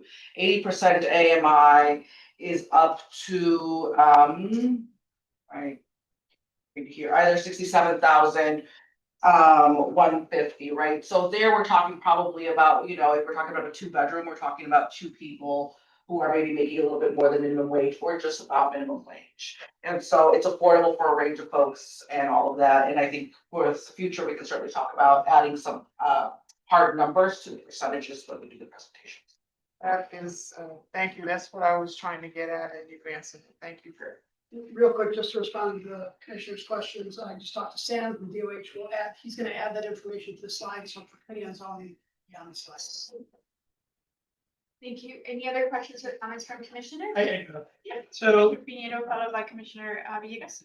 So, interesting project. I like the design, beautiful design. I actually personally think it's beautiful design, but I am curious about one point, and I would like to hear your perspective. We've been talking about this for months, if not years, about the fact that Fulton Market District is very limited in terms of what ability the city has to really develop park and green spaces and so forth and so on, because city doesn't own much in the area.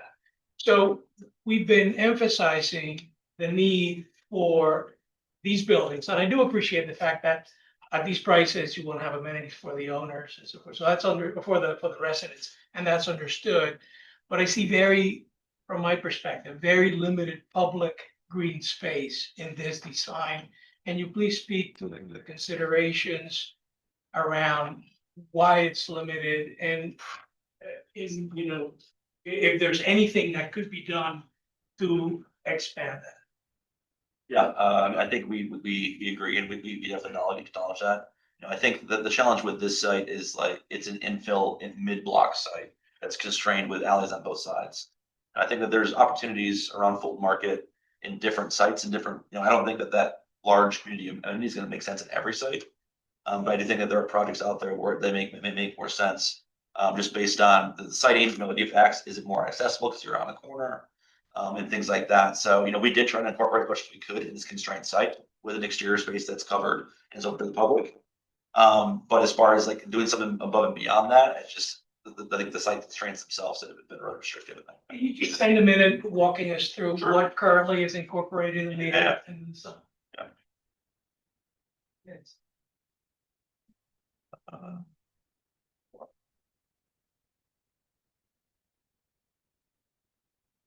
So here on the ground floor, there's this kind of recessed area here between the retail and the residential, where there's planters and tables and bistro tables and things like that. People can come and kind of sit and On Morgan, along Morgan. along Morgan, yeah, correct, on the east side there. And you'll see it too, kind of in the rendering. Let me just go back to that rendering. And it's a covered area too, so people, can have reprieve from the weather. Yeah, so you can kind of see it here. So this whole area is, planted and tables and things like that where people can come and, hang out if it's nice outside. And that's expected to be commercial at the, at that ground floor level, or Yes, that will be commercial, that will be restaurant. restaurant type? Yep. What's the square footage? Do you have a sense? About 3,800 square feet of interior space. Interior. For What the- about the exterior? By a couple hundred square feet. It's maybe 400 square feet.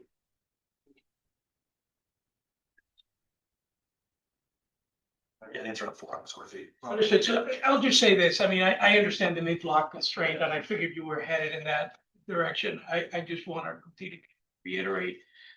It's been a while that we hadn't seen a project in the Fulton Market District here in the Plan Commission, so don't want us to forget that that's an important consideration. Thank you. Thank you, Commissioner Villegas. Thank you. Sorry, I stepped up. Is there any mention around affordability for veterans? Ordinance that we passed, is that stated?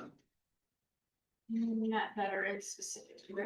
They will have to abide by the same rules that we've put forth now, around the preference for veterans for the first 30 days.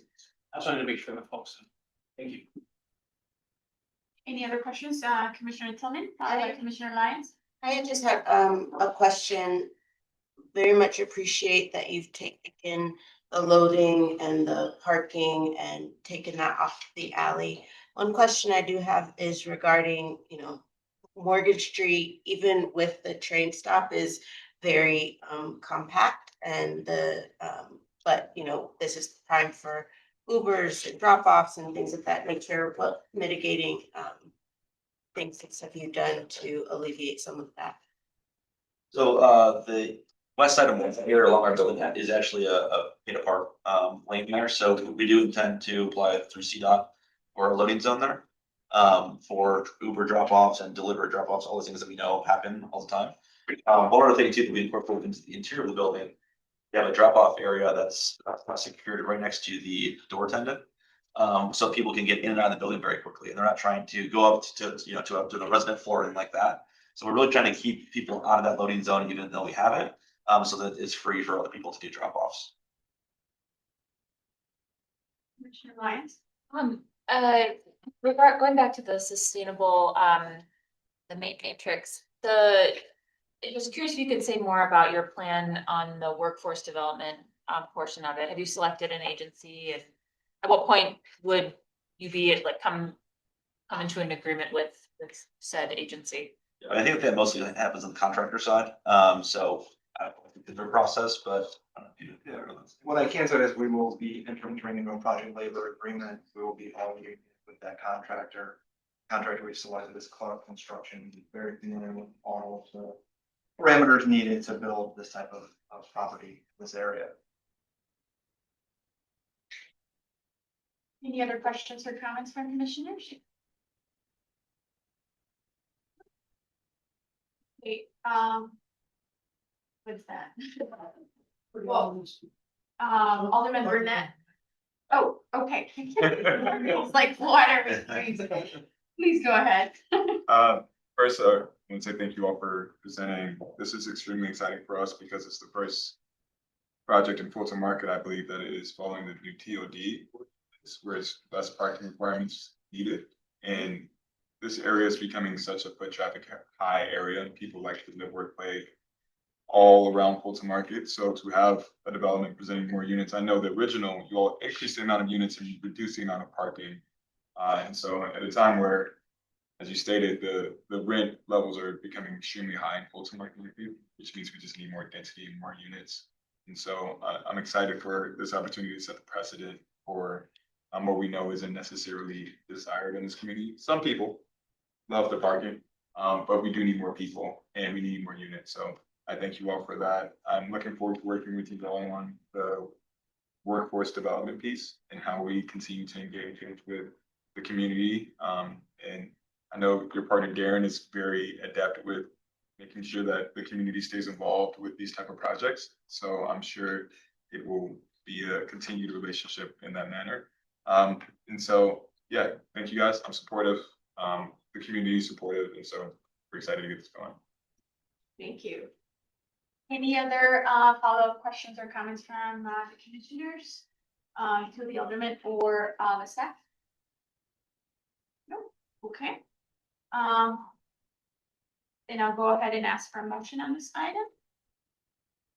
Do I have a motion on a proposed amendment to residential business plan development number 1541 submitted by 210 Morgan Development LLC for the property generally located at 210 through 220 North Morgan Street, finding that it meets the requirements for approval? So, Thank you. Motion by Commissioner Pinheiro, followed by second motion, Commissioner Boatright. Roll call vote. Commissioner Boatright? Yes. Thank you. Commissioner Castañeda? Yes. Thank you. Commissioner Dowell? Yes. Thank you. Commissioner Flores? Yes. Commissioner Laspada? yes. Thank you. Commissioner Lyons? Yes. Thank you. Commissioner Murphy? Yes. Thank you. Commissioner Pinheiro? Yes. Thank you. Commissioner Tillman? Yes. Thank you. Commissioner Turner? Yes. Thank you. And Commissioner Villegas? Yes. Thank you. Motion passes. Thank you.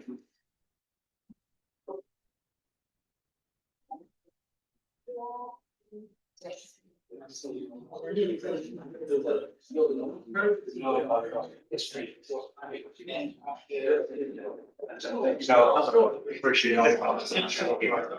Yeah, I gotta keep the muscle exercise. Excuse me, veterans, we're getting into number of there, which is big, we're really excited about that.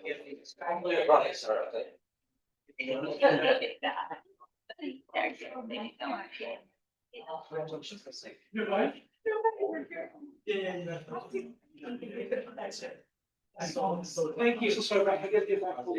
It's okay. I think we got more. Thank you. It's too bad, because I've been looking forward to this for a long time. Thank you. Thank you so much.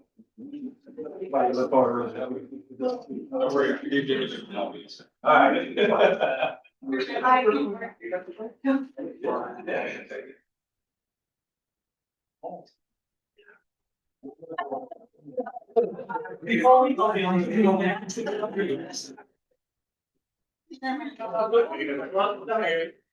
Yes.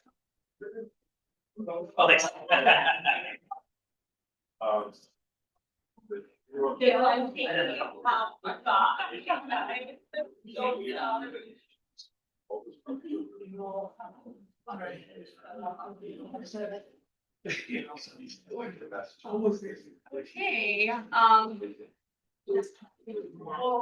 go ahead and get started again.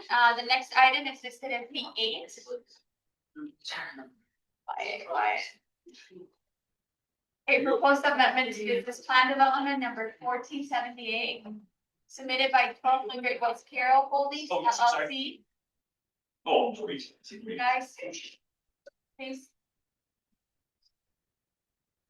For the property generally located at 1200 West Carroll Avenue, the applicant proposes to rezone business plan development number 1478 DX-7 downtown mixed use district, and then to residential business plan development number 1478 as amended to permit a 29-story 312-foot building containing 397 dwelling units, of which 20% will be affordable units, approximately 154 parking spaces, and ground floor commercial space. The overall FAR will be 7.0. This is item 22762. And it's in the 27th ward. Yandy Wong, provide the context overview and present the proposed plan. Thank you, Chairwoman. Good afternoon. For the record, my name is Yang Di Wang with the Department of Planning and Development. This proposed development is generally located at 1200 West Carroll Avenue and is located within the near West Side community area within the 27th ward. The applicant, 1200 West Carroll Holding LLC, and their development team appear here today to propose an amendment to planned development number 1478 for the subject site. The applicant proposes to rezone business planned development number 1478 to DX-7 downtown mixed-use district, and then to residential business planned development number 1478 as amended to permit a 29-story, 312-foot tall building containing 397 dwelling units, 20% of which will be affordable. Approximately 154 parking spaces and a ground floor commercial space. The overall FAR will be 7.0. The proposed development is located in the near west side community area, which has a median age of 37.8. This slide illustrates the site context plan. Located within the Fulton Market Innovation District, the site is well connected by both public transit and bicycle infrastructure. It's within walking distance of the CPA Morgan and Ashland stations, providing access to the green and pink lines. The future metro of the station will also be nearby. Additionally, several GV back stations in the area further enhance accessibility. The site is currently zoned as planned development 1478, which was established in July 2020 to permit the construction of an office building.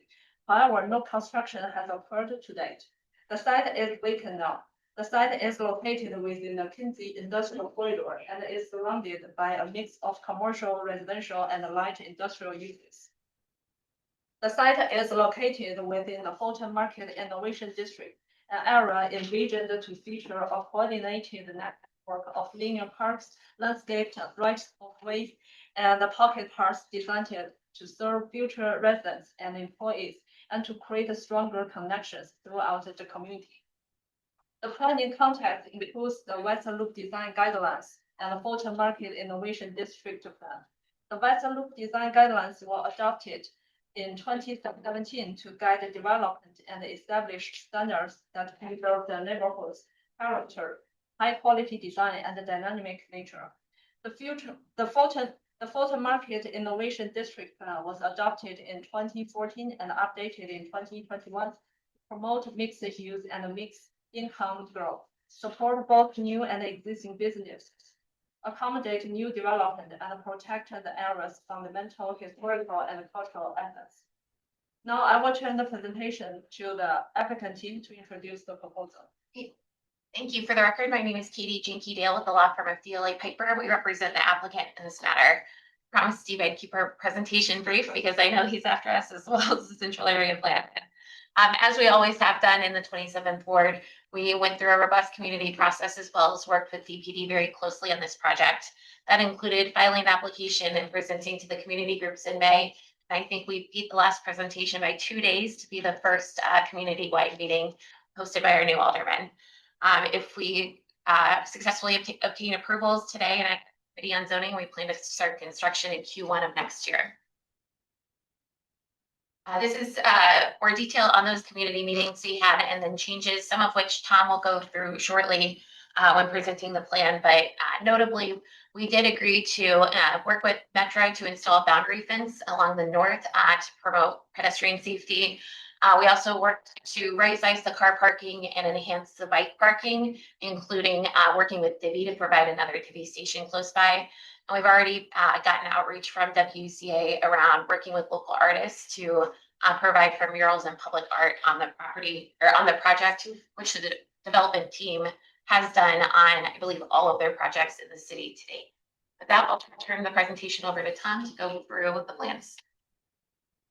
Here, everybody, commissioners and Alderman Burnett, thank you so much for the time and consideration.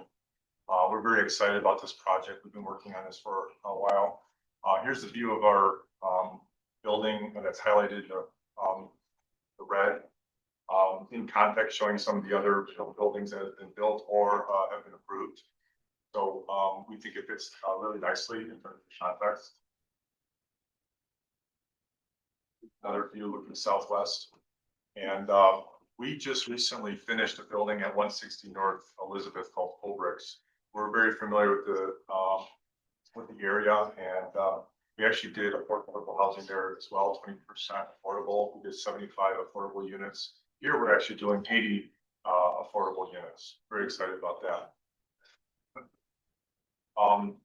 There are the architects and the developers. I myself, Thomas Rosette, Paul Vallier, and Adrian.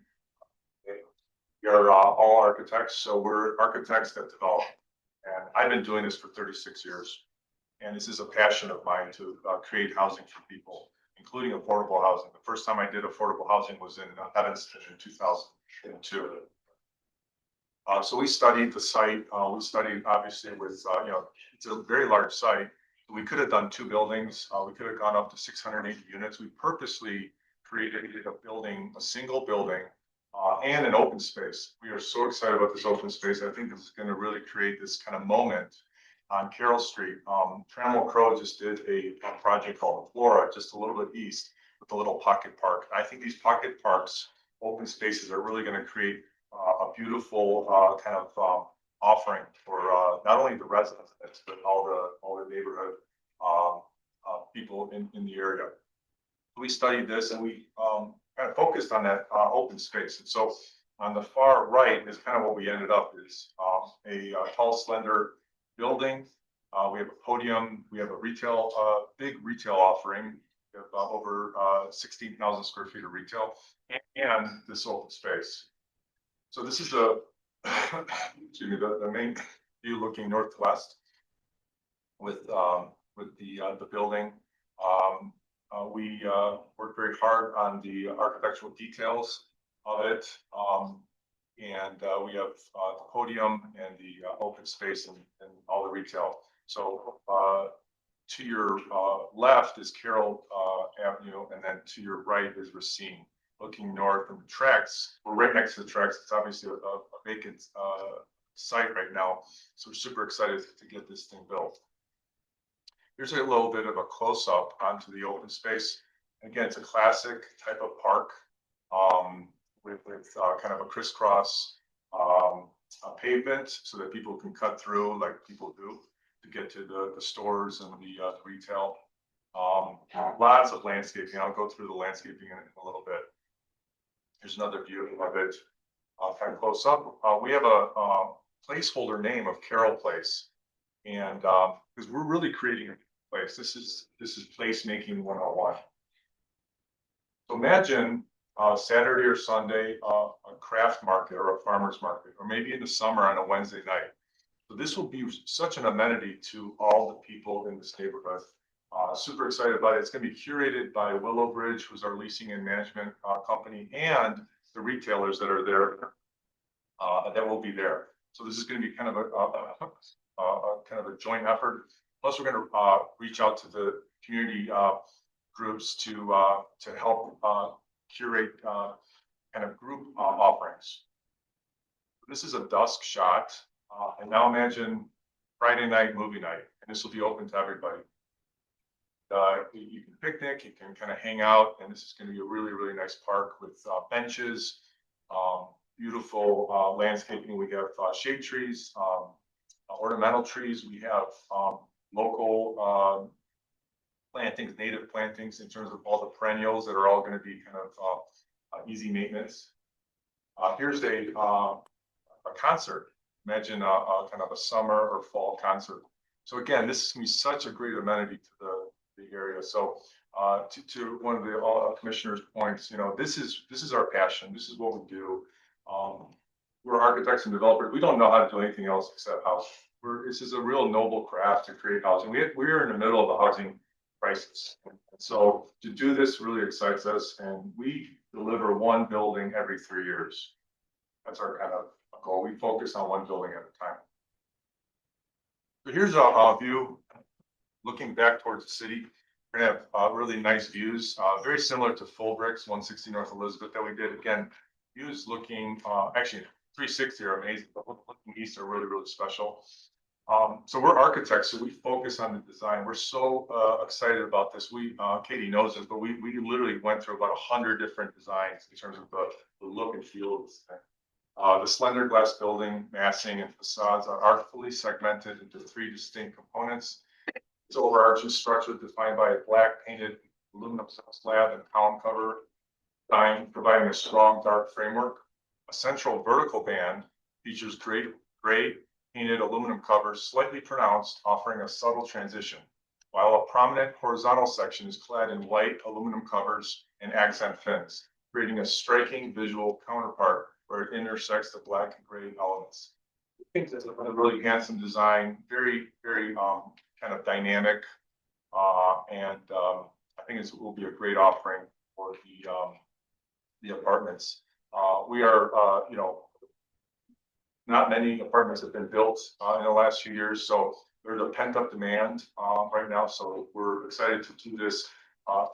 We do top of the market offerings in terms of that with the affordable component. Pedestrian context. This is showing you the landscaping. We have these Corten steel planters that are kind of dynamic and are filled with, every 2 feet is a different type of perennial, all native to Illinois, kind of reminiscing of the Illinois prairie. With just, each one is kind of going to be bursting with different colors at different times of the year.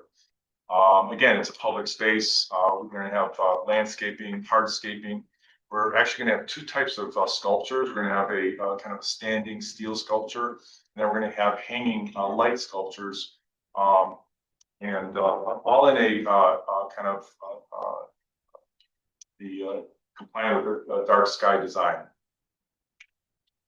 Here's, excuse me, the site and ground floor plan showing you the access points, residential entries right off of Carroll. You have retail entries all throughout and around the open space, and then we have access to the parking off of the public alley, including our loading zones. But a little bit closer here, we have a lobby there in kind of that tan color. The retail is in pink. A big retail kind of component, 16,000 square feet. We actually have flexibility to go up to about 25,000 square feet. So we may get a big restaurant in here, envisioning, like a cafe, maybe a flower shop, some boutique stores, and we're already talking to a local broker. Parking, we have 154 parking spaces, and shows the second floor potential retail. That could be flexible in terms of this arrangement. Level 3 parking. Level 4 is residential units and amenities. We have about almost 30,000 square feet of amenities, indoor and outdoor. We have a pool, spa, amenities, a lot of workout spaces, yoga, indoor and outdoor yoga. We have co-working. We have, again, 397 units, 317 are market rate, 80 are affordable at an average of 60% AMI, going from 40 up to 80. We have 1 bedrooms, 2 bedrooms, and studios. Top floor, 29th floor, has, again, a mixture of residential and amenities. We have a golf simulator, all that fun stuff, and a large terrace to kind of take advantage of that view. So here you see in green and orange all the landscape components. So this is a very, very green building. And with a large component, that's a 16,000 square foot green space. The overall open space is about 21,000 square feet. Here's an elevation of the south building showing that kind of crisscross design. The podium, and again, it's a mixture of very highly detailed brick, beautiful, kind of bent metal and then glass. And it's this kind of architectural delight that we kind of infuse in all the little details. Here are the views of the east and the west. And then the north. Along the north, we actually have another artist, a local artist that is going to be doing murals along the railroad. Super excited about having her on our team. Here's residential, the section showing the residential parking and the retail components in section, like a cross section. And here's some of the details. We spent a lot of time in terms of how to have all the kind of in and out details of the brick. They have this kind of interplay with light and shadows so that you have this real rich kind of, delightful experience. That's what architecture should do. And we're trying to do that. We have steel and aluminum trellises on the ground level and on the fourth level. This is the retail component. Same exact architectural details with the brick and the metal and the glass. And then on the slender building tower component, we have, again, showing the three colors, the black, the gray, and the white, all the different ins and outs of how that is put together, and trying to have as much articulation as we can. The top floor is also screening all the mechanicals, so you don't see the mechanicals. So here's the parking. All the parking is behind glass, bird-friendly glass. And we have 154 parking spaces on levels 2 and 3. We had KLOA, our traffic engineer partner, do a traffic study. And we've submitted that to CDOT. And Michael Wortman is here with us. If you have any questions, we've been working with Michael for about 30 years. And this has all been submitted to CDOT to a very positive response. Bike parking, we have 381 bike storage spaces in the building and a total of 412 on the whole site, which includes all the little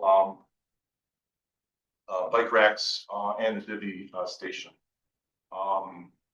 We got a lot of flexibility for different types of bikes, not only just your standard type of bikes, but tandem bikes and scooters and e-bikes and all that stuff that's popular with our tenant profile. So we followed all the, followed all the urban design strategies for the design and complied with all those requirements. Same thing with the tower, the podium, and then the landscaping to create delightful architecture and a positive public realm experience. So again, all the components that we've worked with DPD, and we thank the time and effort that everybody put into this. This is a team effort. So this is an enlarged plan, but one thing I just want to show is all these trees. We have shade trees around the perimeter, and then we have ornamental trees on the interior, and then all these different colors are all different perennials. So there's going to be like this burst of color. It's going to be like almost like a painting of perennials, and it's all Illinois native plantings. Same thing around the entrance. Again, building materials. We have two types of glass on the tower. We have 3 different colored metal panels. We have gray, white, black, and we have brick masonry details on the front, Carroll and Racine, and then along the alley we have a different color large format brick. Then we have bird safe braided glass in a 2x2 pattern to the top of the podium, and then closing our parking garage as well. So this is sustainable development. We are enterprise green communities. This is what, you know, all our buildings are. They're high performance buildings, the facade and the energy consumption and the water consumption and lighting and so forth. So in terms of the points to get to our sustainable development policy to meet the requirements of the city, we have native landscapes. We have 100% on-site ARO. And then we have enterprise green communities, which is a third party certification program to get to our 100 points. But in addition to one of the commissioner's points, we are doing a bird friendly on the podium. Going into the bird friendly, so up to 43 feet, we have pretty glass in compliance with the bird safe requirements. That includes the first floor, second floor, and third floor. And our fourth floor guardrails all have a thread as well in compliance with the design of bird friendly class. So stormwater, we are reducing all the on-site stormwater and the open space. That's actually one big 3 foot deep storage detention storage for the stormwater. So there's a kind of dual purpose for that, and it's really cool to have that design. Affordable, we are doing, again, we're doing 20% affordable on site, and we have an average of 60% AMI, and it goes from 40% up to 80%. We have studios, 1 bed to 2 beds. And I think one of the commissioners asked in terms of like a typical 600 square footer, we're going to be about $1,000 to $1,100 per month for those. And that's in compliance. That's in direct compliance with what the program is. It's prescriptive, so we just follow what they tell us. But we are super proud of doing this. This is the second time we've done it. We did it at Full Bricks, 160 North Elizabeth, and it was so successful that this is needed. And we provided 75 units there. I think there was about 150 people that were still on a list behind them. So this is something that as developers, I think this is the right thing to do, and we're very proud of doing it. We did this with Willow Bridge. They were very fluent in how this works, and we're happy to do it again.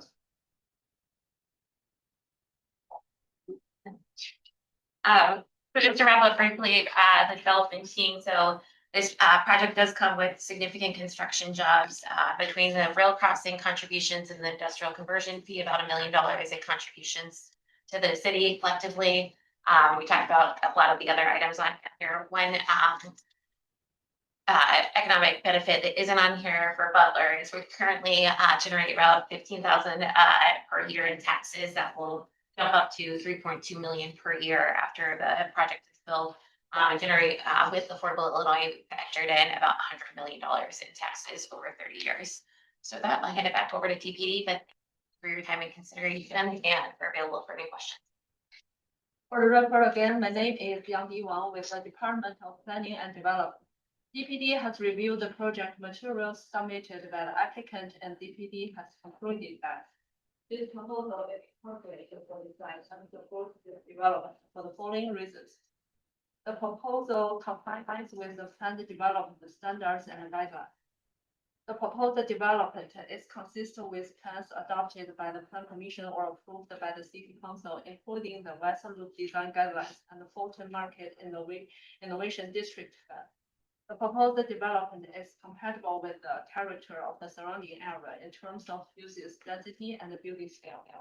The proposed development reinforces desirable urban features found within the surrounding area. The proposed development promotes economically beneficial development patterns that are compatible with the character of the existing neighborhood. Public infrastructure facilities and city services will be adequate to serve the proposed development time of occupancy. Please refer to my staff report for further details regarding this project and the plans identified here today. Based on the foregoing, it's the recommendation of the village administrator of the Department of Planning and Development that this application to amend PD 1478 be approved and forwarded to the City Council Committee on Zoning Landmarks and Building Standards as such. EPD staff and the representatives from the applicant team are here to answer any questions. Thank you. Thank you, Yandi, to the applicant for the presentation. We do have two speakers signed up to speak for this item, Mr. Butler Adams, who's for the proposal, and Ms. Chris Kaysen, who's against the proposal.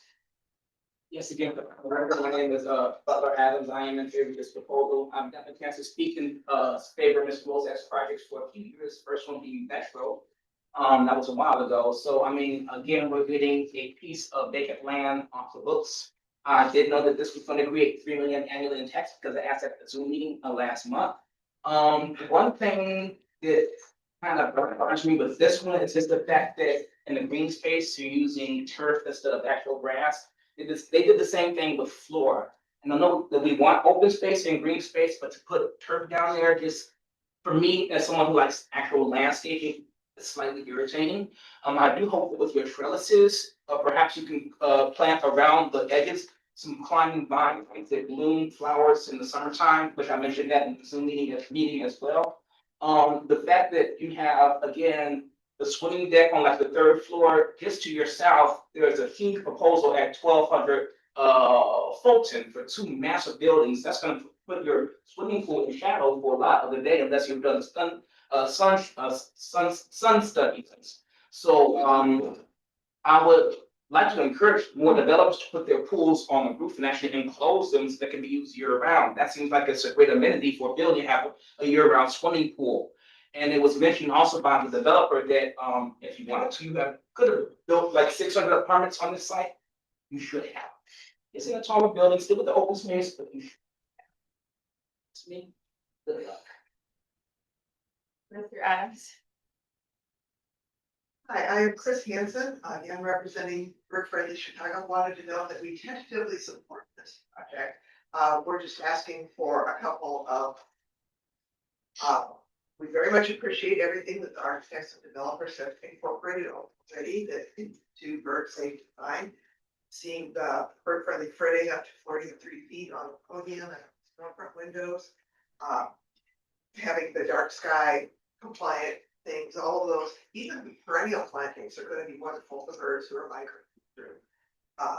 One question I have is, does the building include glass railings? It looks like it from the renderings, but I'm not sure. If they are glass, please either incorporate fritting on those railings or replace that with metal railings or something, because glass railings are particularly deadly to birds just because they're small edges. And basically, this is also, I think, a great building, but it is a building of very large scope, and we are hoping that you will fully comply with bird protections as recommended by the DEP. So if you could adopt all those things, and we would heartily support this building. And I love that you're a frequent building builders here. We would love this just to be clockwork with you and tell you how wonderful you are. So, just want to also note that several projects that have come before this commission have exceeded the required 100 points necessary for compliance. And this could be another project that could set an example for other developments to emulate. By fully committing to these strategies to prevent death of migratory birds for generations to come. Thank you.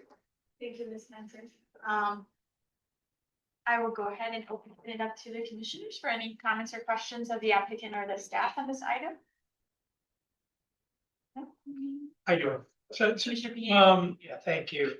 Well, thank you very much for the wonderful presentation. I think it's a great project, and in particular, Mr. Bozak, I think it is. Thank you for being intentional about addressing a lot of the questions. I know you've been waiting for a long time, so being intentional about addressing the questions that we have raised, I think is wonderful. All the information that you provided, I'm really more curious about. It's a great project. How confident are you about the development timeline? Yeah, our goal is to close on the the land and the equity in January and put a shovel in the ground in February. Great. That's great. We need a project like this. Is wonderful. Thank you. Does that mean you're ready to go in for permit as soon as that's, yeah? We actually have already done some of that preliminarily, you know, in hope. Slow down.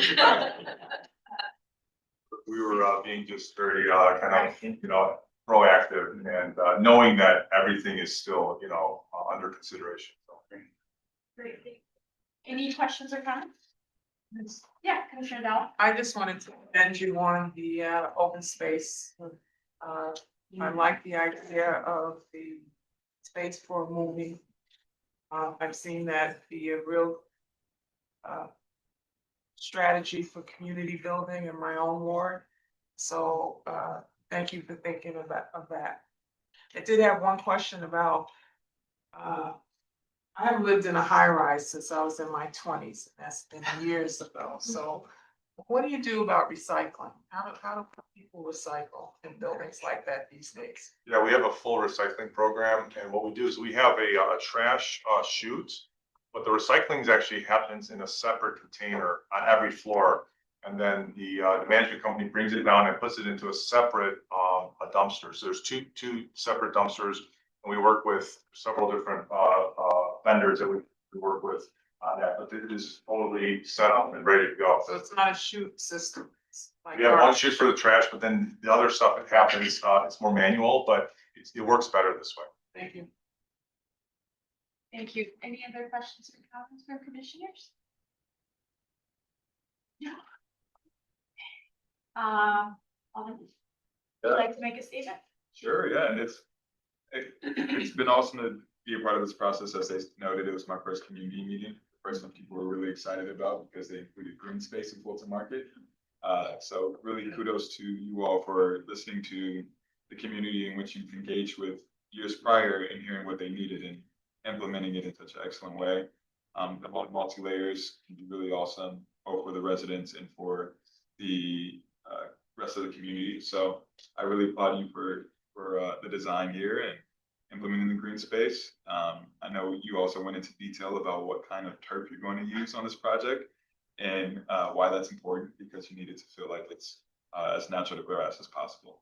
What you all are doing alongside Trimble Crow and potentially some other developers over there is creating this nice green corridor in an area that is desperately needing of green space.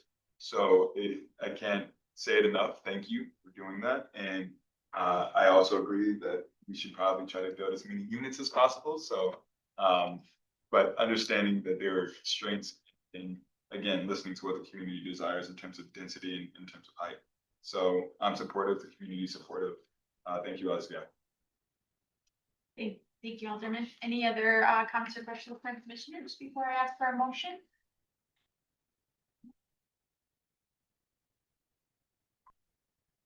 Do I have a motion on a proposed amendment to this sign development number 1478, submitted by 1200 West Carroll Holdings LLC for the property generally located at 1200 West Carroll Avenue, finding that it meets the requirements for approval?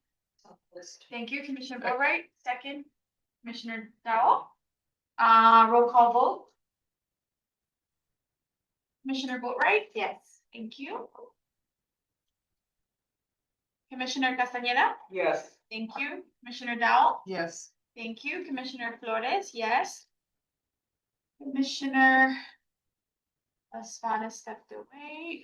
Commissioner Lyons? Yes. Thank you. Commissioner Murphy? Yes. Thank you. Commissioner Piñeiro? Yes. Thank you. Commissioner Tillman? Yes. Thank you. Commissioner Turner? Yes. Thank you. And I have a proxy vote yes from Commissioner Villegas. Thank you. Motion passes. Thank you so much.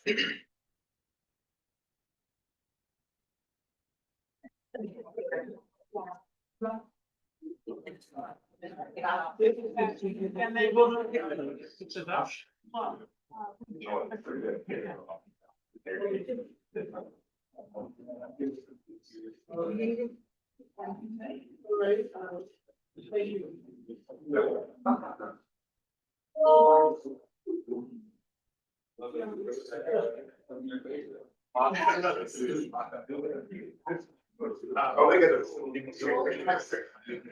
I hear you.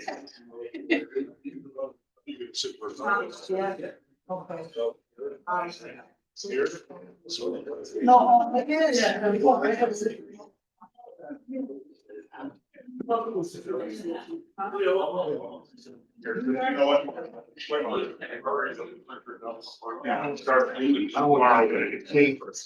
I was once here and. All right, by you.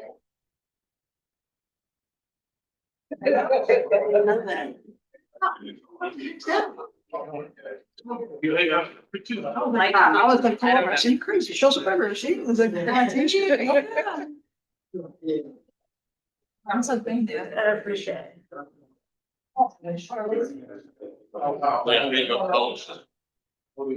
Just watching us.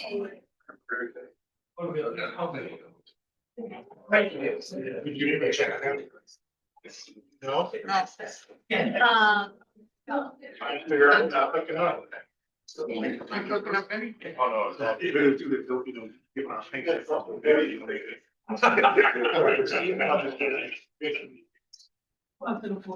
No, it is. Everyone's figured out.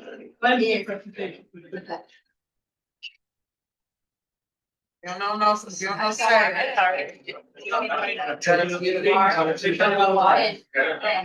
Oh, yeah. This is stuff, so like got a whole day set up there. So yeah, stuff, everything, so I'm gonna get you all there, of course, stop. Okay. So. Anything we should. About like the good work here. You know, I heard you're at 85%. Yeah. He's, you're at 85% completion, right? I should take that. I heard is. Right, that's not. First time. Yeah. Reminder, we heard item D9 first today, so the next item is listed as D10. A proposed amendment to plan development 131 submitted by Park South CDC as an Illinois non-for-profit corporation for the property generally located at 11,400 through 11,458 South Halsted Street and 800 through 912 West 115th Street. The applicant proposes to rezone the property to a B3-3 community shopping district and then to plan development 131 as amended to permit the redevelopment of the site with a maximum of 244 residential dwelling units and commercial performance arts and parkland uses. The initial phase of the development in subareas A1 and A2 include 70 dwelling units above ground floor, commercial space with 81 parking spaces. Additional units are proposed in future phases.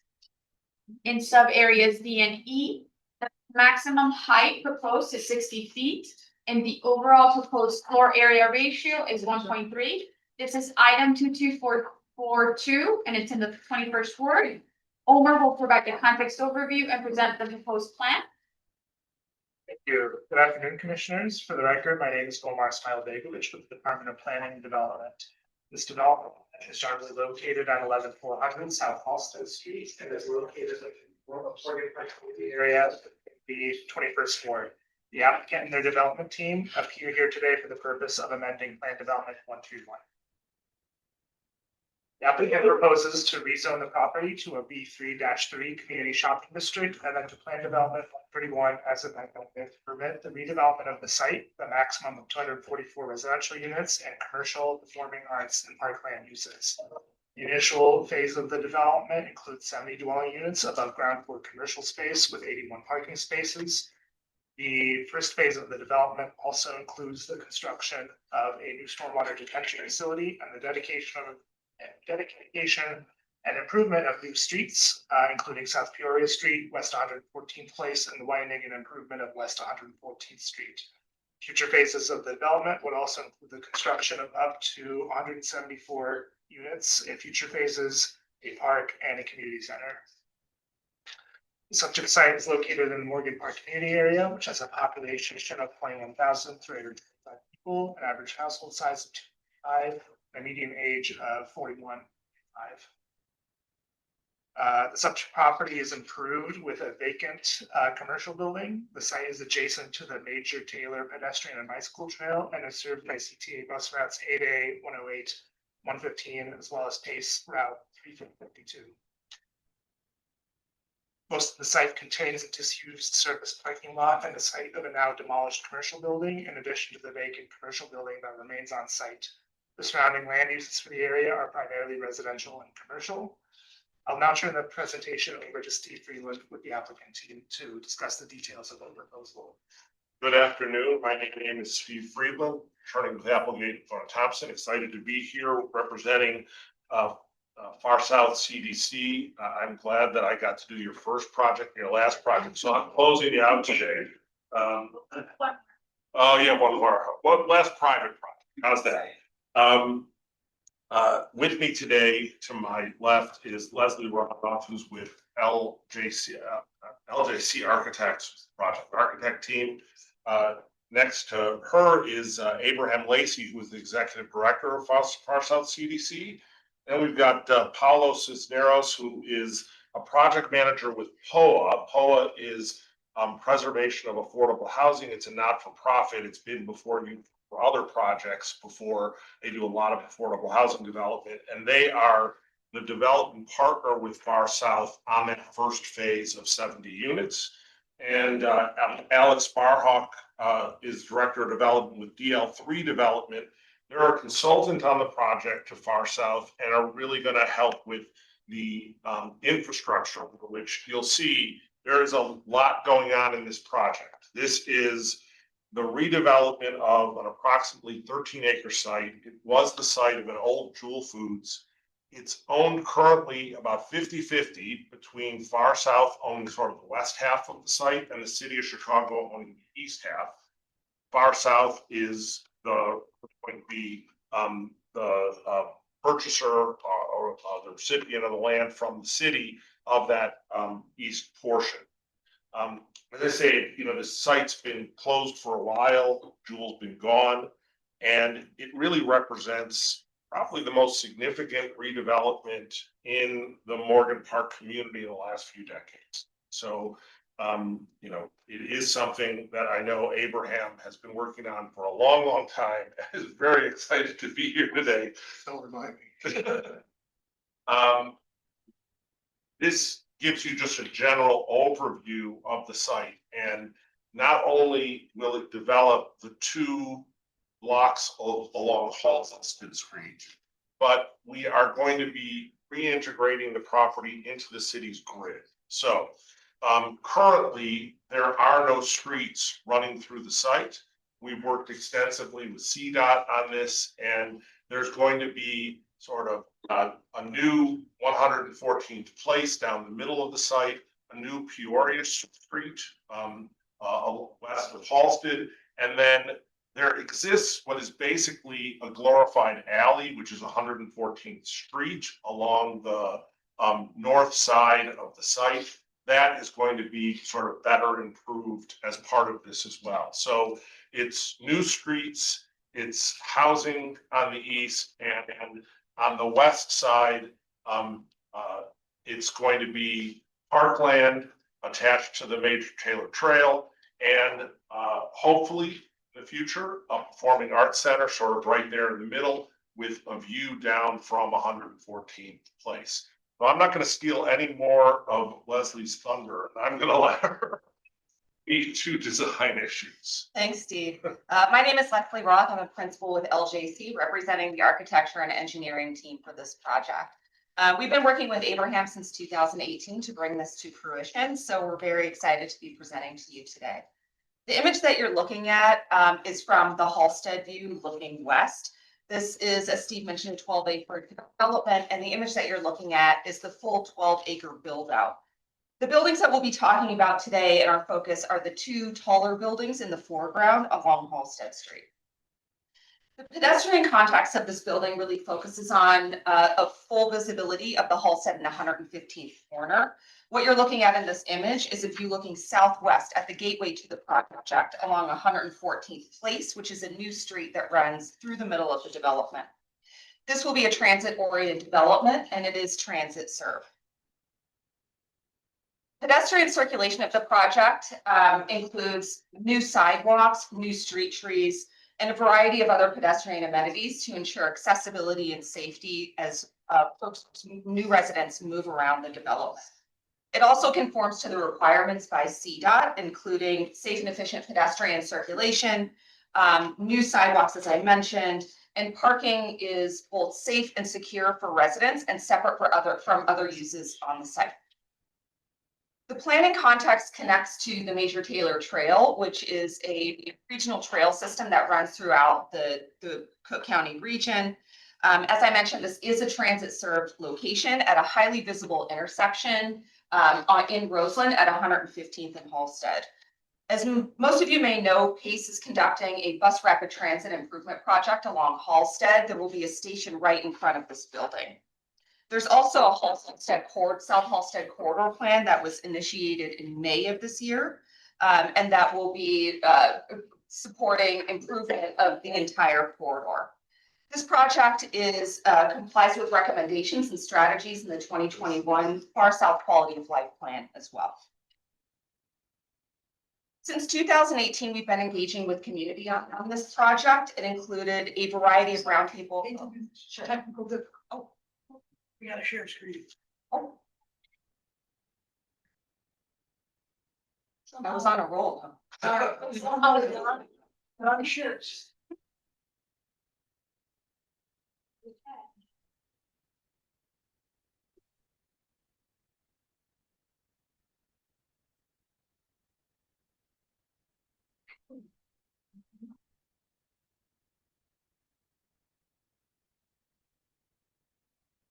Okay, sorry, Liz. No problem. As I mentioned, since 2018, we've been engaging with community on this project through Far South Community Development Corporation, the Alderman's office. In the most recent milestones that we've reached in this project is onboarding our architecture and engineering team to begin the creation of permit drawings, and of course, this meeting today. We have messed up my clicker. Sorry.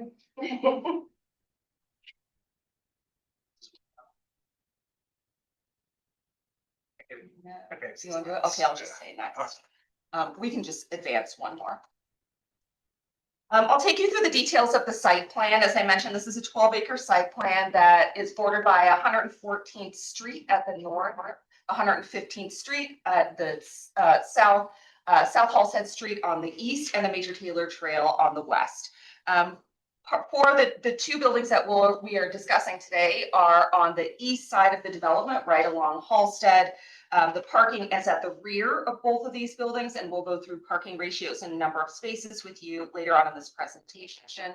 The orientation of these buildings, because they are 4 stories tall, is important to holding the street wall. Because of the traffic volume along Halsted Street, we felt like this was appropriate context for a little bit taller buildings.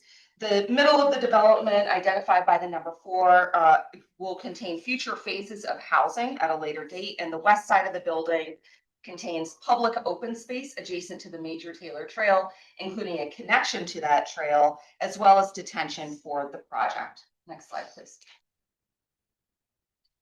This is phase 1 of the entire development. It includes buildings A1 and A2, which are both 4-story buildings. As I mentioned, parking is at the rear, and they are on Halsted Street. West 114th Place is a new street that will run between the buildings and forms the gateway between these two buildings into the entirety of the development. Next slide. The ground floor plan for building A1 includes space for 36 bikes at the rear of the building. There is tuck under parking adjacent to the building, as well as additional spaces not shown on this diagram, but shown in the site plan for a total of 40 parking spaces. The amenity and management spaces are located on the first floor of each of the buildings, A1 and A2. Slide, please. The ground floor plan for building A2 is similar to A1. These are cousins, not sisters. So you'll notice a lot of the same types of spaces organized in a slightly different way in building A2. Next slide. The residential floor plan for A2 is shown here. There are studio 1-bedroom and 2-bedroom apartments on each floor of this building. There are approximately 11 units per floor, and each floor includes a common area for residents as well as resident laundry. While the text on this slide may be small, I'll read the highlights to you. Both building A1 and A2 each have 35 units. That would include 6 studio apartments, 31 bedroom apartments, 32 bedroom apartments, and 4 live-work units. There are 2 live-work units in the ground floor of each of the buildings, A1 and A2. Next slide, please. I'll move quickly through the unit plans. We wanted to give you a sense of the different types of units that are included in this building. The building is not a perfect rectangle, and so there's diversity and differentiation between a variety of the unit types. This gives us opportunity to ensure that we are compliant with the requirements for the financing, as well as provide unique experiences for residents within the building. Next slide, please. These are other examples of unit types. What you're seeing here are studio 1-bedroom and 2-bedroom units. These are the type 504 units. Next slide. These are the live-work units. As I mentioned, there are two units of the live-work typology in each of the buildings. These face Halsted, so there is an opportunity for a different kind of environment that activates the street front, as well as provides entrepreneurship opportunities for residents that live in these buildings. Next slide, please. And lastly, this is the live-work type 504 unit plan. This is the roof plan of the building. As you'll see, there is parking and a driveway in the back. All of the parking for the residents will be secure and differentiated from other uses on site. There are a total of 40 parking spaces, including 4 ADA spaces in building A2. And in A1, there are 41 parking spaces, which include 4 ADA spaces. This is the elevation of building A2. This is the east elevation, South Halsted Street. Our design intent for the facade along Halsted Street is to break down the mass of this building. It is quite large, and it's one of the largest buildings along the stretch of South Halsted. We did that by differentiation of both massing and materials.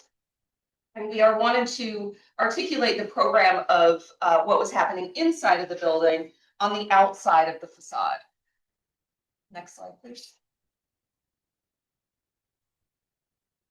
Oh, this is the west elevation, sorry. The west elevation, since you'll notice, is slightly more simple with simplified materials. This is the back side of the building with tuck under parking. The materials are more reserved, so we can have more activation and opportunity for art installations on the front and sides of the buildings. The overall height of this building is approximately 59 feet, and as I mentioned, it is 4 stories. These are the side elevations. One side is on West 114th Place. The other one is the south elevation along 115th Street. This would be the south building. As you'll notice here, we attempted to break down the massing even on the side of the building to a more pedestrian scale. We did want to hold the corner and have some special architectural elements that create unique spaces on this facade. That could include potential for art, or murals, as you see illustrated here. The stairwell for the egress stair for this building is also located on 115th Street. So we wanted to make sure that there was light and air that was able to come into the building in that usually utilitarian location. Here you're seeing the entirety of the South Halsted Street elevation. You will see that the buildings are similar, but we did not want them to be the same. We think that this adds to the experience of the pedestrian environment along the street. The entries are clearly identified, as well as understanding that the program inside the building can be articulated on the facade. We included a bit of signage here, and we're working on some architectural articulation to make sure those live work units can be as public as the residents want them to be, understanding that people will also be living on the first floor of this building. Next slide, please. The building sections have approximately a little over 10 foot floor to floor between buildings. The first floor is approximately 13 feet floor to floor. And generally, the residential units stack on top of each other throughout both buildings. Next slide, please. The materials that were selected for this project were intended to be warm and complementary to the historic neighborhood context of this building. We wanted to have something that stood out and that was vibrant. That would be the gold metal canopies. And we wanted this to be a warm, welcoming, and rich palette of materials and colors. Now I'll turn it back over to Steve. So, as I stated earlier, you can see that we're recreating the grid that hasn't existed here for quite some time.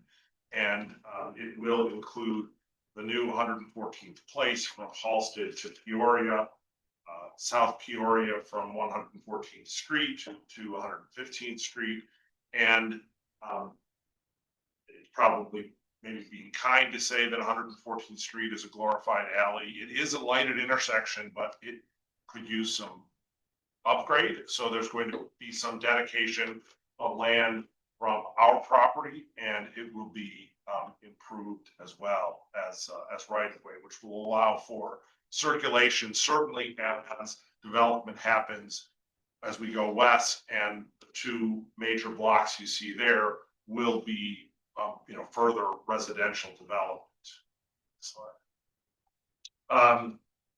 This is really just showing that initially parking is going to enter from 114th Street, where there is signalization. So most cars will be coming in off of Halsted Street at 114th Street. There's actually a median at sort of where 114th place will be. So there isn't a left turn as you're going north on Halsted. You would enter the property from 114th Street, not 114th place. Go on. Again, this just shows, Leslie mentioned bike parking, and sort of another slide giving you a sense as to how people can move throughout the site. Next one. And we did do a traffic study here. As I say, this project has taken some time to get to this point because we did work with CDOT extensively, and you'll see in a slide or two with stormwater, because it is a big site and we needed to sort of plan it out. So, KLOA prepared our traffic study, and, we did work extensively with Kevin and his staff at CDOT. So we're really excited about this project because it accomplishes a lot of the goals of the neighborhood. First and foremost, it adds necessary infill housing for affordable and moderate income residents. This really repairs the urban fabric in this area also, and connects to a regional destination, which is the Major Taylor Trail. It leverages those natural resources into something that provides residential amenity unlike any other development. This open space connectivity, infill housing, and transit-oriented development, being a transit-served development, really creates an environment for residents to thrive.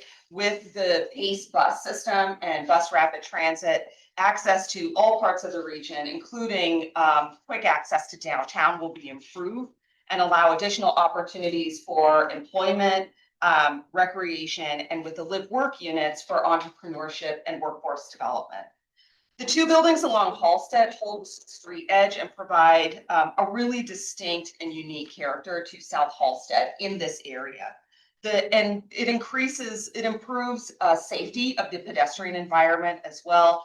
If South Halsted currently is not the most walkable place, and so this really begins to change an area that's more auto-centric to one that is truly multimodal and transit served. By creating this cohesive urban form, we're able to connect to adjacent neighborhoods and connect and tie into the existing residential contact. Next slide, please. The open space and landscape strategy serves a variety of purposes that go far beyond what the regulatory environment asks us to do. It really centers on placemaking and creates a unique landscape experience within this development. As Steve mentioned, we do have some dry detention in the northwest corner of the development that is also used as public open space. There will be open space adjacent to 115th Street that is right on next to the Major Taylor Trail and will have access to this trail system. The number of new streets that we are proposing will all have robust streetscape and medians. So this will reduce the urban heat island effect as well as increase Chicago's tree canopy. And this is just another slide of the building materials. This slide shows you that, we are able to make our 100 points for the sustainable policy for the choices that we made. Next slide. Project engineers have met with city staff on stormwater, and that northwest corner of the site will be dry stormwater detention, and it will be detention for the entire site. So, we've been able to isolate that in that location. Let's go to the next slide. Oh, affordability. So the first project, these first two buildings are 70 units. 66 of those units are going to be tax credit affordable units. And they will be, 4 of those units will be at 30% AMI or less, and 62 of the units will be at 60% AMI or less, leaving 4 units that would be market rate eligible. This project is getting tax credits from the city in permanent housing, so very excited to move forward with the first development being basically, almost 100% affordable. So next slide. This sort of outlines the community economic developments that we think we are providing. And obviously, I hope you're getting the sense that this is a major redevelopment of sort of an eyesore site in the area. It will likely be an investment of more than $65 million. It's going to, as I say, bring the streetscape back into this area and create parks, which would be available for everyone in the community. The project is absolutely committed to meeting MBWB standards and hiring of Chicago residents. And we anticipate that, the construction jobs will be over 350, and then permanent positions for the residential development. As far as one question that might come up, and as I realized as we were going through this, it wasn't on one of the slides, sort of the phasing of everything. So if you ask Abraham, he'd do it all tomorrow. So we have to slow him down a little bit because he wants to do it all. But the streets will be done initially. The street grid will go back in. There's a grant that Far South has from the state of Illinois to allow it to do that. Then POA and Far South will take those 2 first pads on A1 and A2 and build the residential development. We did provide in the plan development documents that before any development were to happen on the next western portion of the site for residential development, the parks will be. So, again, I think if you ask Abraham, he would do the parks tomorrow, but it might be that is sort of the second phase of the project. With that, hand it back to Omar. Thank you. Once again, Omar Smailovic, with the Department of Planning and Development. DPD has reviewed the materials submitted by the applicant, and we have concluded that the proposed development would be appropriate for the following reasons. The proposal is in compliance with the applicable standards and guidelines of the Chicago zoning ordinance. The proposal expands on the existing street grid, promotes safe travel patterns, promotes economically beneficial development patterns, and is consistent with the applicable urban design guidelines, and provides substantial new open space and recreational areas. The proposed development is compatible with the character of the surrounding areas in terms of uses, density, and building scale, and the project has been reviewed by all applicable reviewing agencies. Please refer to my staff report for further details regarding this project and the plans identified here today. Based on the foregoing, it is the recommendation of the zoning administrator of DPD that this application to amend plan development number 131 be approved and forwarded to the City Council Committee on Zoning, Landmarks, and Building Standards as such. Thank you. Thank you, Omar. What are we doing with the hands? Okay, okay. What are you gonna do? No, like, sugar, we need. Okay, you tell us if you need a break. We have one speaker signed up to speak, on this item, Ms. Chris Hansen, who's for the proposal. Yes. Thank you. And I am again representing Group Friends of Chicago, Office of Short Speed. Thank you to everyone involved for using the DPD's recommended bird safe guidelines for this exemplary and much needed project. We are heartily delighted to support this project in its entirety. Projects like this serve as a shining example for development in Chicago. Thank you. Okay, well, I'll open it up to the commissioners for any questions or comments, of the applicant or the staff on this item. Who wants to start? Let's start. Okay. There's a comment, not a question, just about how excited I am to see this project move forward. It's been a long time coming. You guys have been working diligently. Amazing project, just amazing commitment. Excited to see more activity on the far south side. I'm just excited that this approval moves forward, and then we see the next milestone being hit. So just overwhelmed with just momentum that's happening, momentum that we haven't seen. And you're leading a lot of that, so kudos to you, partnership with them, just your steadfast approach to getting things done. Commissioner Turner? Yeah, I echo the same sentiments because I remember going to the Jewels when it was still open. Cause I'm a South Sider and, really excited for this here project and the improvements with the APS that you guys are gonna install at the 2 intersections. Probably just needs to dig deeper or work with Alderman about the improvements along 115th Street to make it more accessible. One quick question for you, at Peoria, does it go all the way through or do it just stop at 114? It stops at 100. Further ribbons too.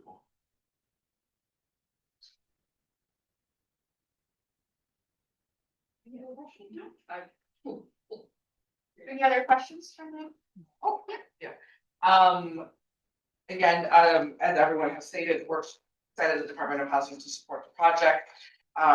This is getting tax credits, it's getting donation tax credits, it's getting soft funds, taxes on bonds, like we're doing it all, because we really believe in, bringing this transformative and catalytic project to the south side. So we're really excited to keep working with you all, and congratulations preemptively.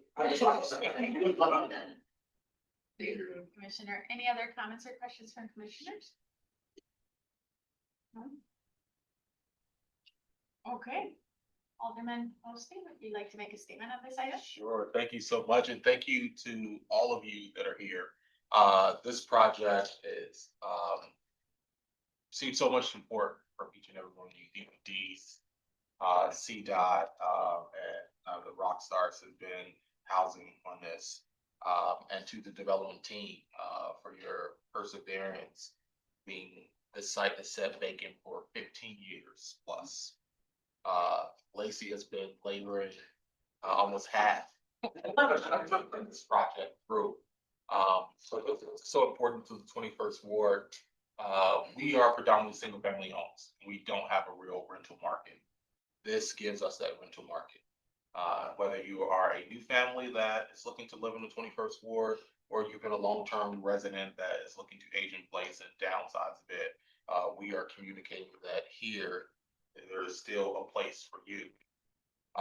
And when you talk about a place for you, residents have been told almost every year of those 15 years that something is coming. And today we are closer, one step closer to actually delivering something that is going to be a catalyst project for the entire region. This will bring forth units for the rooftops that will support the retail. And it also sits at a great place. Yes, this is Morgan Park. The actual site is Morgan Park, but just to the south of it begins West Pullman, and just to the east of it is the border of Roseland. So I could not think of a better place to have in the 21st ward that symbolizes here is home for you. And I want to thank each and every one of you for your support and would ask for your favorable consideration. Thank you. Any other comments or questions from commissioners? I know you stepped out. No comment. No comments. I just want to say I'm sitting next to a rock star. Yeah. Oh, on both sides. Great. Nice comeback. Okay, if there are no more questions or comments from the commissioners, I'll go ahead and ask for a motion, if you were all ready to see what happens. Do I have a motion on a proposed amendment to Plan Development 131 submitted by Far South CDC, an Illinois non-for-profit corporation for the property generally located at 11,400 through 11,458 South Halsted Street and 800 through 912 West 115th Street, finding that it meets the requirements for approval? Thank you. That was a lot of motions. Commissioner Turner, and then second by Commissioner Castañeda. Roll call vote. Commissioner Boatright? Yes. Thank you. Commissioner Castañeda? Yes. Thank you. Commissioner Dowell? Yes. Thank you. Commissioner Flores? Yes. Commissioner Lyons? Yes. Thank you. Commissioner Murphy? Yes. Thank you. Commissioner Pinedo? Yes. Thank you. Commissioner Tillman? Yes. Thank you. Commissioner Turner? Yes. Thank you. And I think that's it. I get everybody. Yes, okay. Motion passes. Yeah. Yeah. Sure.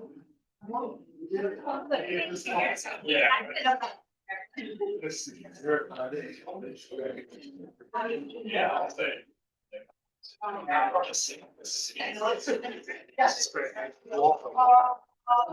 Oh, I think she's gonna. Off the cuff. Yeah, that's a good. Sorry about that.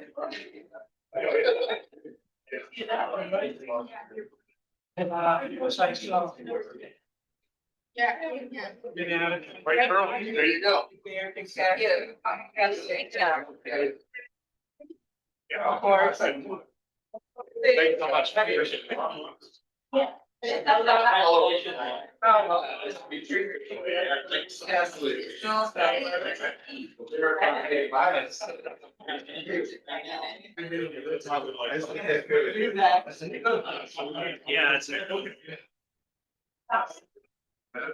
know. Oh, my God. My language. Thank you.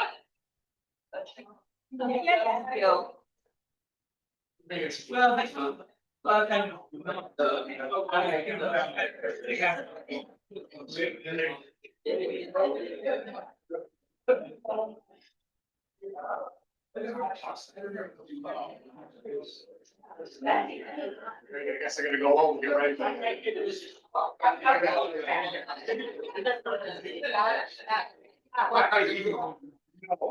Yes, thank you. Thank you. Thank you. Thank you, yes.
There are the special needs. Not only there. Okay. Wait, oh, I was gonna say, she said, Oh, we are gonna start again. The last item today is listed as D11, a proposed resolution seeking the adoption of the Central Area Plan 2045, a community-driven plan to guide equitable downtown growth for the next 20 years, coordinated by the Department of Planning and Development, DPD, and sister agencies, and shaped by input from over 10,000 voices during the 2-year planning process. The plan will establish equitable, implementable goals and strategies for improving downtown housing, transportation, economic development, arts and culture, and other vital issues.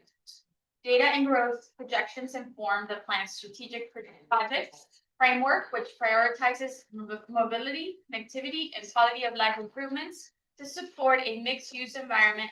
The study area for the plan encompasses 7.4 square miles, comprised of Chicago's most intense and diverse development, the downtown, the zoning district, which is generally bounded by Division Street to the north, the Stevenson Expressway to the south, Ashland Avenue and Halsted Street to the west, and Lake Michigan to the east, and includes the Loop, portions of the near north, near west, near south, and small areas of Armour Square and West Town. This is in the following wards: 2, 3, 4, 11, 25, 27, 28, 34, and 42. Heidi will provide the context overview and present the proposed plan. Thank you, Heidi, for waiting all day. Happy to do it. Good afternoon, Chairwoman Flores and members of the commission. For the record, my name is Heidi Sperry, and I'm the supervising planner with DPD's Central Region Planning. The Central Area Plan 2045 is intended to serve as a roadmap for equitable downtown growth over the next 20 years. It's a new plan for a new time, and it's shaped by our post-pandemic understanding that we need to promote an evolving mixed-use downtown. It's the first comprehensive plan, the first comprehensive update to the Central Area Plan of 2003. Chairman, you covered the boundaries of the geography of the central area, so I won't repeat that, other than just to say that the Central Area Plan does cover 9 wards and 6 community areas. Over the past 2 years, my team has undertaken analysis and engagement that shaped the plan to arrive at a plan that is informed by historic data and current growth and demand projections, a plan that reflects community aspirations, and includes over 250 implementable recommendations to guide growth, policy, and physical framework. You may recall from our earlier presentations back in May of 2023 and December of 2024, the planning process is structured as a 2-phase planning initiative. We delivered the existing conditions and trend report, as well as community-led policies and goals as part of phase 1. Noah, is there any way to get this to settle? Kind of dancing on its own. Yeah, it's okay. So is it not going past this one? No, it just keeps landing on this. In any case, during phase 2, further community engagement and study was undertaken as the plan's implementation strategies, that's perfect, thank you. As the plan's implementation strategies were refined and identified. The draft plan was presented to the public at an open house that was hosted by DPD on September 25th, and that was followed by a 30-day public comment period. Feedback received at both the open house and during that public comment period has informed the version of the plan that's before you today. Our last presentation to Plan Commission, we discussed the plan's policy framework and goals. So today I'd like to focus on growth projections and the physical framework. So the plan really embraces the idea that downtown belongs to everyone. And it needs to be welcoming to everyone. Everyone has a stake in our central area. And that idea shaped our community-driven engagement process that generated feedback from over 10,000 voices from all corners of the city and from residents of all ages. Oh, Sorry, hi. Sure, If no you problem. go back to that slide, we're gonna. we're on this slide right now. Okay. So this, we're at the right spot. Okay. Okay. I have PowerPoint, let's just try to put a PowerPoint.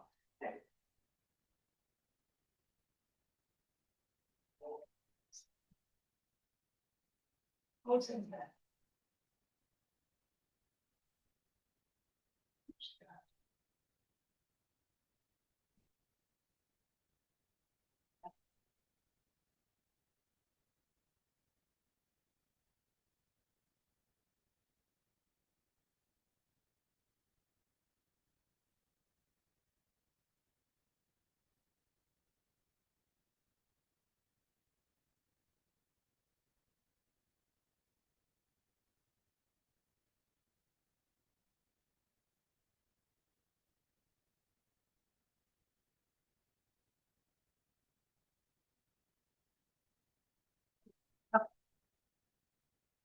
Okay, I apologize for the technical difficulties.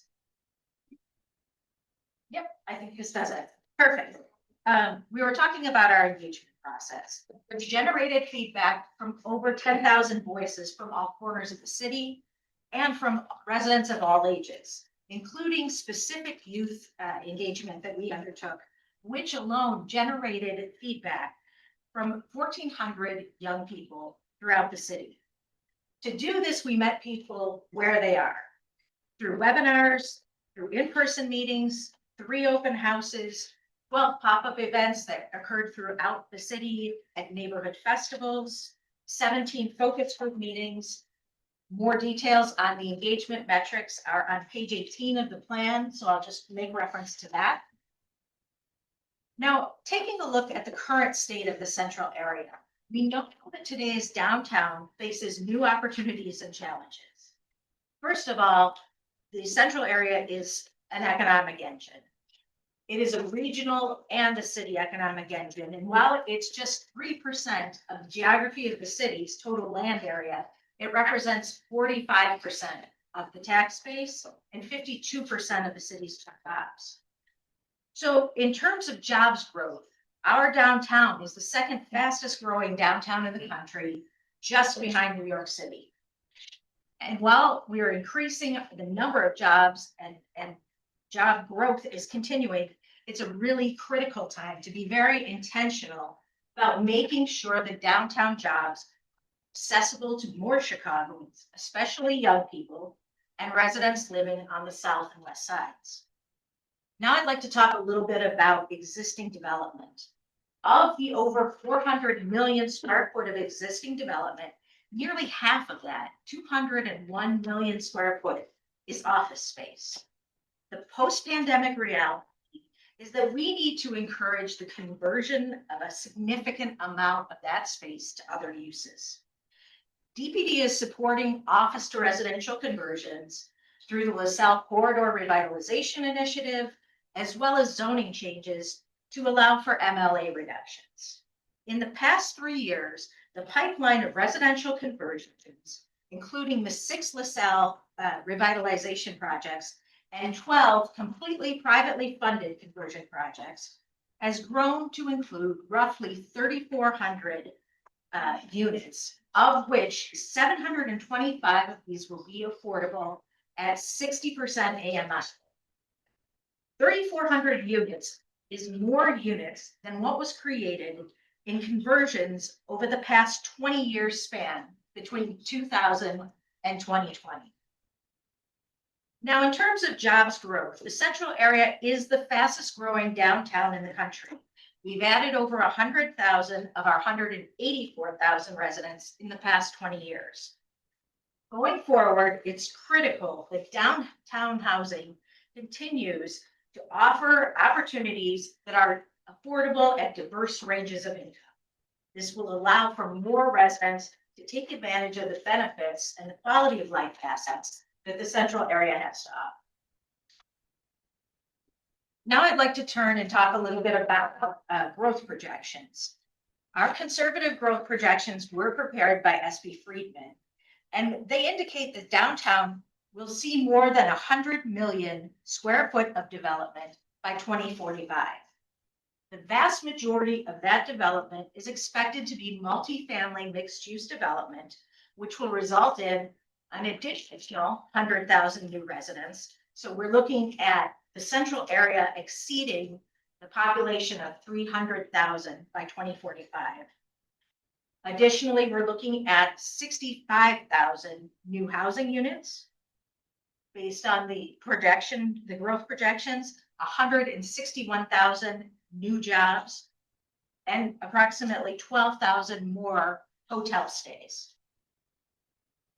So from our analysis, we know that there is the capacity in the central area to accommodate this 100 million square foot of growth.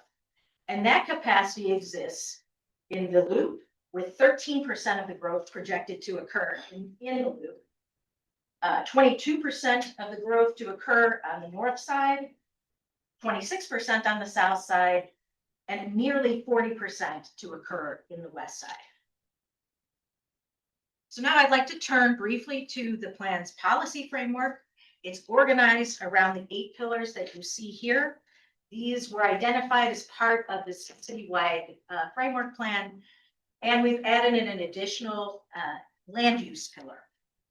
So each pillar, as you will see, as you look through the plan, includes a vision statement that was prepared by community feedback and shaped with community feedback, as well as specific goals and actions to ensure that the downtown sustains its global legacy as an economic engine, a center for culture, recreation, and education, a thriving downtown, mixed-use corridors, active waterfronts and riverfronts, as well as a safe and welcoming area to live, work, and play. The plan's physical framework is organized by the 4 sub-areas that are identified here. Each has its own unique framework of strategies, but collectively, these strategies seek to promote connectivity across all modes and enhance the public realm and open space. Strategic projects in the plan range from planned and fully funded to conceptual and requiring much more study. And there is an appendix in the back of the document that references the status of each of the plans that we've identified, or each of the projects that we've identified in the plan. 2 conceptual project typologies that are aimed at achieving greater connectivity throughout the central area are green loops and green bridges. And green loops, hopefully you can see my mouse. I don't want to touch this because I'm afraid something crazy is going to happen. But if you look at the dashed line that kind of extends around the outer core of the central area, that signifies this concept that we've developed called the green loop. And it's really envisioned to connect neighborhoods to each other, to local parks, to the lakefront, and to the river. These will feature enhanced wayfinding, pedestrian and bike facilities, as well as sustainable landscapes. And I'll show you a rendering of how we envision the green loops in just a minute. The other project that I wanted to call out, again, highly conceptual, is the notion of the green bridges and enhanced underpasses. We're proposing, or the study is proposed, or the plan is proposing to study locations over area expressways and underpasses to bring more generous sidewalks, additional landscaping, screening from highway noise, to ultimately create a safer, stronger connection for pedestrians and cyclists to the downtown. So now I'd like to talk a little bit about the loop sub-area. Opportunities in the loop for future investment are concentrated in the conversion projects in the downtown core that we discussed earlier. Additional opportunities for new construction occur on State and Wabash and along the riverfront. Facilitating travel through the loop across all modes, promoting mixed-use development, and coordinating with the Park District to implement the goals of the Grant Park Framework Plan will be among the top priorities for the Loop sub-area. This is an example of some of the strategic projects that we've identified for the Loop. This includes the Plymouth Port RFP site and the Pritzker Park revitalization. Collectively, these offer the opportunity for affordable and market rate housing and a transformed park immediately north of the Harold Washington Library to anchor the community and the academic institutions that exist on the south end of State Street. Another strategic project that the plan identifies for the Loop are the South Branch extensions that extend the Riverwalk down to the Harrison Street Bridge, and then beyond that, further south to the 78th, and ultimately on to Pinktown Park in Chinatown. Now I'd like to talk about the near north. In the near north, the plan envisions that a mix of uses will continue to evolve on sites, especially along the north branch of the Chicago River. We'll see the large mixed-use investments such as Bally's Casino, Halsted Landing, Halsted Point, and then further east, the One North Union site and the Greeny Now development come online during the course of this plan. So key projects in the near north will include lakefront trail improvements, Riverwalk extensions, segments of the inner and outer Green Loop, again, with improved wayfinding to offer greater connectivity to open space. And this is just an example of one of the strategic projects the plan envisions in the near north. This is the expansion of the pedestrian plaza that exists currently at Grand and Michigan Avenue. The vision would be to expand the plaza to include programmable spaces and activate the plaza with community activities that could change seasonally. And additionally, that extended plaza would have new steps that would connect people to a greened multimodal Grand Avenue. The other strategic project that we envision for the near north is a welcoming celebratory gateway to Navy Pier. This would be under DuSable Lakeshore Drive at Illinois. And this would complement the investment that Navy Pier is planning to undertake in the future.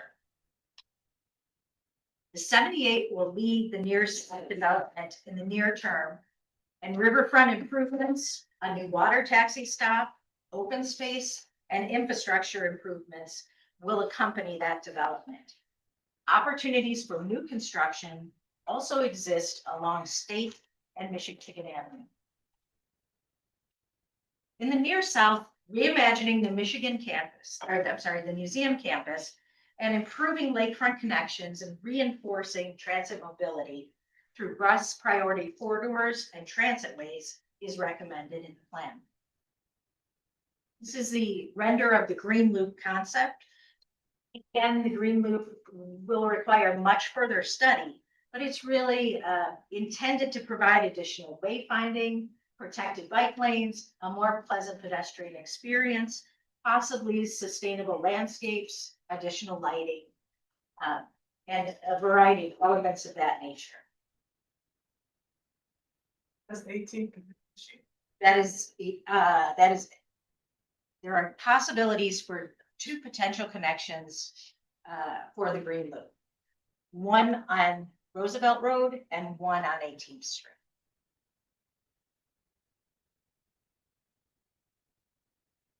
And again, I want to stress that these are concepts that we'll be studying. We have not looked at specific defined routes. Conceptually, it seemed as though those two locations would offer the greatest access to museum campus, but much, much further study needs to be done before we can even begin to consider a potential route. Is that picture in this book? It is, yes, Alderman.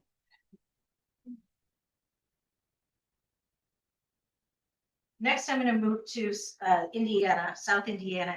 And this is an example of what we've called a festival street concept.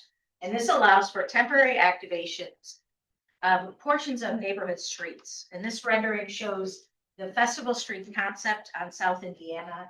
This could be temporarily activated to allow for the community to host community events, as well as spill out activities from McCormick Place Convention Center.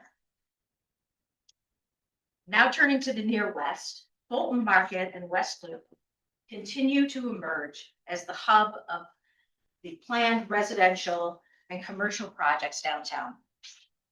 Promoting connectivity via the Green Loop and potentially green bridges, as well as a new CTA station on Madison, that would be the Pink Line station, and a new Fulton Market Metro station will all complement the development that's anticipated on the near west side.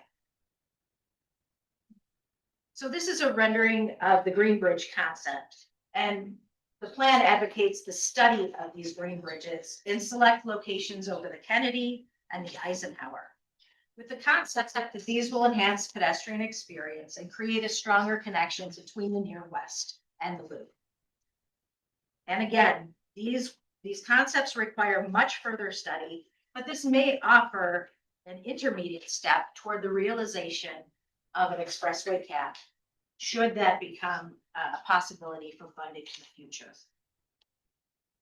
Finally, I'd like to turn toward Kinsey Street, and the plan's recommendations for strategic projects include new bike and pedestrian facilities, linking the Fulton Market and the near north and the loop, as well as encouraging privately developed, publicly accessible open spaces in all new developments. So with a favorable vote today to adopt the Central Area Plan 2045, our next steps will be to facilitate implementation through policies, legislation, budgeting, and coordination to achieve the plan's goals. We'll embark on feasibility studies. We'll define the potential routes of conceptual projects. That will require much further study. But ultimately, we believe that the plan's recommendations will result in a more equitable and resilient part of the city. So finally, I want to thank the consultant team that worked on this project with us, and they include SB Friedman, SOM, Altogether Studios, Rudd Resources, Blue Daring, and Ginkgo Planning. I want to say thank you to everyone involved in the creation of this document, including our alders, Commissioner Sierra Boatwright, Pete Strazabasco, Cindy Rubik, Emily Thrun, Max Lyon, many members of the Department of Planning and Development, and many members of more than a dozen city departments and sister agencies. I'd also like to acknowledge the more than 360 community advocates, members of the business community, non-for-profit communities, and residents who participated in our focus groups. And finally, I think it's critical to acknowledge the thousands of members of the public who shared their thoughts and aspirations to shape the future of the downtown. Thank you.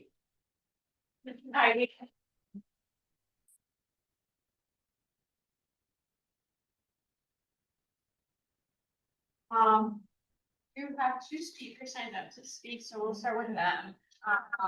Mr. Butler Adams and Ms. Gail Spring. Yes, of course, I'm in favor of this. It's certainly a way to look forward to the future and to not only bring density back to the city, but also generate additional tax revenue with more buildings. One thing I just want to throw out there, a few things is developer density of purchasing of air rights for the CTA tracks. Some of that money can go to the CTA, and then the tax revenues will go to the city. We talked about these green bridges over the Kennedy and the Eisenhower. I have that written down in here as well. Developer purchase air rights for the Kennedy Expressway, with that money goes to the state and partially getting over the park, and also constructing vertical residential density.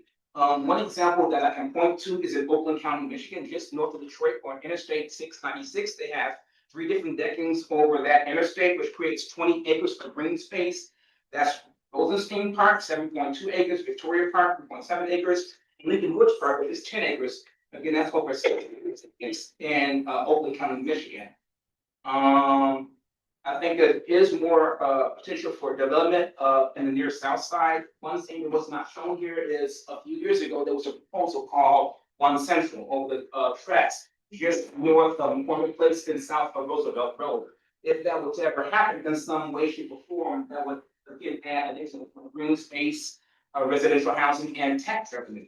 I'm glad that they're talking about adding a brand new brown line stop on Division, because that's been mentioned many times for the development up north, but also former Alderman Brunette was also pushing for a brand new line stop at Halsted Street.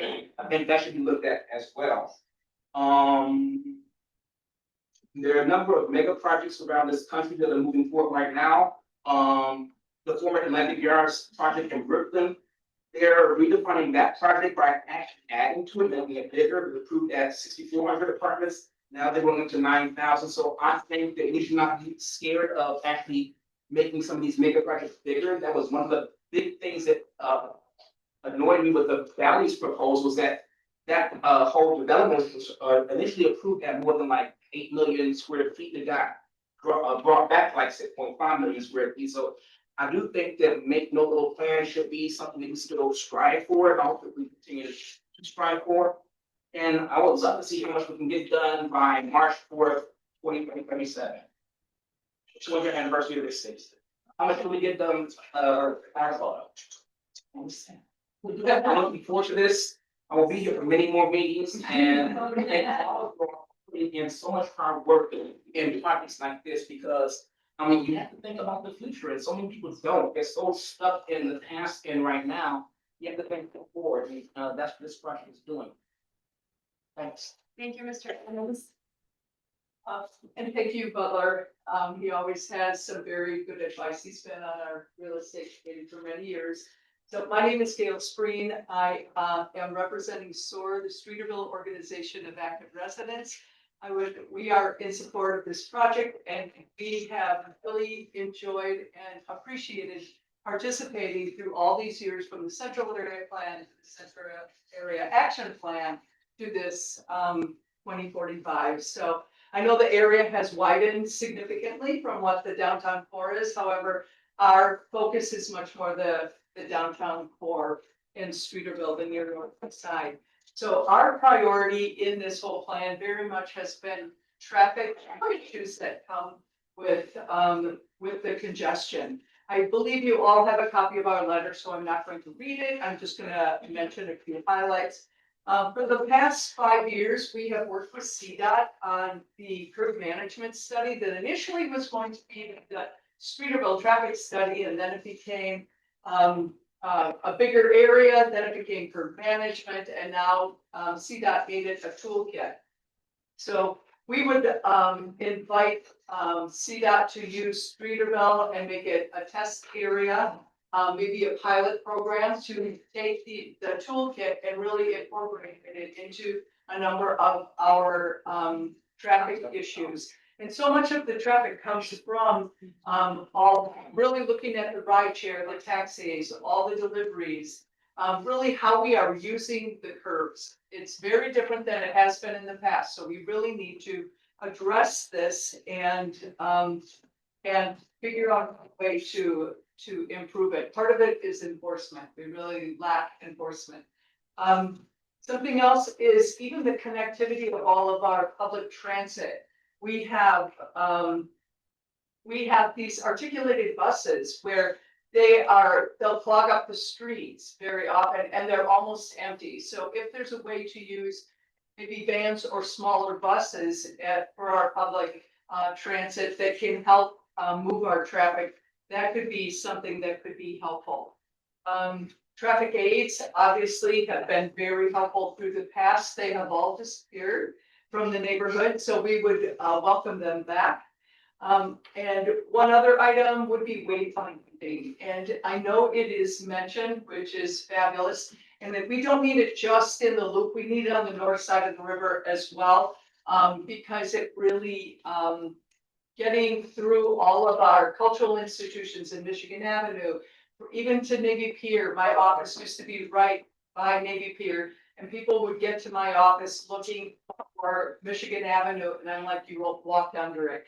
There's a lot of wayfinding that's needed. It should be a consistent wayfinding too, not just random signs put up. So with that, I'd just like to thank everyone for all of your work and for allowing us to participate in it. We have really appreciated it. So thank you. Thank you. Open it up to the commissioners, questions, comments for Heidi and the team. I'll start. I mean, there's so much to, is it okay? Yes, they did, yeah. Okay, sorry. Get us started. So, look, this is, it's a wonderful plan, and really comprehensive, and there's so much to talk about here, and we don't. So by asking this question, more than anything, is just because I'm intrigued about it. I've actually been mentioning this particular point for quite some time, and it's the green bridges. It's this artificial separation that the highway, the Kennedy represents between the loop and the West Loop and Fulton Market and so forth and so forth. And I saw some renderings there, and I would love to understand a little bit about the concept there, and which I think it would be wonderful. Sure. Thank you for your question, Commissioner Pinheiro.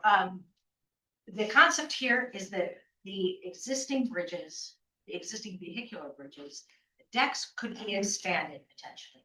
And again, this is a very conceptual plan, so this is going to require much more feasibility study. We have not, gone beyond the very conceptual idea of how this might be implemented and the goal of connectivity that it would achieve between the loop and the near west side. Anybody who has ever walked from the loop after work to get to Greektown knows what a harsh environment that is. I mean, the sidewalks are probably 2 foot above the street level. It's very concrete. There's not a lot of pedestrian screening by any stretch of the imagination. It's kind of frightening because cars are merging onto the expressways. We feel that there's an opportunity to soften that experience and really promote greater connectivity between the section of the loop and the near west side. Great, thank you. Yeah, Commissioner Dow. Yeah, I just want to put this on the record, since we have a court reporter. I appreciate all the work that's gone here, Heidi. You and I have had some conversations about this plan. I just think, and I'm glad you say this is highly conceptual, because a green bridge and concept at 18th and Michigan that would expand east and west may not be the right street.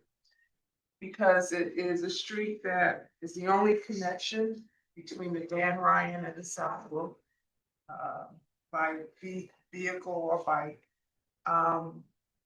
It is a residential community as you move east along 18th Street on the east and west sides of 18th. And more housing has been approved by the Department of Housing at that intersection.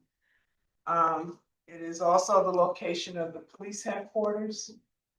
And it is an area around which there is community consternation about the large groups of people that use the 18th Street pedestrian bridge on Soldier Field days, concerts, people just wandering through the community that I have to deal with, right? A better location might be 16th Street, because 16th Street doesn't have all of that built environment. And it is something that could possibly connect what would eventually become where One Central is. And also connect to Pington Park through the 78, or however you wanted to do it. I just would like to put that on the record for the future too. Other than that, I'm cool. Thank you. Great. I just want you to thank everyone, Heidi, I'm excited about this. I think we're all excited about this. And by we beyond to CPD, this is the first update to the Central Area Plan in over 20 years. So it's a really big deal. I thank everyone. I want to thank Heidi. Heidi has done a Herculean effort to lead this work in partnership with our amazing planners who are back here. And I want to just shout everyone out. Just the engagement that happened. Heidi highlighted the level of engagement with youth in particular. When we're talking about 2045, yes, it's great to talk to us, but it's so important to talk to the next generation. And the team has just done such a thoughtful outreach to make sure that we're hearing from the next generation who will reach adulthood in 2045. And so I just want to just give kudos to my amazing team. They're second to none. They're so committed. They're brilliant. They're so passionate, and they've done such a great job. Just engaging and planning and hearing feedback and taking that feedback and incorporating it. And my amazing comms team, who never really gets shout outs, and I appreciate that you gave them a shout out because they do so much heavy lifting for important documents like this. But I just want to thank you guys. I know it's been a very long day. Thank you all for just giving your attention to this last item on the agenda that's so important to us. I'm really excited about it. Thank you again.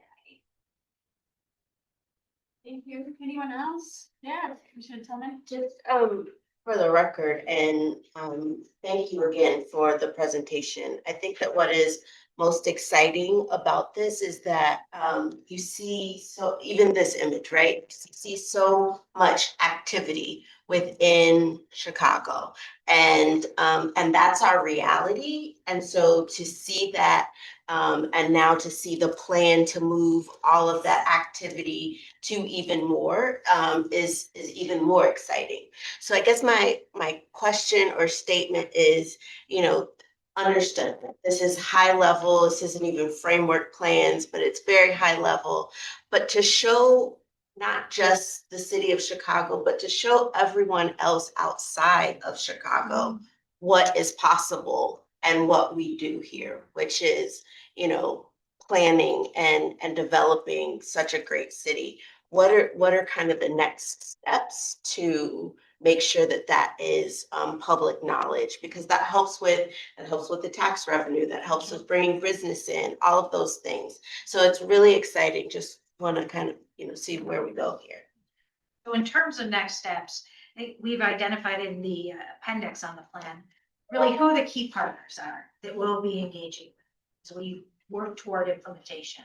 Some of these will require legislative actions, and some of them will be near-term projects. Others will require a more fulsome gathering, lots of stakeholders, members of the public and private community will have to come together to implement some of these. Some of these conceptual projects are very expensive. They'll require, substantial funding. But I think the beautiful thing about creating a plan like this is that, first of all, it puts everybody we have a consensus built around what our priorities are for the downtown. And then second of all, we have a document that should a grant opportunity come up, we can pull it out and say, hey, this is our concept. This is what we would like to achieve. So I think it really supports achieving and getting funding in the future. And if I could just add too, the fact that it's highlighting what's underway, appropriate highlights, talk about our downtown, one of the fastest growing downtowns in the country. It's because there's some momentum, right? And so when you go and you do a page turn, it'll talk about our conversion.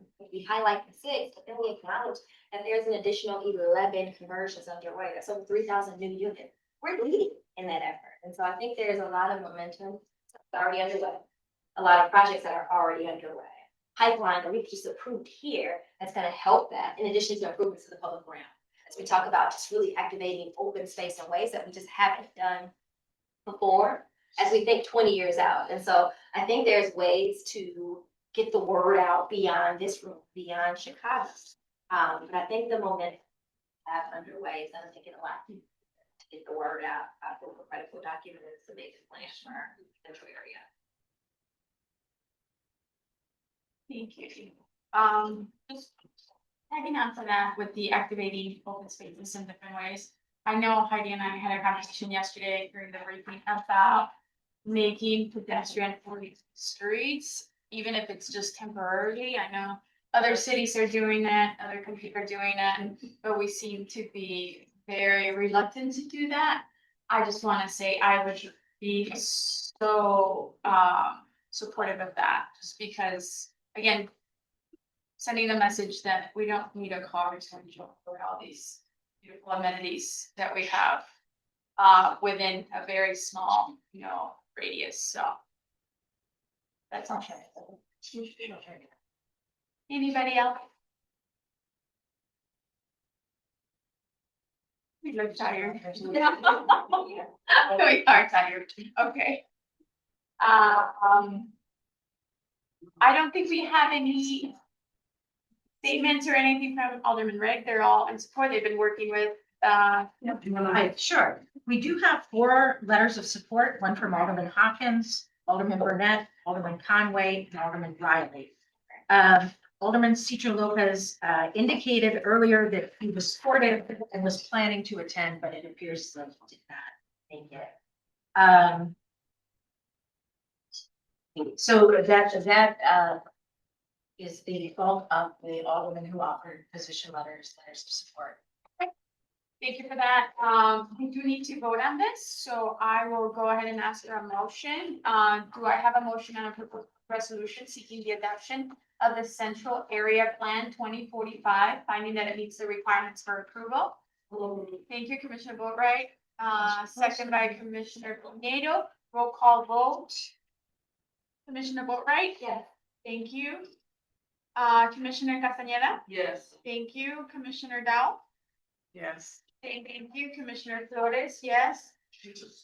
Commissioner Lyons? Yes. Thank you, Commissioner Murphy. Yes. Thank you, Commissioner Pinedo. Yes. Thank you, Commissioner Tillman. Yes. Thank you, and Commissioner Turner. Yes. Thank you. Motion passes. Thanks for all the work. Thank you.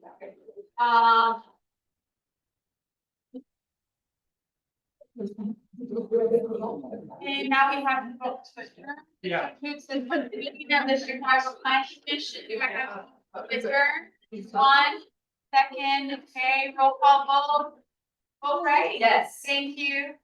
Castañeda? Yes. Thank you, Dowell. Yes. Thank you, Flores, yes. Lyons? Yes. Thank you, Murphy. Yes. Thank you, Pinedo. Yes. Thank you, Tillman. Yes. Thank you, and Turner. Thank you. All right, We can go. Thank you all. Thank you. Shane. 4:31. Thank you. Getting on to meeting of the Chicago Planning Commission is now adjourned at 31. Yes. Yeah. Yeah.